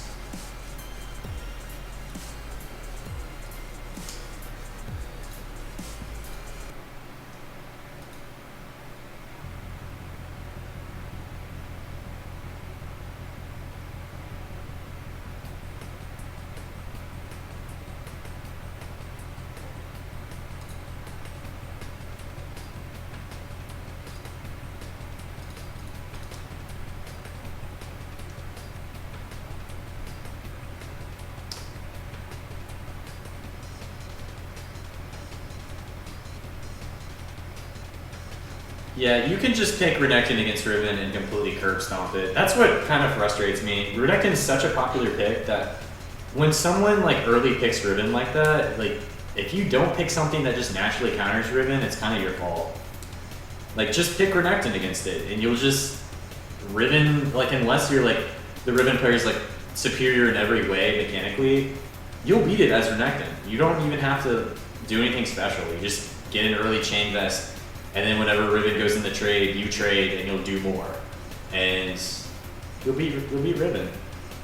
And if anything, you'll make it so Riven has to have help just to stay even in the lane, and that's great. The only problem is when you pick something like Yasuo or Fiora, something that's not innately, like, you know, widely considered powerful against certain picks. Like, I don't know. You need jungle help if you pick Fiora, but Rengar's not exactly the best ganker for a Fiora lane. Fiora has no crowd control. I mean, Sky Williams, he's the one who started all the hate on Fiora, but I mean, the hate was already built up on Fiora. I like playing Fiora, to be honest. Like, in normal games, Fiora is like a fun champion to play just because, you know, when you use your ultimate, it's like Omni Slash, you get a Ravenous Hydra, you can pop it in a normal game, team fight, and just kill everyone. But in all actuality, there's a reason why Fiora isn't picked in competitive play.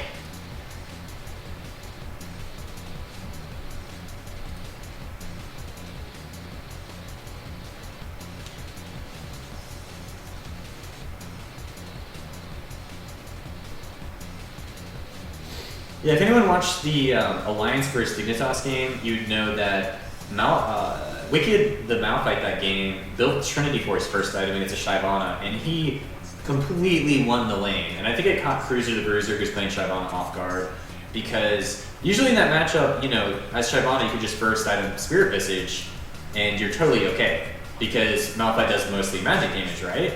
Well, if you first have a Trinity Force on Malphite, you're actually going to do more physical damage than AP damage, especially if you're trading just by auto-attacking and Eve and stuff like that. So Shyvana ended up losing that super hard in the tournament. And, you know, people were speculating like, oh, did Cruiser get outplayed or whatnot? In all actuality, it was just Wicked playing very well. Smart build path change to go in Trinity Force first item instead of something like Sunfire. He split up his damage, and what Shyvana did was itemize for magic resist, and she got punished for it. So it's just how it goes.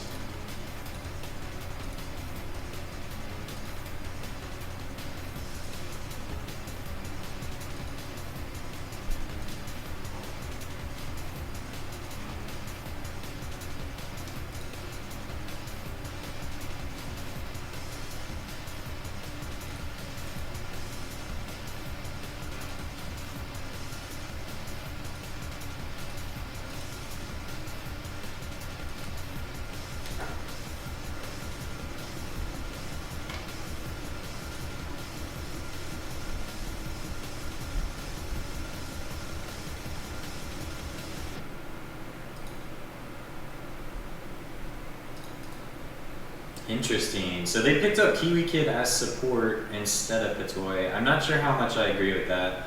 I think Patoy was actually one of the best supports in North America. It's really strange that they benched him.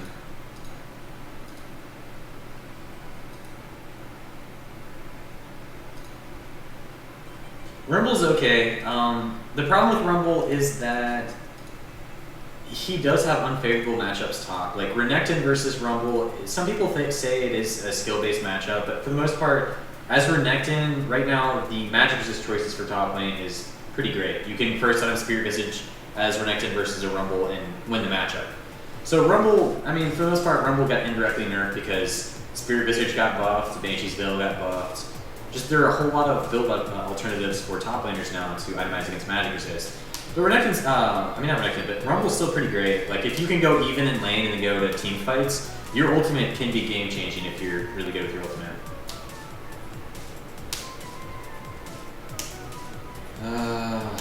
Hey, they first banned Riven this game. Thank you. Sometimes you just forget that Riven's in the game, or you know, like I said earlier, there are so many champions you need to ban right now that some of them will get through. Like some bans that I think are like permanent ban status, but sometimes get through. Kassadin, Riven, Lucian, Eve, Rengar, Kha'Zix sometimes. There are more. Elise is also extremely ban worthy. It also depends on if there are one-trick ponies with Q as well. Eve might be open. Eve is open. Might have to jungle Eve just so they won't get it. If they don't first pick it, I'll have to pick Eve. Okay, I'll pick Eve. Once again, early picking the jungler can be unsafe. Last game, I picked Rengar very early on. We ended up not having a good team comp at all. No crowd control.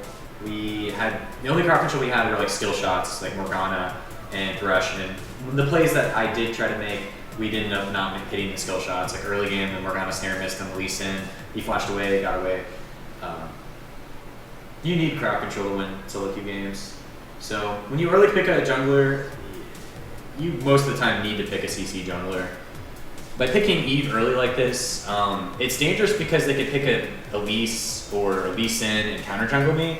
That Lee Sin was a pretty big nuisance last game because he came in and just like delayed my jungle, smited the big wolf from me, and got me kind of far behind. Even though he was behind, it was a bigger deal for me because my laners were losing. His laners were winning, so by him stalling me, he kind of indirectly helped them win the game.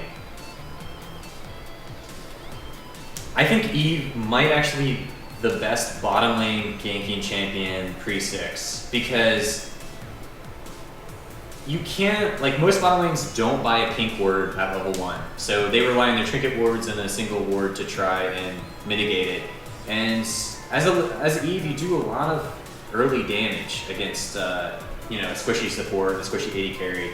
So you can just sneak in behind them and get in position and get a good gank off. That's what I'm probably going to try and do this game. Get a Vygar mid, interesting. Haven't seen a whole lot of Vygar in a while. They do have a Syndra, and Syndra wins. Like that's pretty much how lane matchups go. It's like, are they against Syndra?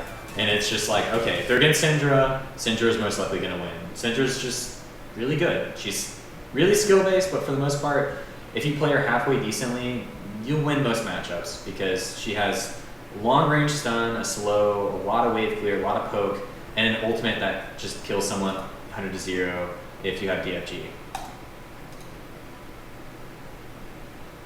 Here's my Eve page. Yeah, this will be okay. Actually, slight modification, get that for that. Okay, so they did end up picking Elise jungle, Shyvana top. I think they uppicked us again. It's been a while since I've had favorable lane matchups today. Syndra definitely beats Vygar mid. Shyvana is definitely going to beat Nasus top by itself. Now, it comes down to jungle intervention from that, and if I get counter jungle by this Elise, there's not a whole lot I can do. So, from the get-go, I know that if I get counter jungle, like the best thing this Elise could do is to counter jungle me. And they have Crepo and Yellow Pete. So, not only do I know that my mid lane is going to be at disadvantage, and my top lane is going to be at disadvantage. Okay, Shyvana jungle is a little bit better for us because it's got less crowd control early, less pressure. Elise top, however, is better against Nasus than Shyvana top. Elise top does a lot of percentage-based damage. You have a lot of kill potential pre-6 on a Nasus. Not a whole lot I can do against that Elise. The Shyvana can counter jungle me, but it's not going to be like an Elise that can, you know, if I face check a bush, she'll kill me in my own jungle. Shyvana, I can get away from. But they do have Crepo and Yellow Pete, so this is going to be interesting. I bet Crepo will start a pink ward just because he's generally a pretty smart support. It takes a lot of effort. And they might also try to steal one of my buffs at level 1. They've done that before when I played Eve against them. They like started on my... This way. Do I have the wrong page? Why do I... Okay, never mind. That was a Sona aura. I saw I had +4 AD and I forgot we had a Sona. Sona's pretty interesting. I think this season Sona's okay. They did change a lot about her. I don't know my full opinion on her. I think it is better to play like Leona or Thresh right now because you do have more gold. You can get really tanky on Leona and Thresh and be really hard to gank and do a whole lot of crowd control. Sona, even if you're ahead on Sona, you can still get gibbed and killed.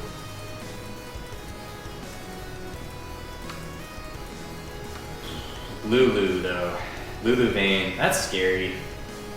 Lulu, they did buff Lulu the last patch. They gave her a bit. They buffed her across the board, kind of. Her shield does more early game. Her ultimate costs less mana. Her passive does more damage. If I must. Nasus was watching my red, but he stopped. I am afraid. I'm afraid of this counter jungle. Because if Shyvana starts my red, then that would put me, that would put the burden of me getting a red buff on their side of the jungle. Darkness. Which is dangerous because Crepo and Yellow Pete are more likely to peel off their lane than most people because they understand how important it is to stop the jungler from taking a buff. So a lot of possibilities that could happen in this game. Shyvana could steal my red, counter jungle my red. Their bottom lane could try and play aggressive here. We'll see what happens. It's solo queue, you never know what's going to happen until it happens.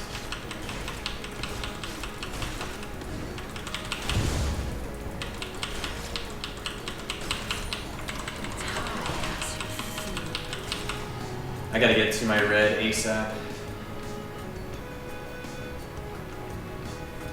Probably gonna do the same thing. Put a ward over, do my raids first, so I'm level 3. I would like to have started red, but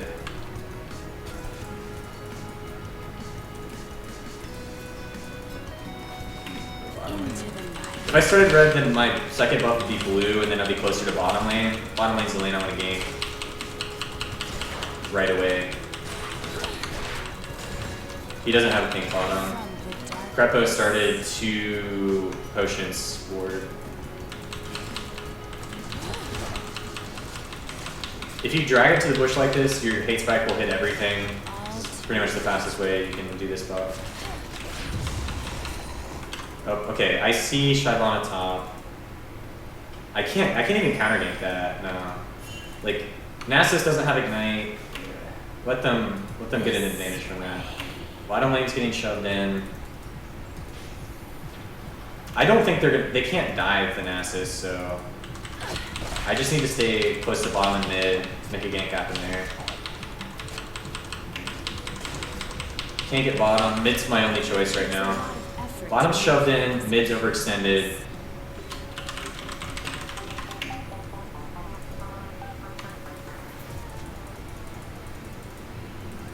Shadows beckon.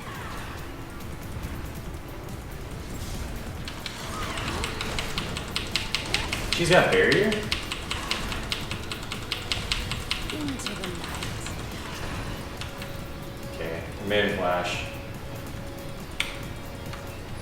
She activated her W right after, so I couldn't flash after because she would still be faster.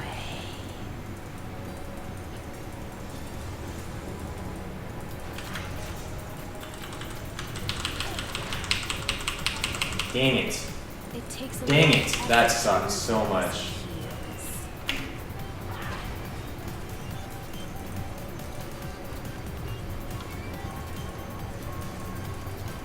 From the darkness. Okay, I can't gank that. That really sucked because, I don't know, she's just really tanky. I didn't do enough damage. I should have wasted flash, but I thought that maybe I would do a little bit more damage than I did. Behind now, but I made them burn summoners, but it sucks because if you make them burn summoners but you're behind in the jungle, it's hard to follow up on it. The night is my veil.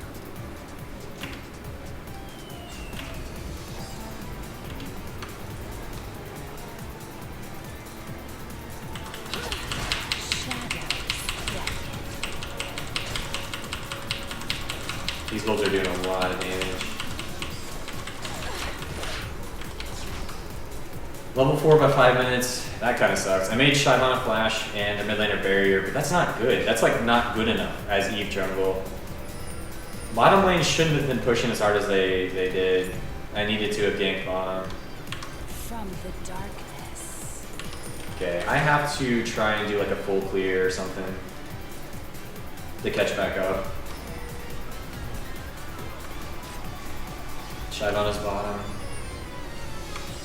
Really, when the Syndra had barrier, that's what screwed us up. Because I think we would have had enough damage to kill her. It takes a lot of But she effort barriered. to move like this in heals.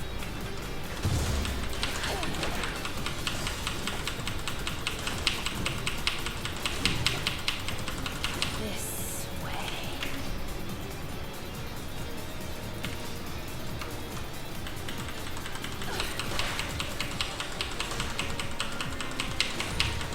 The night is my veil.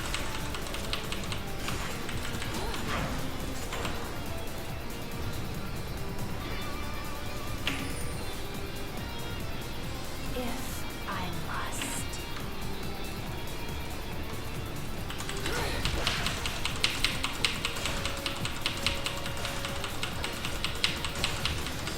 Into the night.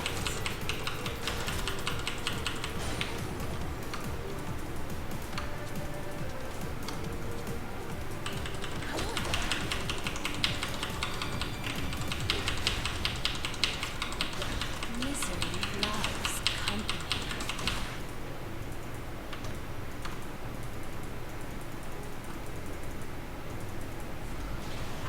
Shyvana started red, looks like.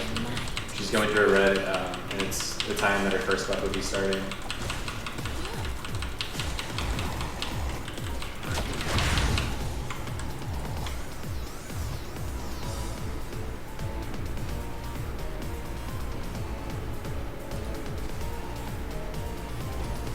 From the darkness.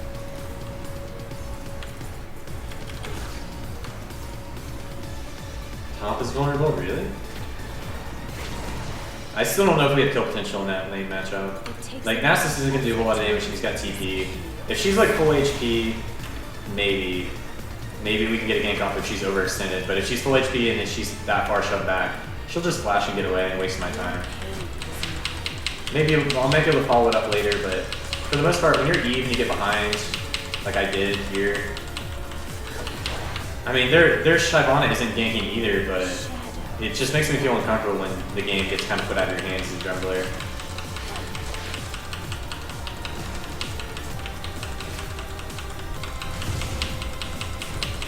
Okay, I got double up now. I can finally start ganking. Level 7. Everything's shoved. I can't gank anything, but I might be able to counter gank something. That's the difference. Like as a jungler, you can still counter gank things, but you have to try and predict what their jungler is going to do, and it sometimes can be unpredictable.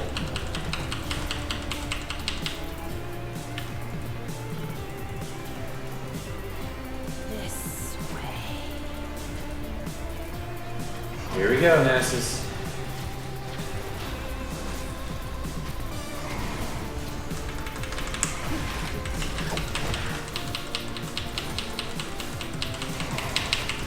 There we go. That was close. Good bait by Nasus though. She was tanking the creep wave and everything.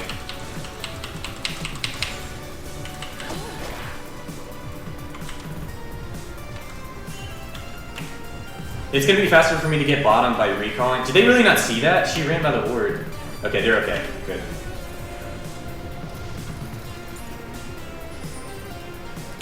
From the darkness.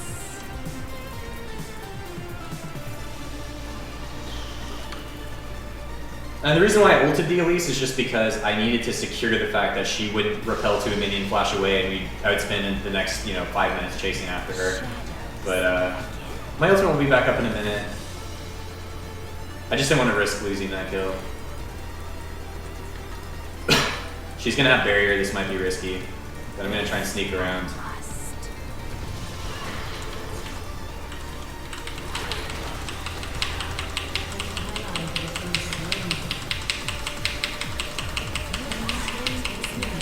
Sort of worth it.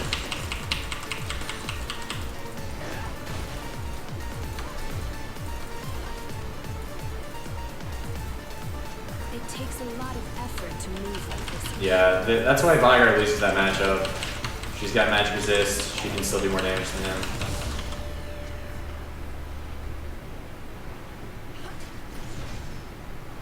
Top, yeah, top flashed, didn't it? I'm gonna go back top. Even though bottom's like still super vulnerable, this is the point which I like. Your second buff rotation is when you really start to shine on Eve if you don't do anything in your first buff rotation. I'm gonna go back top, kill this guy. This Elise is probably used to people just leaving her alone in this matchup, but because something vulnerable happened, because I can't gank bottom, I'm gonna keep going top. From the darkness.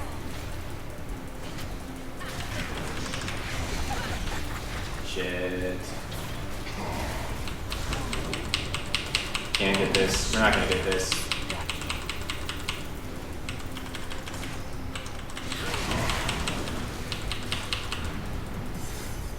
Oh. This way. Okay, Shyvana's bottom. Oh, shit. Yeah, we're kind of screwed. We have to pick a place to recall and hope that she doesn't check. But she backed off. That was a really risky dive, and I only did it because the Nasus started taking the tower for me. It takes a lot of effort. Good Elise repel though, and Shyvana was bottom. I don't know what happened there, but I need to start camping bottom. Nasus, 2 assists now. No wait, Nasus didn't die. Okay. None of us died out of that. It's perfect. For some reason I thought Nasus died. We're in great position now then. Give Vygar blue. Vygar really needs blue.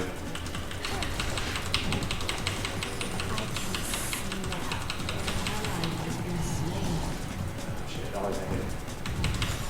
Okay, can we pick this off? If I must.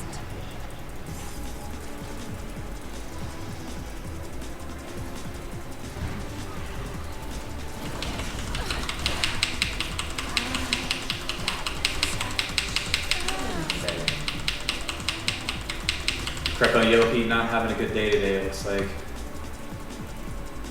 They got Dragon though, the enemy team, while we were top.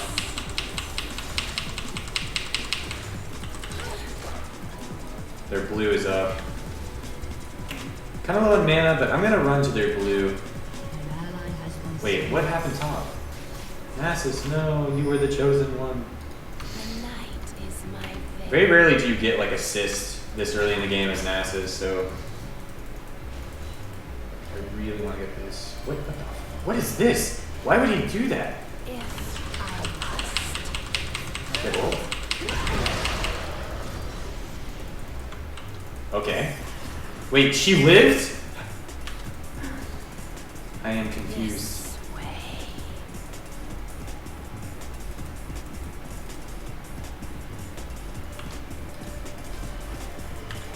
Your turret has been destroyed.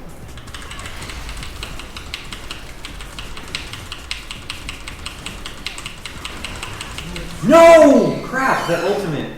Shut down. I should have backed off. That was silly of me. An enemy has been slain. It does so much damage. And she's got magic. Yeah. That's why she's pretty good right now. Okay, working on my DFG now. For some reason, I felt like I was healthier than I was. I think I was full HP though. Yeah, guess it's a lot of damage. She had Negatron Chalice. I did not do a whole lot of, and Murtreads. Yeah, I can't really gank that lane. I did give Valkyr the kill. No, I got the kill. Valkyr got the assist. I mean, it's really difficult to gank that lane. She's got a lot of magic resist. It was just a vulnerable time. I knew that their blue had spawned and she was coming down here to get it, so, you know, if she didn't have that much magic resist, I would have gotten that kill really cleanly. She had barrier too. Shoot, I'm thinking back about the play and it's like, that was a long fight. Like if she didn't have that much magic resist and she didn't have barrier, it would have been a lot easier for me to get gotten that kill.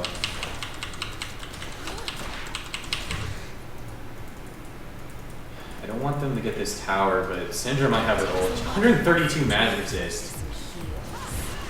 That's disgusting. I can't even hold that. I'm just gonna go bottom now. They're gonna get this and come bottom immediately. Yeah. I need to. Ally has been slain.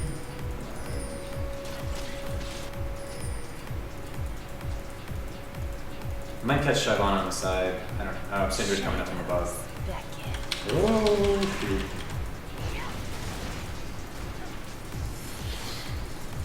Ult in 14. Syndra's so strong. This way.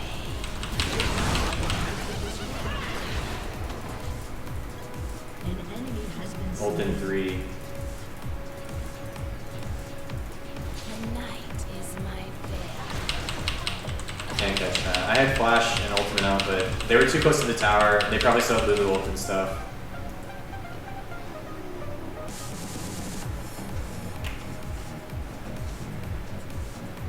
Elise is mid. Might be able to kill Elise. She take the bait. Into the light.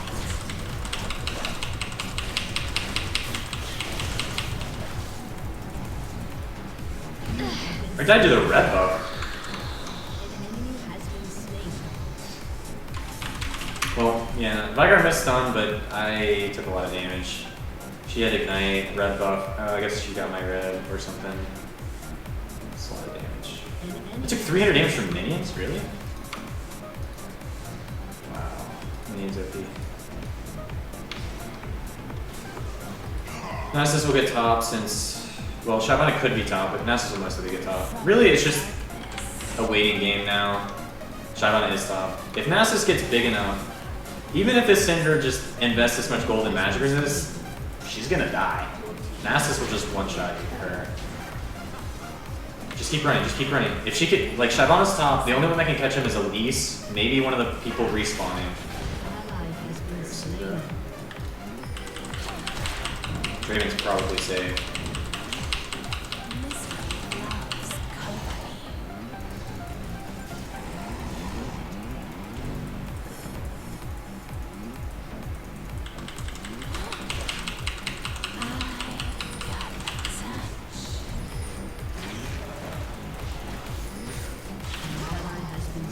Oh my gosh, Draven. That sucked. They're gonna get Dragon now. Yeah, Dragon's up now. Worst time for that to happen. We can't contest it. We'll get top tower. Not a great trade. It's down. So I'm gonna back now. Get a large rod. Once I get DFG, I can be a little bit more useful. I'll be able to start soloing people. They haven't been buying pink wards, but even though I did some decent ganks, I feel like I'm still not. I feel like we're still not in great position. This way. What?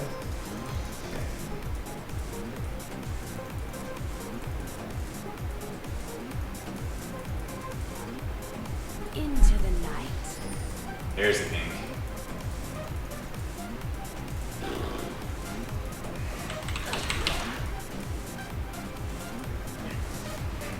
It takes a lot of effort to move like this. A lot of damage.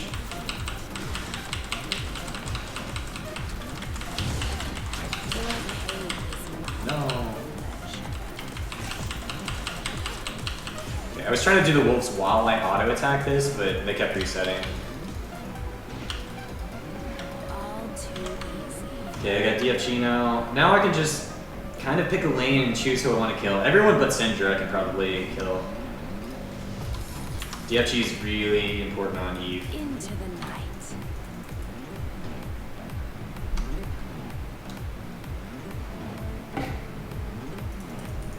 We gotta watch their Baron though. Vayne, Shyvana, Elise, that's some super strong Baron potential. I don't think they're going to, but it's just, you know, you never want to risk it. I'm just gonna throw this, even though it's a trinket ward, I'm just gonna put that there. We need to take him in. Yeah.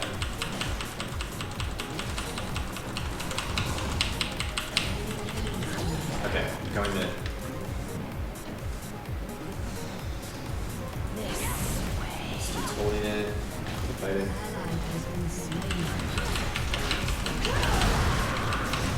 I don't know if that teleport was needed, but we'll get this tower at least. Oh shoot, I'm tanking.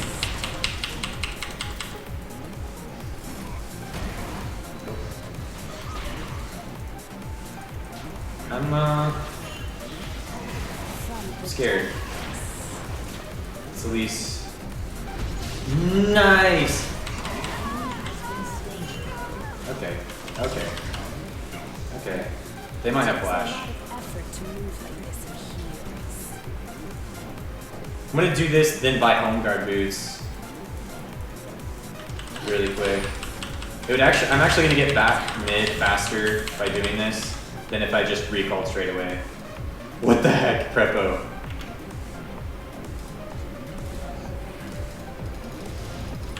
Okay, here we go. This way.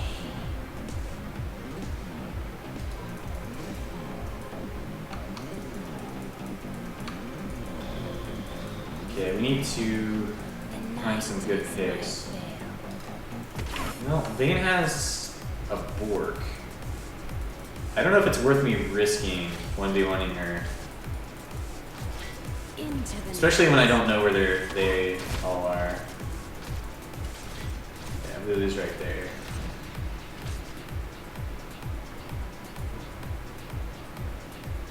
It takes a lot of effort to move like this in heels.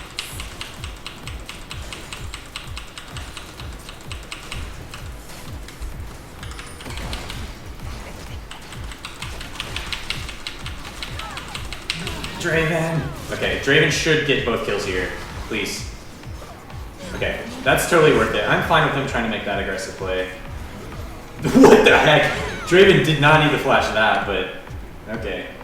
See, they tried to make a really aggressive play when we had, you know, control of this area. My team just immediately rotated. As long as Nasus defends top, we're going to have a huge advantage out of that. I had to burn ult, DFG, and flash, but their Vayne had the flash and got really extended, ulted, worked, and they both died. So I'm fine with that. I got an assist. Kind of a silly play on their part, but I think they're getting desperate. Darkness. Coming top. Nasus is starting to stomp obese 1v1. That's good. Shadows beckon. Okay. I got experience for that, but just push mid.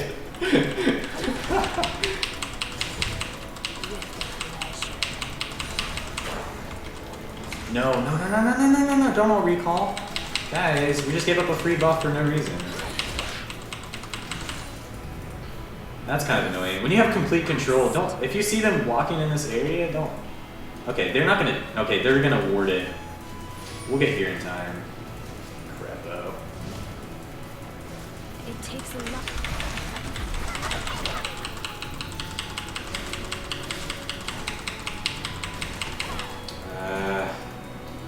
I would have just gotten condemned away and probably killed by Vayne if I kept chasing. Okay. Now Mikhail's and removed my ultimate, so he's able to move much faster.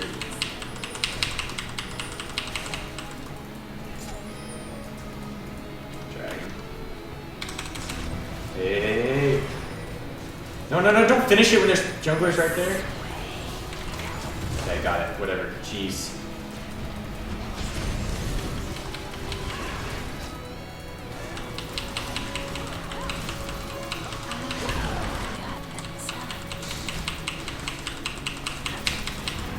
Alright. Kill Express. I just wanted Vayne to keep hitting me to delay her long enough for Veigar to have stun up it, and it worked.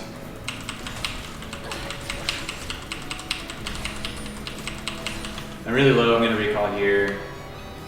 Build path, I'm probably gonna go hunting, guys. Magic Pen's really good at need.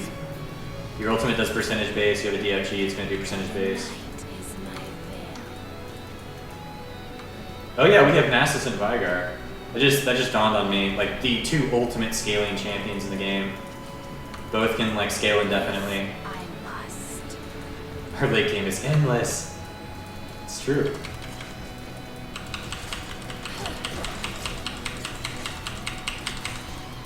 Into the night. Put my trinket on Baron just to make sure they don't do anything cheeky while we have Draven bottom. Okay, Vayne's bottom, they're probably not going to do anything, but it's always good to play safe. Need to recall. From the darkness. Pretty sure Syndra's coming behind him bottom, but not 100% sure. If they send multiple people bottom, then we're positioned to do Baron very quickly. Shadows beckon. Shyvana's around bottom. Okay. I can't really tank this. I'm gonna back up. I don't want to take too much damage because if I die before I can smite, then ooh, this is gonna be close.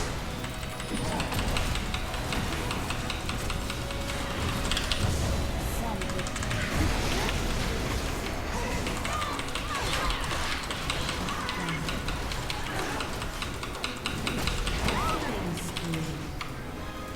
into the night. Alright, we got this game. GG. This poor Sona's probably dead though. It takes a lot of effort. So right there, we were in position to do Baron. We saw Shyvana bottom on a ward. We saw Vayne bottom. They probably didn't have ward coverage of it. Has destroyed. We did Baron very quickly. It was kind of risky that we decided to finish it, but I'm relatively confident with my smite skills. Most of the time I will outsmite the other jungler, so finishing it when their jungler's in smite range is okay, but it's very risky. This We didn't really have a way to stop her because she was so tanky though. They want Nasus. I'll remember you. Shut down. the night is my veil. Destroyed a turret.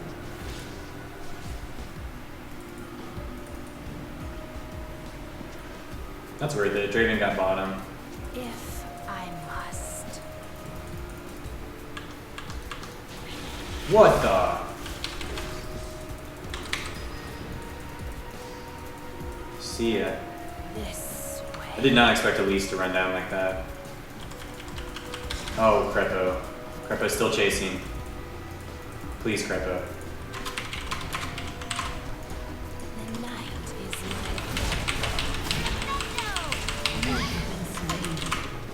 I was typing while he was chasing.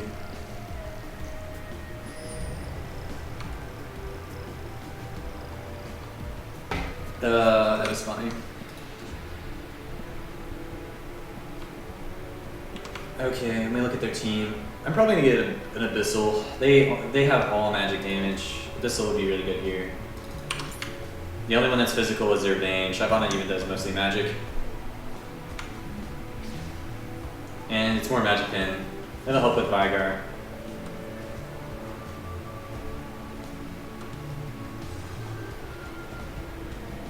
Please no throw Reno. This Vigar is huge. And Draven is dead.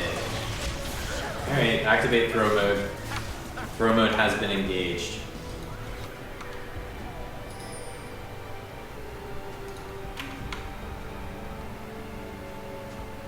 Shadows beckon. Well then, I guess they went through that way.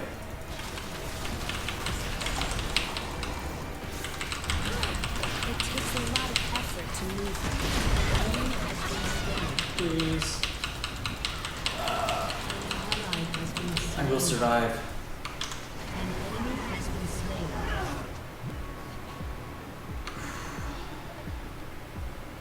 I gotta run top. From the darkness. An enemy has been slain. Peace. I can see out there.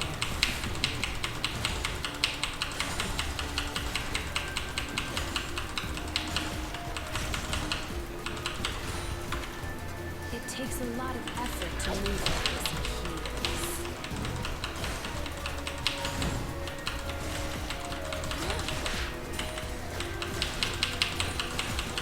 Your pain is mine.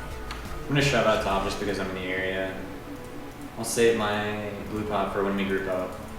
Nasus is bottom, so that's creating some pressure. I'm gonna create some pressure top while they're bottom. I can't get to them in time, so whatever play they're gonna make, they've already made. And it looks like it's gonna be a bad one for us. Yep, throw mode has been engaged. Into the night.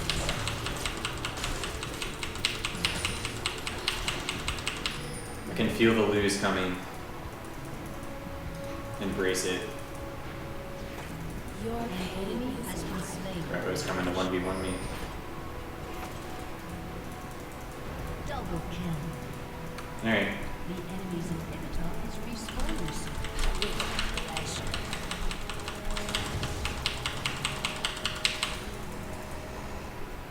Wondering if Repo's gonna come to me. Not sure. Time to feed.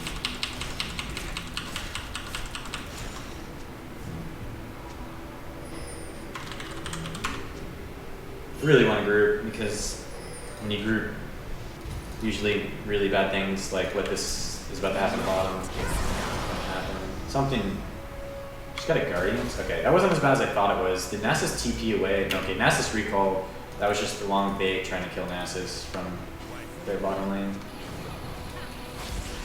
This Oh, okay.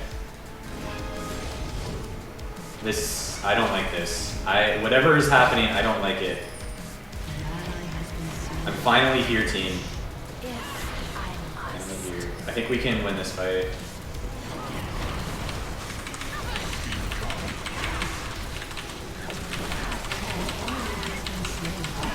From the darkness. The resets. Alright, we won. Get both inhibs.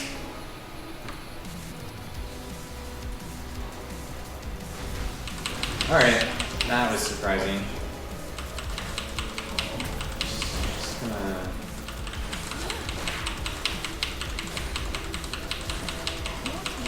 Team. It takes a lot of effort to move like I could have left one minion so I could ravage it to attack this inhibitor faster, but Your oh team well. has destroyed an inhibitor. It's Baron.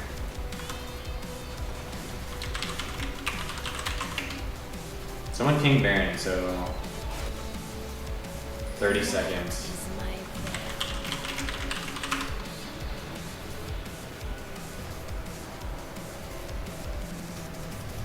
Probably go Hourglass second.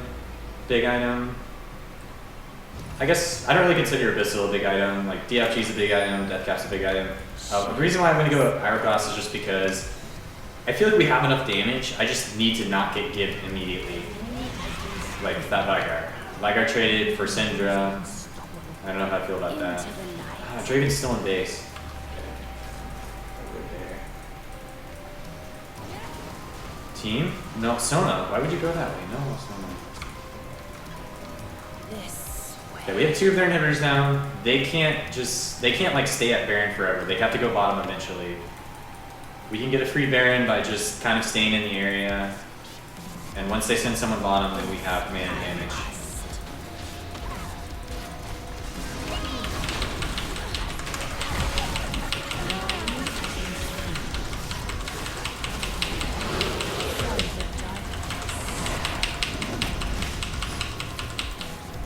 These flashes.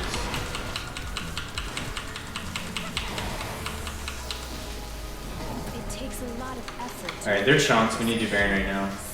Draven's in the area. They're defending bottom. Let's do this quickly. Their Vayne is dead too. They have no global ultimates or anything, so they really have no way to steal it from this position. This way.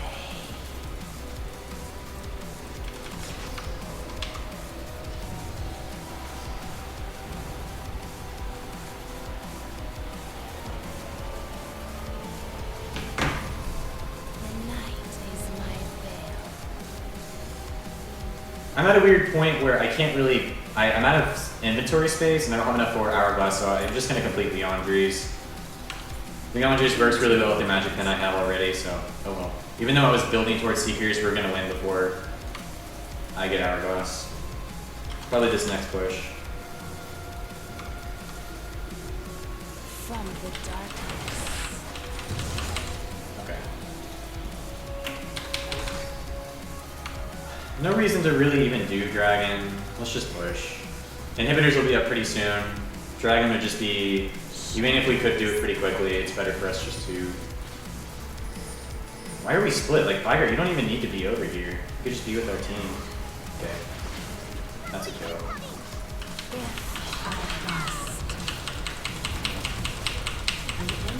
That's a lot of damage. Oh my gosh. That damage. The night is my veil. I will chase you. Has destroyed a turret.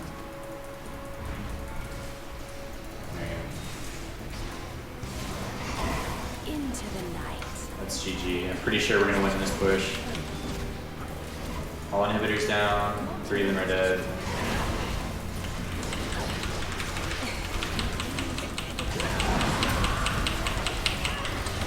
Really? That's Syndra. DFG ult me. Oh, she doesn't have DFG. Okay. From the darkness. It looked like it was a DFG icon.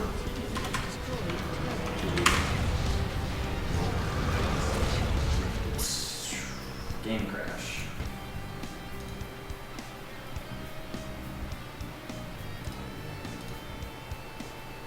Wow, I got +6 for that game. Okay, I'm gonna get back in Q, but I'm gonna get something to eat because I haven't eaten in a while. I'll be right back.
I'm gonna play some Hearthstone while I'm in queue again.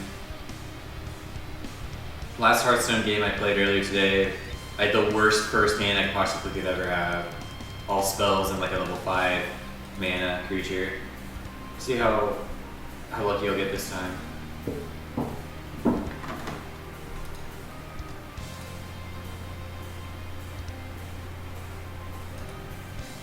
I've been really liking the Shaman deck even though I don't have the best cards for it right now.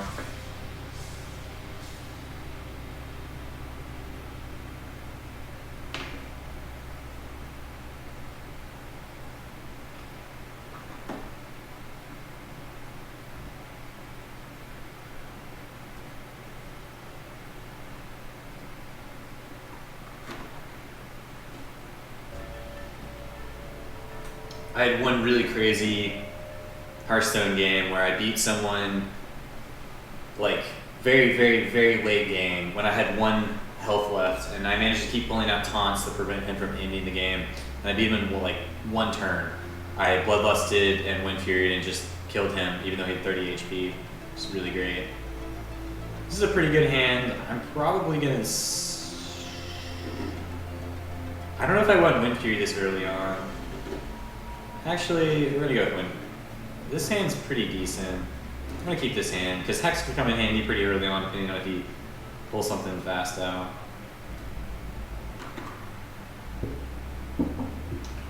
Like a Dust Devil. What the heck? That card is insanely strong. It's a 1/3/1 with Wind Fury, but Overload. Ooh. I think I'm gonna coin out my Direwolf Alpha just so he can't take complete board control. Otherwise, I wouldn't be able to play anything that turn. That's a pretty insane turn 1 by him playing that. Once again, guys, I'm just playing Hearthstone while I'm in queue.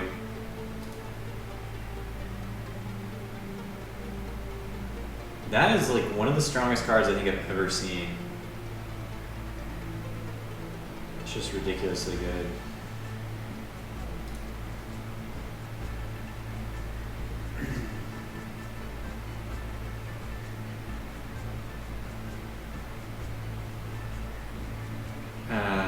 I guess I have to trade.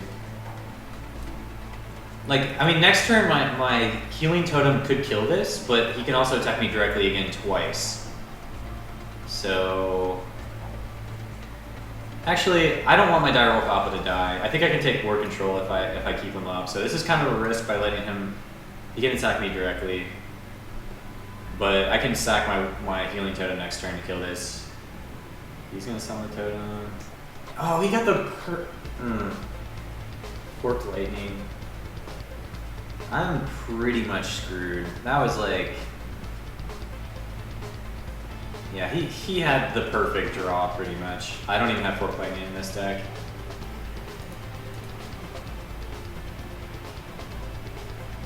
Well then, I'm gonna have to use that and then just summon a totem.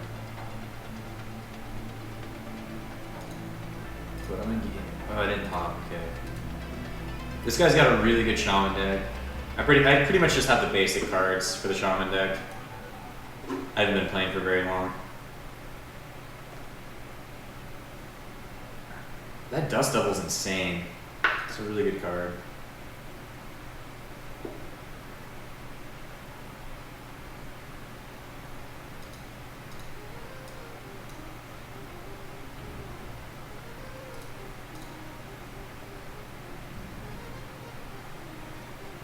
Wow. I've got C9 High, C9 Balls, and Medios on my team. I don't know what, I guess I'll play support, I don't know. Because High's gonna play mid, Medios is gonna play jungle, Balls is gonna play top. What happened? My Wargame got enraged. Did he attack it with something? Oh no, Knife Juggler probably. Yeah, Knife Juggler's passive hit it, and he summoned the totem. Well, I'm basically screwed. Yeah, this. Give your totems +2 health. Alright, that game's over. That game's over.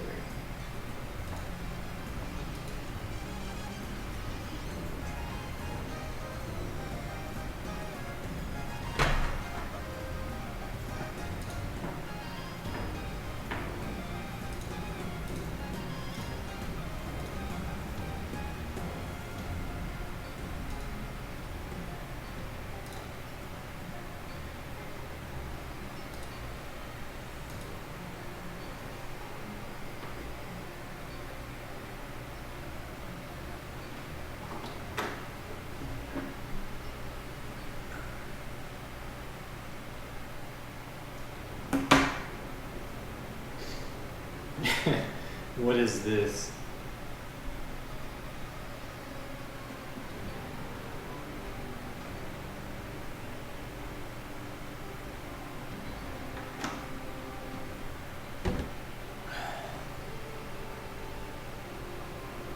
Great, they have Lucian bottom. I don't play a lot of AD carry mostly, just because it's usually a really, really popular role. So when I can, I opt to play mid or jungle. They got Kha'Zix. I want to let Medios jungle just because it's Medios. Why would you not let Medios jungle? Question is Ball's going to play AD or support? This account doesn't even have everything unlocked, so maybe I'll just play Leona. I think I'm just going to play Leona. Leona would be really good with Malphite, and it would also be really good against their team comp. Kha'Zix doesn't do well against a lot of hard CC. I don't think I've got a good rune page though. Yeah, I'm gonna have some wonky runes with this champion, but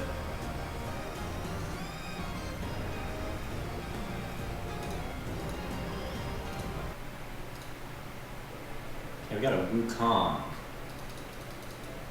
I don't. Is this Wu King? Alright, we got a kill lane bottom. It's gonna be Wukong and Leona.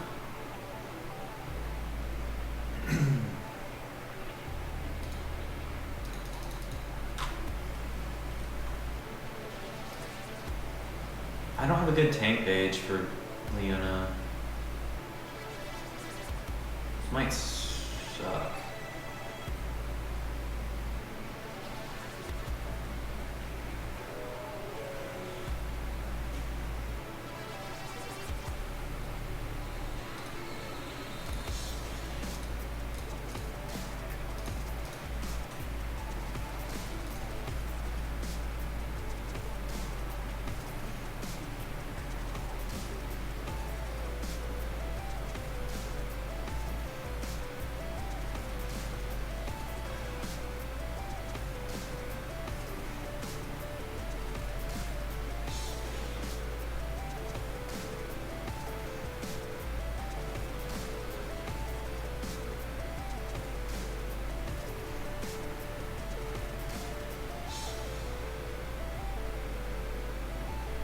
This might be a decent, this is going to be pretty decent for Leona.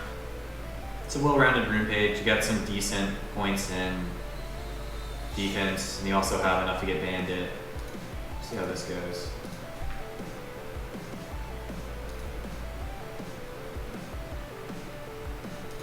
That's not, those aren't good runes. I just realized how bad those runes were. I don't have armor on that rune page. That's not good. And then I have like 5 gold per 10 or something. And ability power, I don't know why I have that rune page. I probably would have been better off just going like AD and defense and magic resist or something. It's a really bad rune page. I'm against Yellow Pete and another dude. Wait, what is it? Jungle Wukong, okay.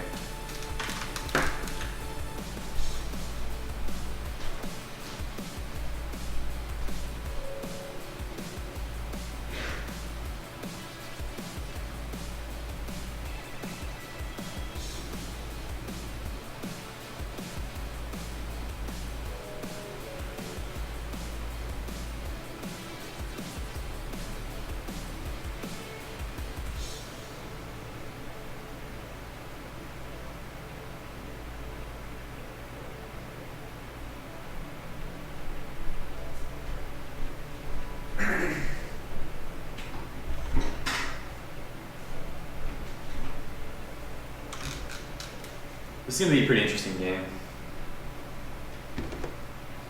3 Cloud9 members against 2 EG members and a Dignitas member and 2 solo queue people.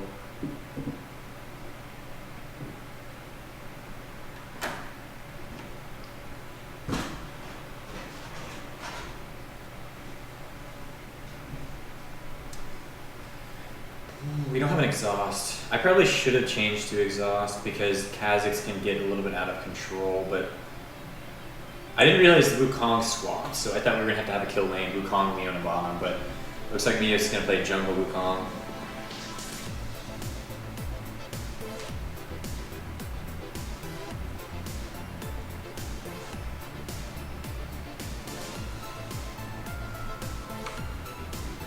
I must not fall.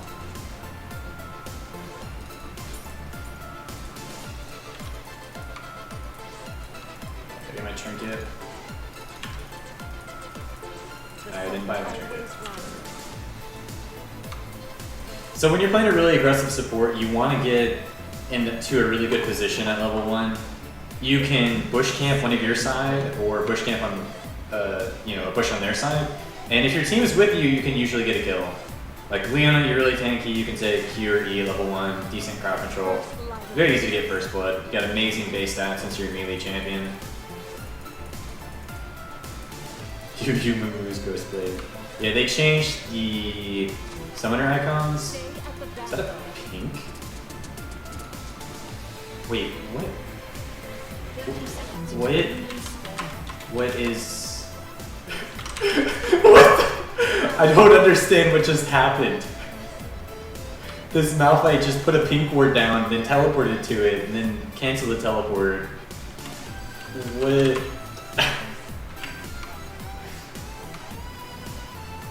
Ever vigilant. I don't...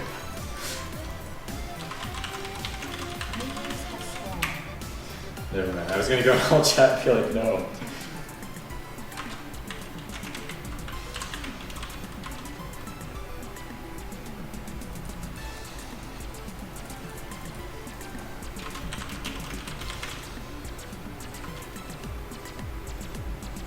Chosen of the sun.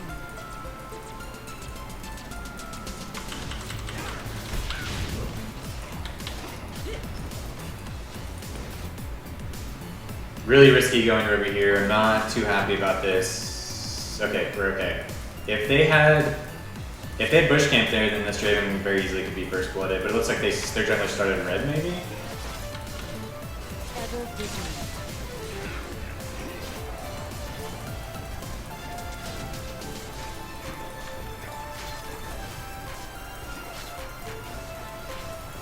Stay at the vanguard. Balls took a little bit too much harass there. Maybe I should have gone in. I don't know. I didn't think Balls would trade with that though. Twilight fade.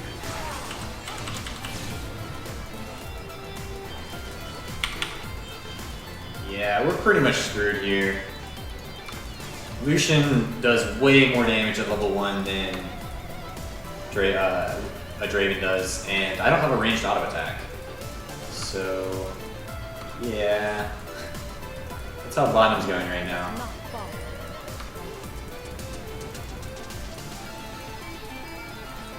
Yeah, and he also flashed on us.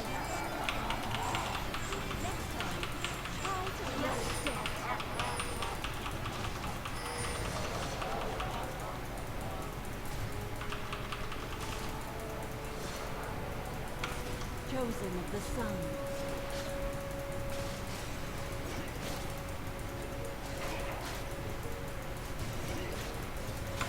Okay. Leona's kit is pretty bad until you're level 3. Even level 2. Level 1 Leona doesn't do a whole lot in all in like that.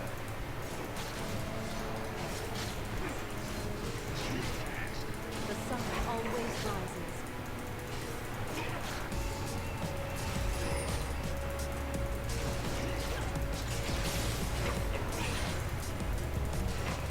I must not fall.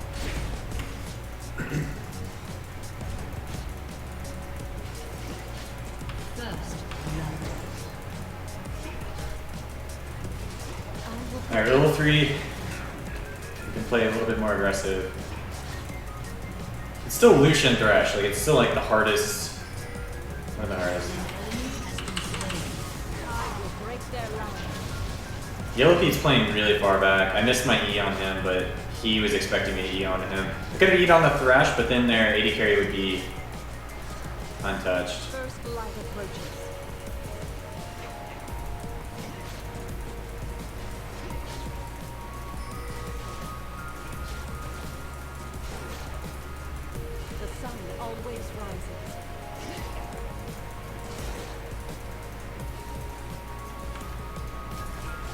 Amumu's mid. Stay at the vanguard.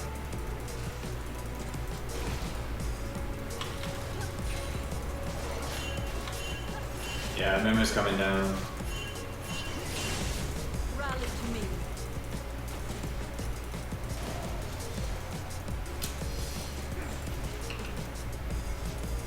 Well, they take a lot of damage from that. He does have one potion. He hasn't backed yet. Crap. He's probably going to have enough for a BF sword after 2 more waves.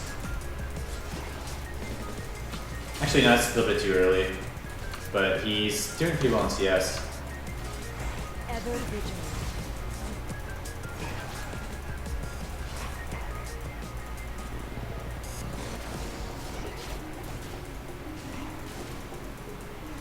The sun always rising.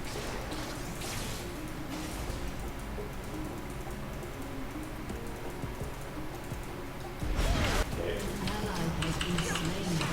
They will be the sun. And that's what happens. You get played back when you go in.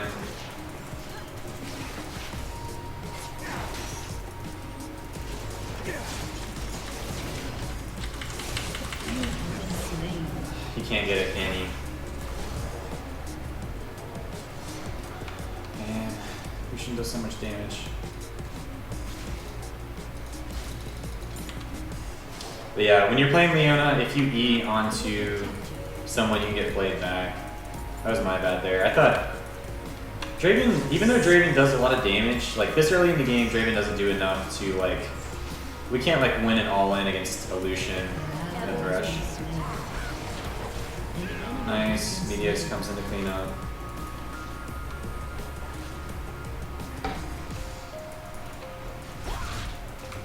Draven does get to the point where he can start killing Lucian, but yeah, the LP has a BF sword now. But it's a little bit further down. It's once you actually start getting completed items. Feel the sun's glory. And Yellow Pete, or not Yellow Pete, but Krepo started Doran Shield too. That's a problem. I didn't realize he did that, but if you start Doran Shield, then like you can do a whole lot. It's like basically twice as good as the base stats of Relic Shield. Rally to me.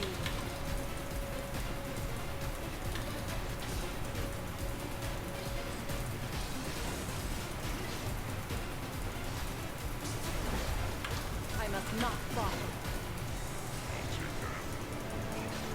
I needed to share that build with you. We cannot fight. Oh, he got snared. Chosen of the sun.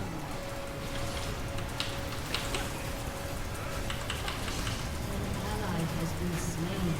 Rip. I will protect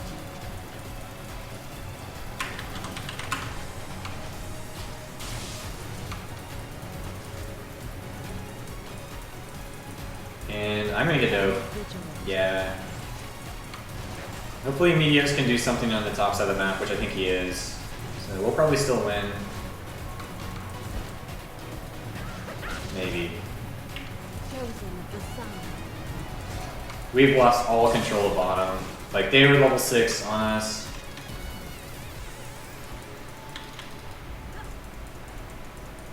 First light approaches. An ally has been slain.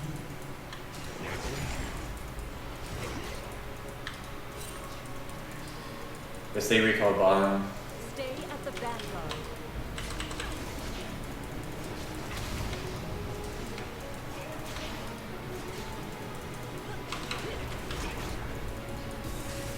Rally to me.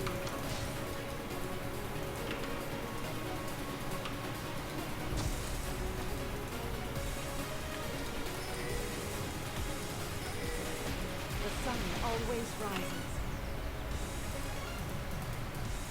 Shyvana proxy?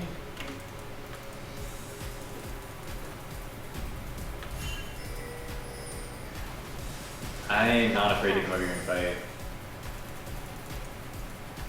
Real. Get that thing. Okay, well, I roamed all the way up here for nothing because I didn't want to fight. The sun always rises. Yeah, wasted a lot of time.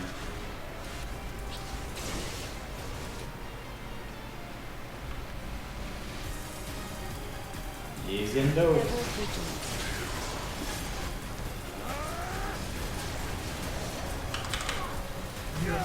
Good night. They'll have to get through more. Damn, I tried to save him. Next time, try to leave a dent. An ally Stay has at the been slain. vanguard.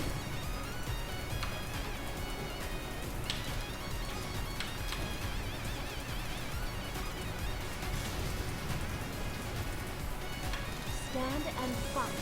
Enemy killing spree. No, Team Cloud9, you can't fail me. I will protect you. Well, I got a lot of gold. I guess I got shutdown bonus for the Lucian.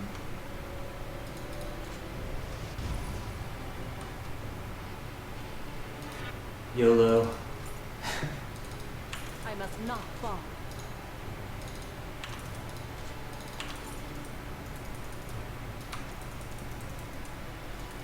Leona scales really well with health, and so I just went giant spell. Oh well. First light approaches. They do a lot of physical damage. Kha'Zix, Lucian are pretty far ahead, both of them. So by me getting the Randuins, maybe I can tank them mid game. I don't know. Chosen of the sun.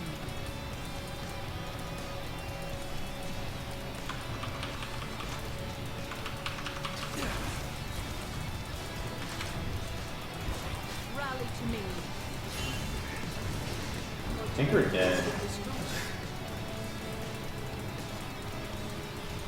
Okay, never mind. I thought he was gonna flash pull one of us into a Lucian combo.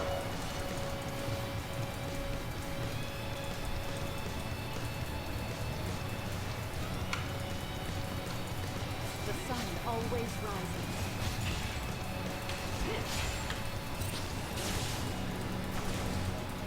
This is perfect position for a jungler to come in behind and gank them though. Maybe Medius will come over.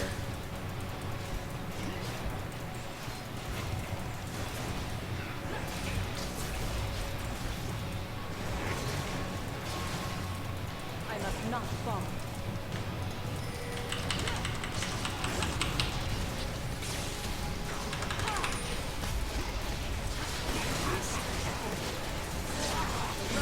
There we go.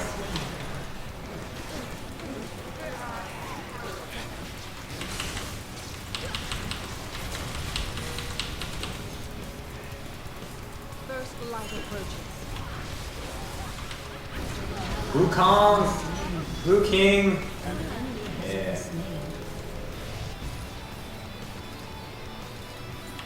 I will protect you. Enemy rampage. Kha'Zix. Uh-oh.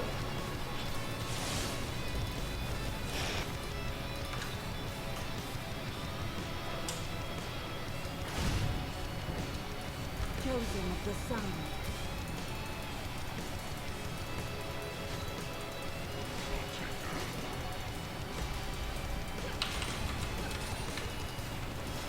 The sun always rises.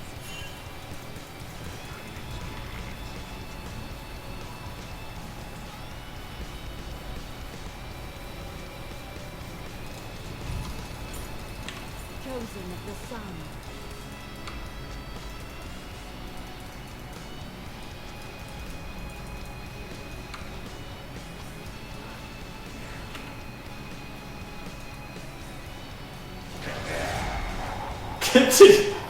What the heck?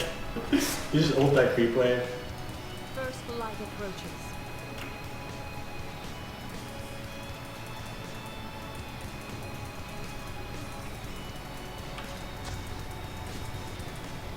Dragon just leveled up. Rally to me.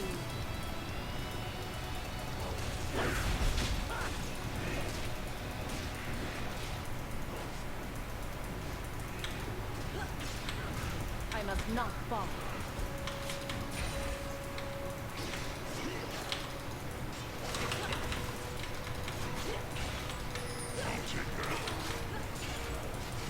I will protect you.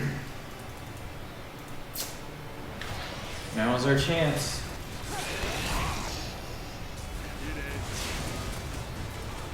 Ever vigilant.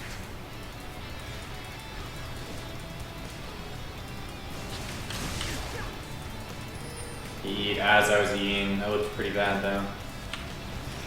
Stay at the Malphite.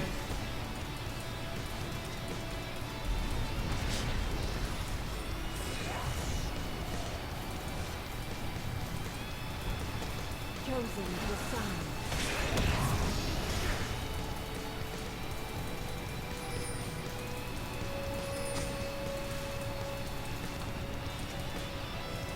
Stay at the vanguard.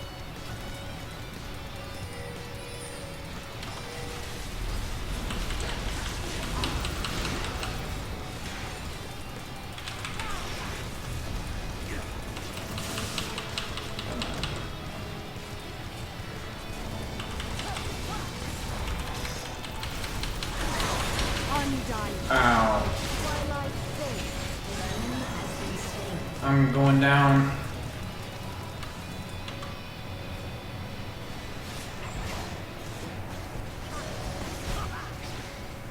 I will protect An enemy has been slain. An enemy has been Okay, I didn't want to go in there because he easily could have killed me. That was a pretty decent play. Pretty decent. rally to me.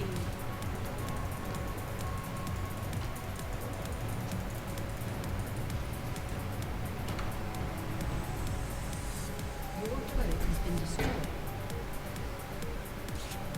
Your team has destroyed a I turret. must not We fall. get dragon now.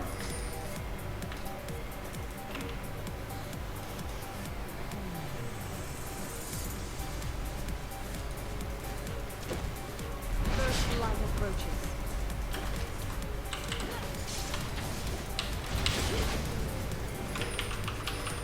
Next time, try to leave a dent. Ever vigilant.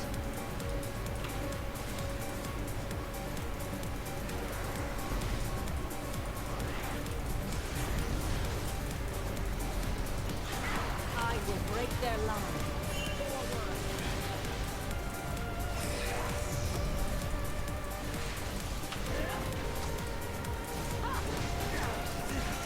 The sun always rises.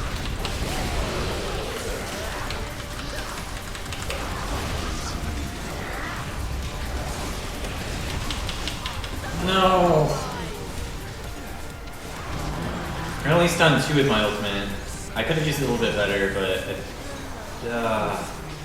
no, go, no. Enemy double kill. Enemy Lucian. ace. Didn't have a, okay.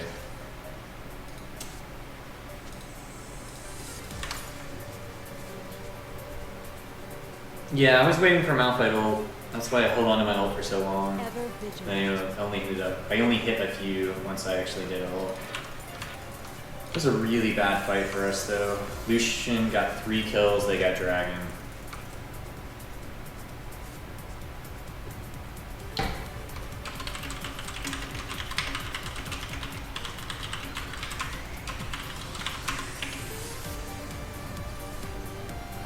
Chosen of the sun.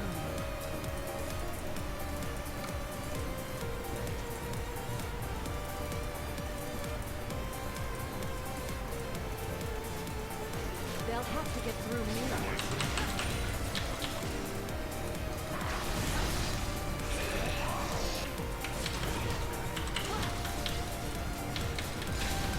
Feel the sun's glory.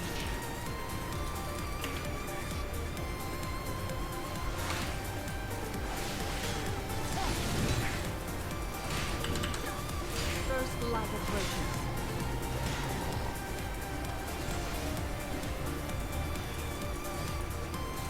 Your turret has been destroyed.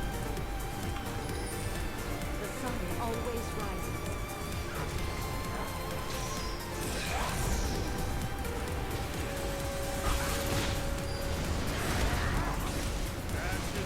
I will not fall.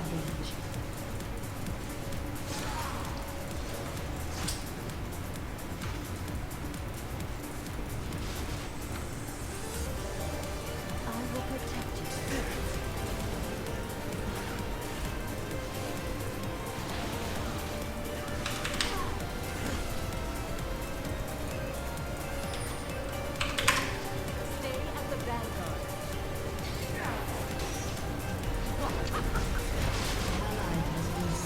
Yeah, this game's over. Lucian's E just immediately removed my slow, and he moved up the radius of my ultimate. It was a last-ditch effort. Like, we can't defend this.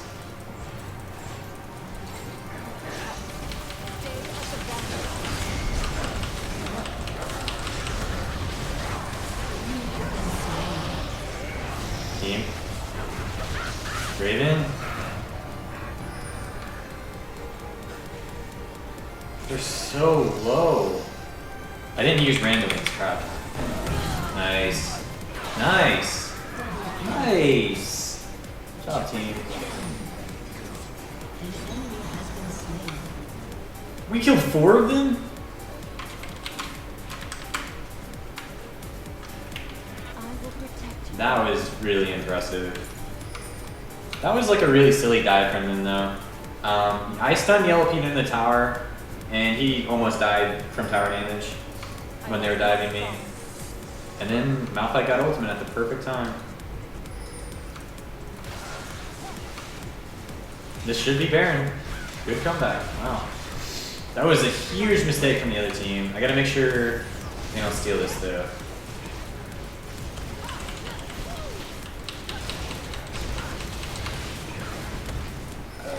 This guy is really tanky.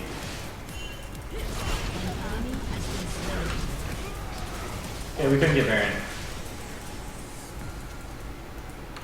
The sun always rises. That kind of sucks. I thought we were gonna get Baron there.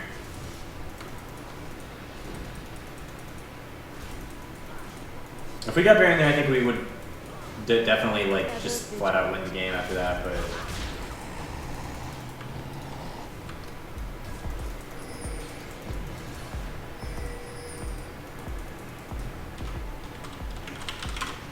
Chosen of the sun.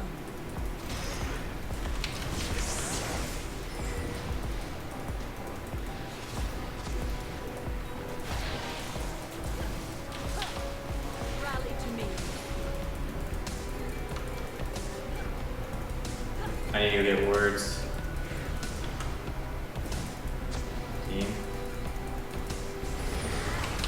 Feel the sense of glory. Shut down. We can't get to that.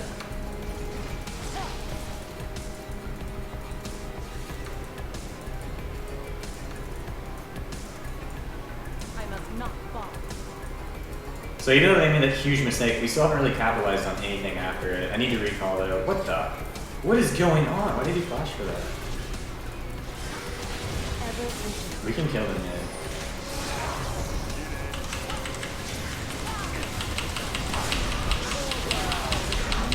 Nice. That whole combo. Stay at the vanguard.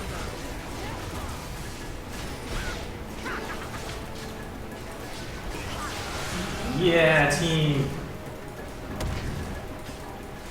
Break their love. Immortality.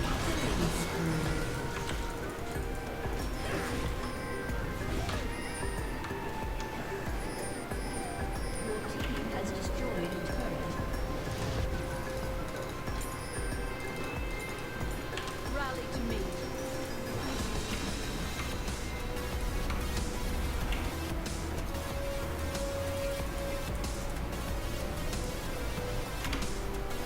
So we're starting to make a good comeback. Leona is just perfect in our team comp. Malphite, Wukong, I will protect so much AoE.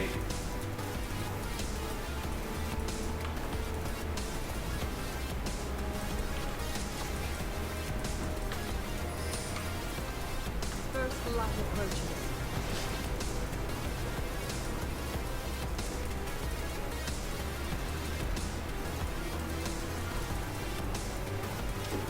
Oh, Meteos. Chosen of the sun.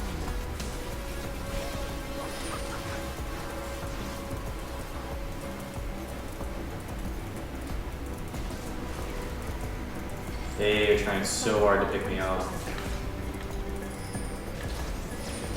The solution's gonna do it fast.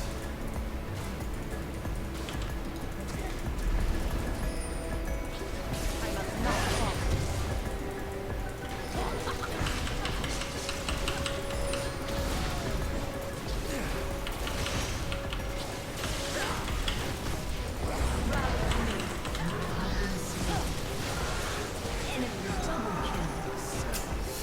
That Kha'Zix came from the perfect angle to kill me. Double kill.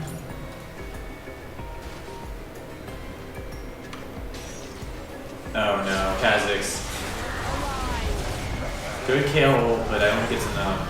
Has been slain. Two split, balls is on the wrong side. We didn't get dragon either. Whew. These fights are starting to get closer and closer.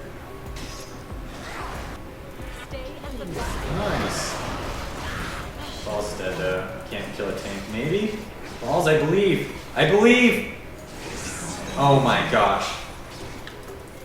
Coming. Always rises.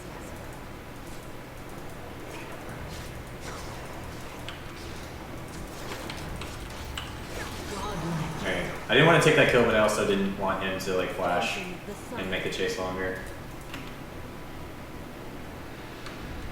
Really good. 3 of them are dead.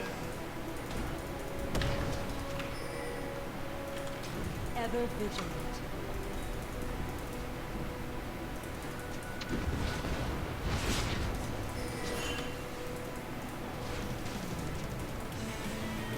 I will protect you.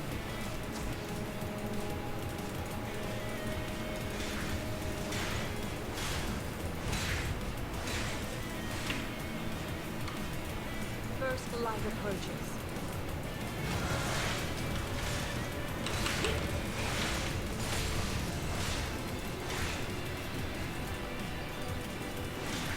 Twilight fades.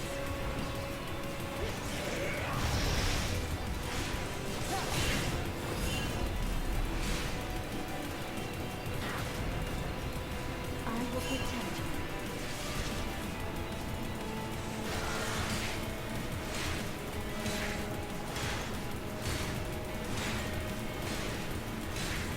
Ever vigilant.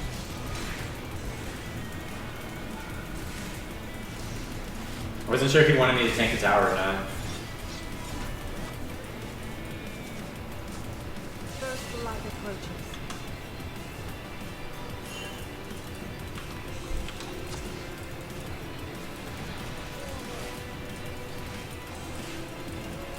Chosen of the sun.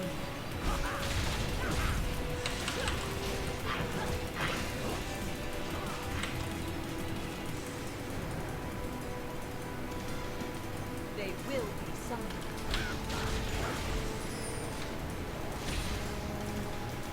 An enemy has been slain. Stay at the vanguard.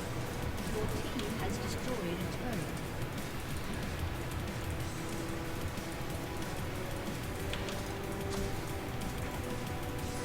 Rally to me. Cutting them off. This is the bottleneck, that'd be perfect. Except our team wasn't there. I must not fall. An ally Okay. has been slain. Okay. We die now. We have to try and steal Baron. Always Maybe? They're not gonna do Baron? Okay.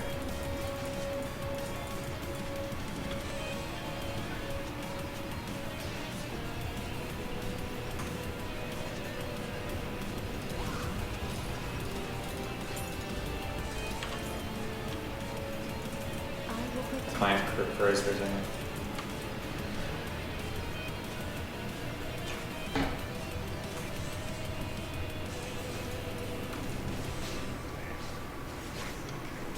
What? Yellow V? It looked like a DC for a second. The sun always rises.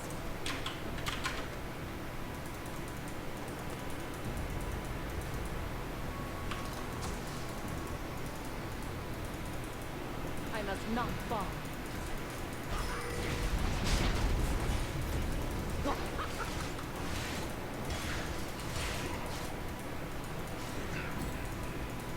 Ever vigilant.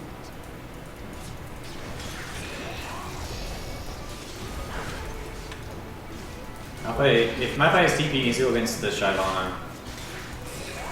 Stay at the vanguard. Your team has destroyed a turret. First light approaches.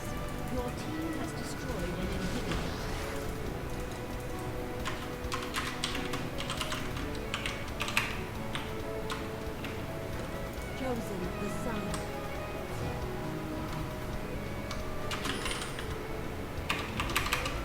Oh my gosh. They have 2 DCs and we're like doing Baron and stuff. Rally to me. Next time, try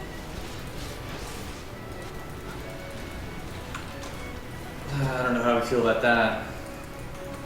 first light. Yellow Pete and Crepo disconnected. Guess we just won because of the DC. That's kind of stupid. Could have been a close game. Chosen the sun.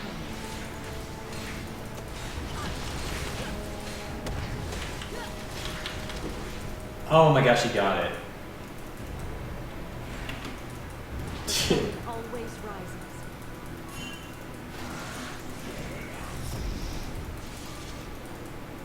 Forward. Rally to me.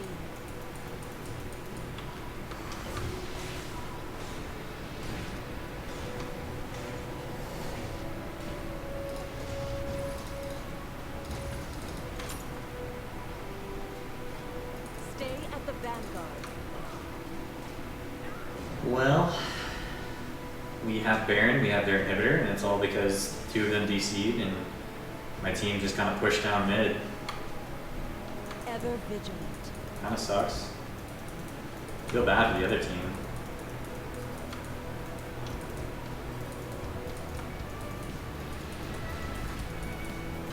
I must not fall.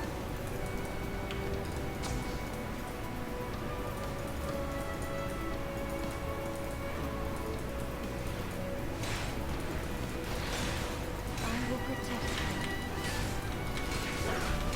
Your team has destroyed a turret.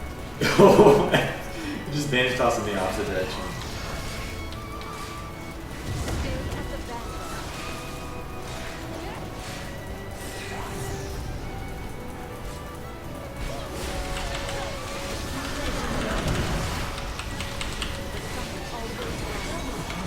Well. Guess we're gonna end the game.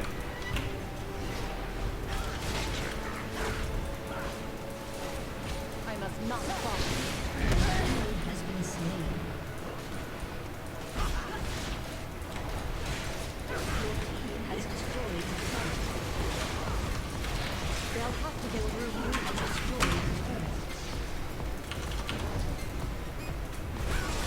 Light protects Legendary. That was pretty funny. That fountain died.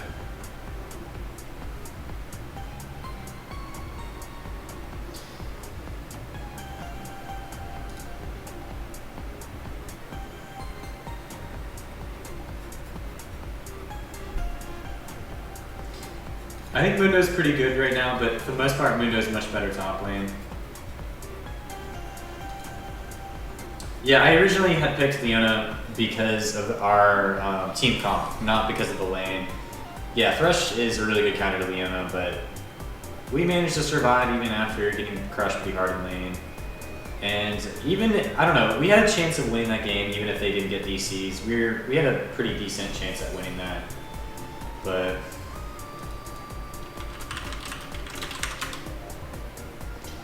GG. Well, that's it for me for today, guys. I'm not going to stream any more games today. If you have any questions, I'll try and answer them next time. And I'll probably be streaming later this week, maybe Thursday. Probably Thursday. I'll be streaming Thursday. And if you have any more questions, I'll answer them then. In the meantime, don't forget to follow me and check out my social medias to be informed when I stream next. And that's it. See you guys. Thanks for watching.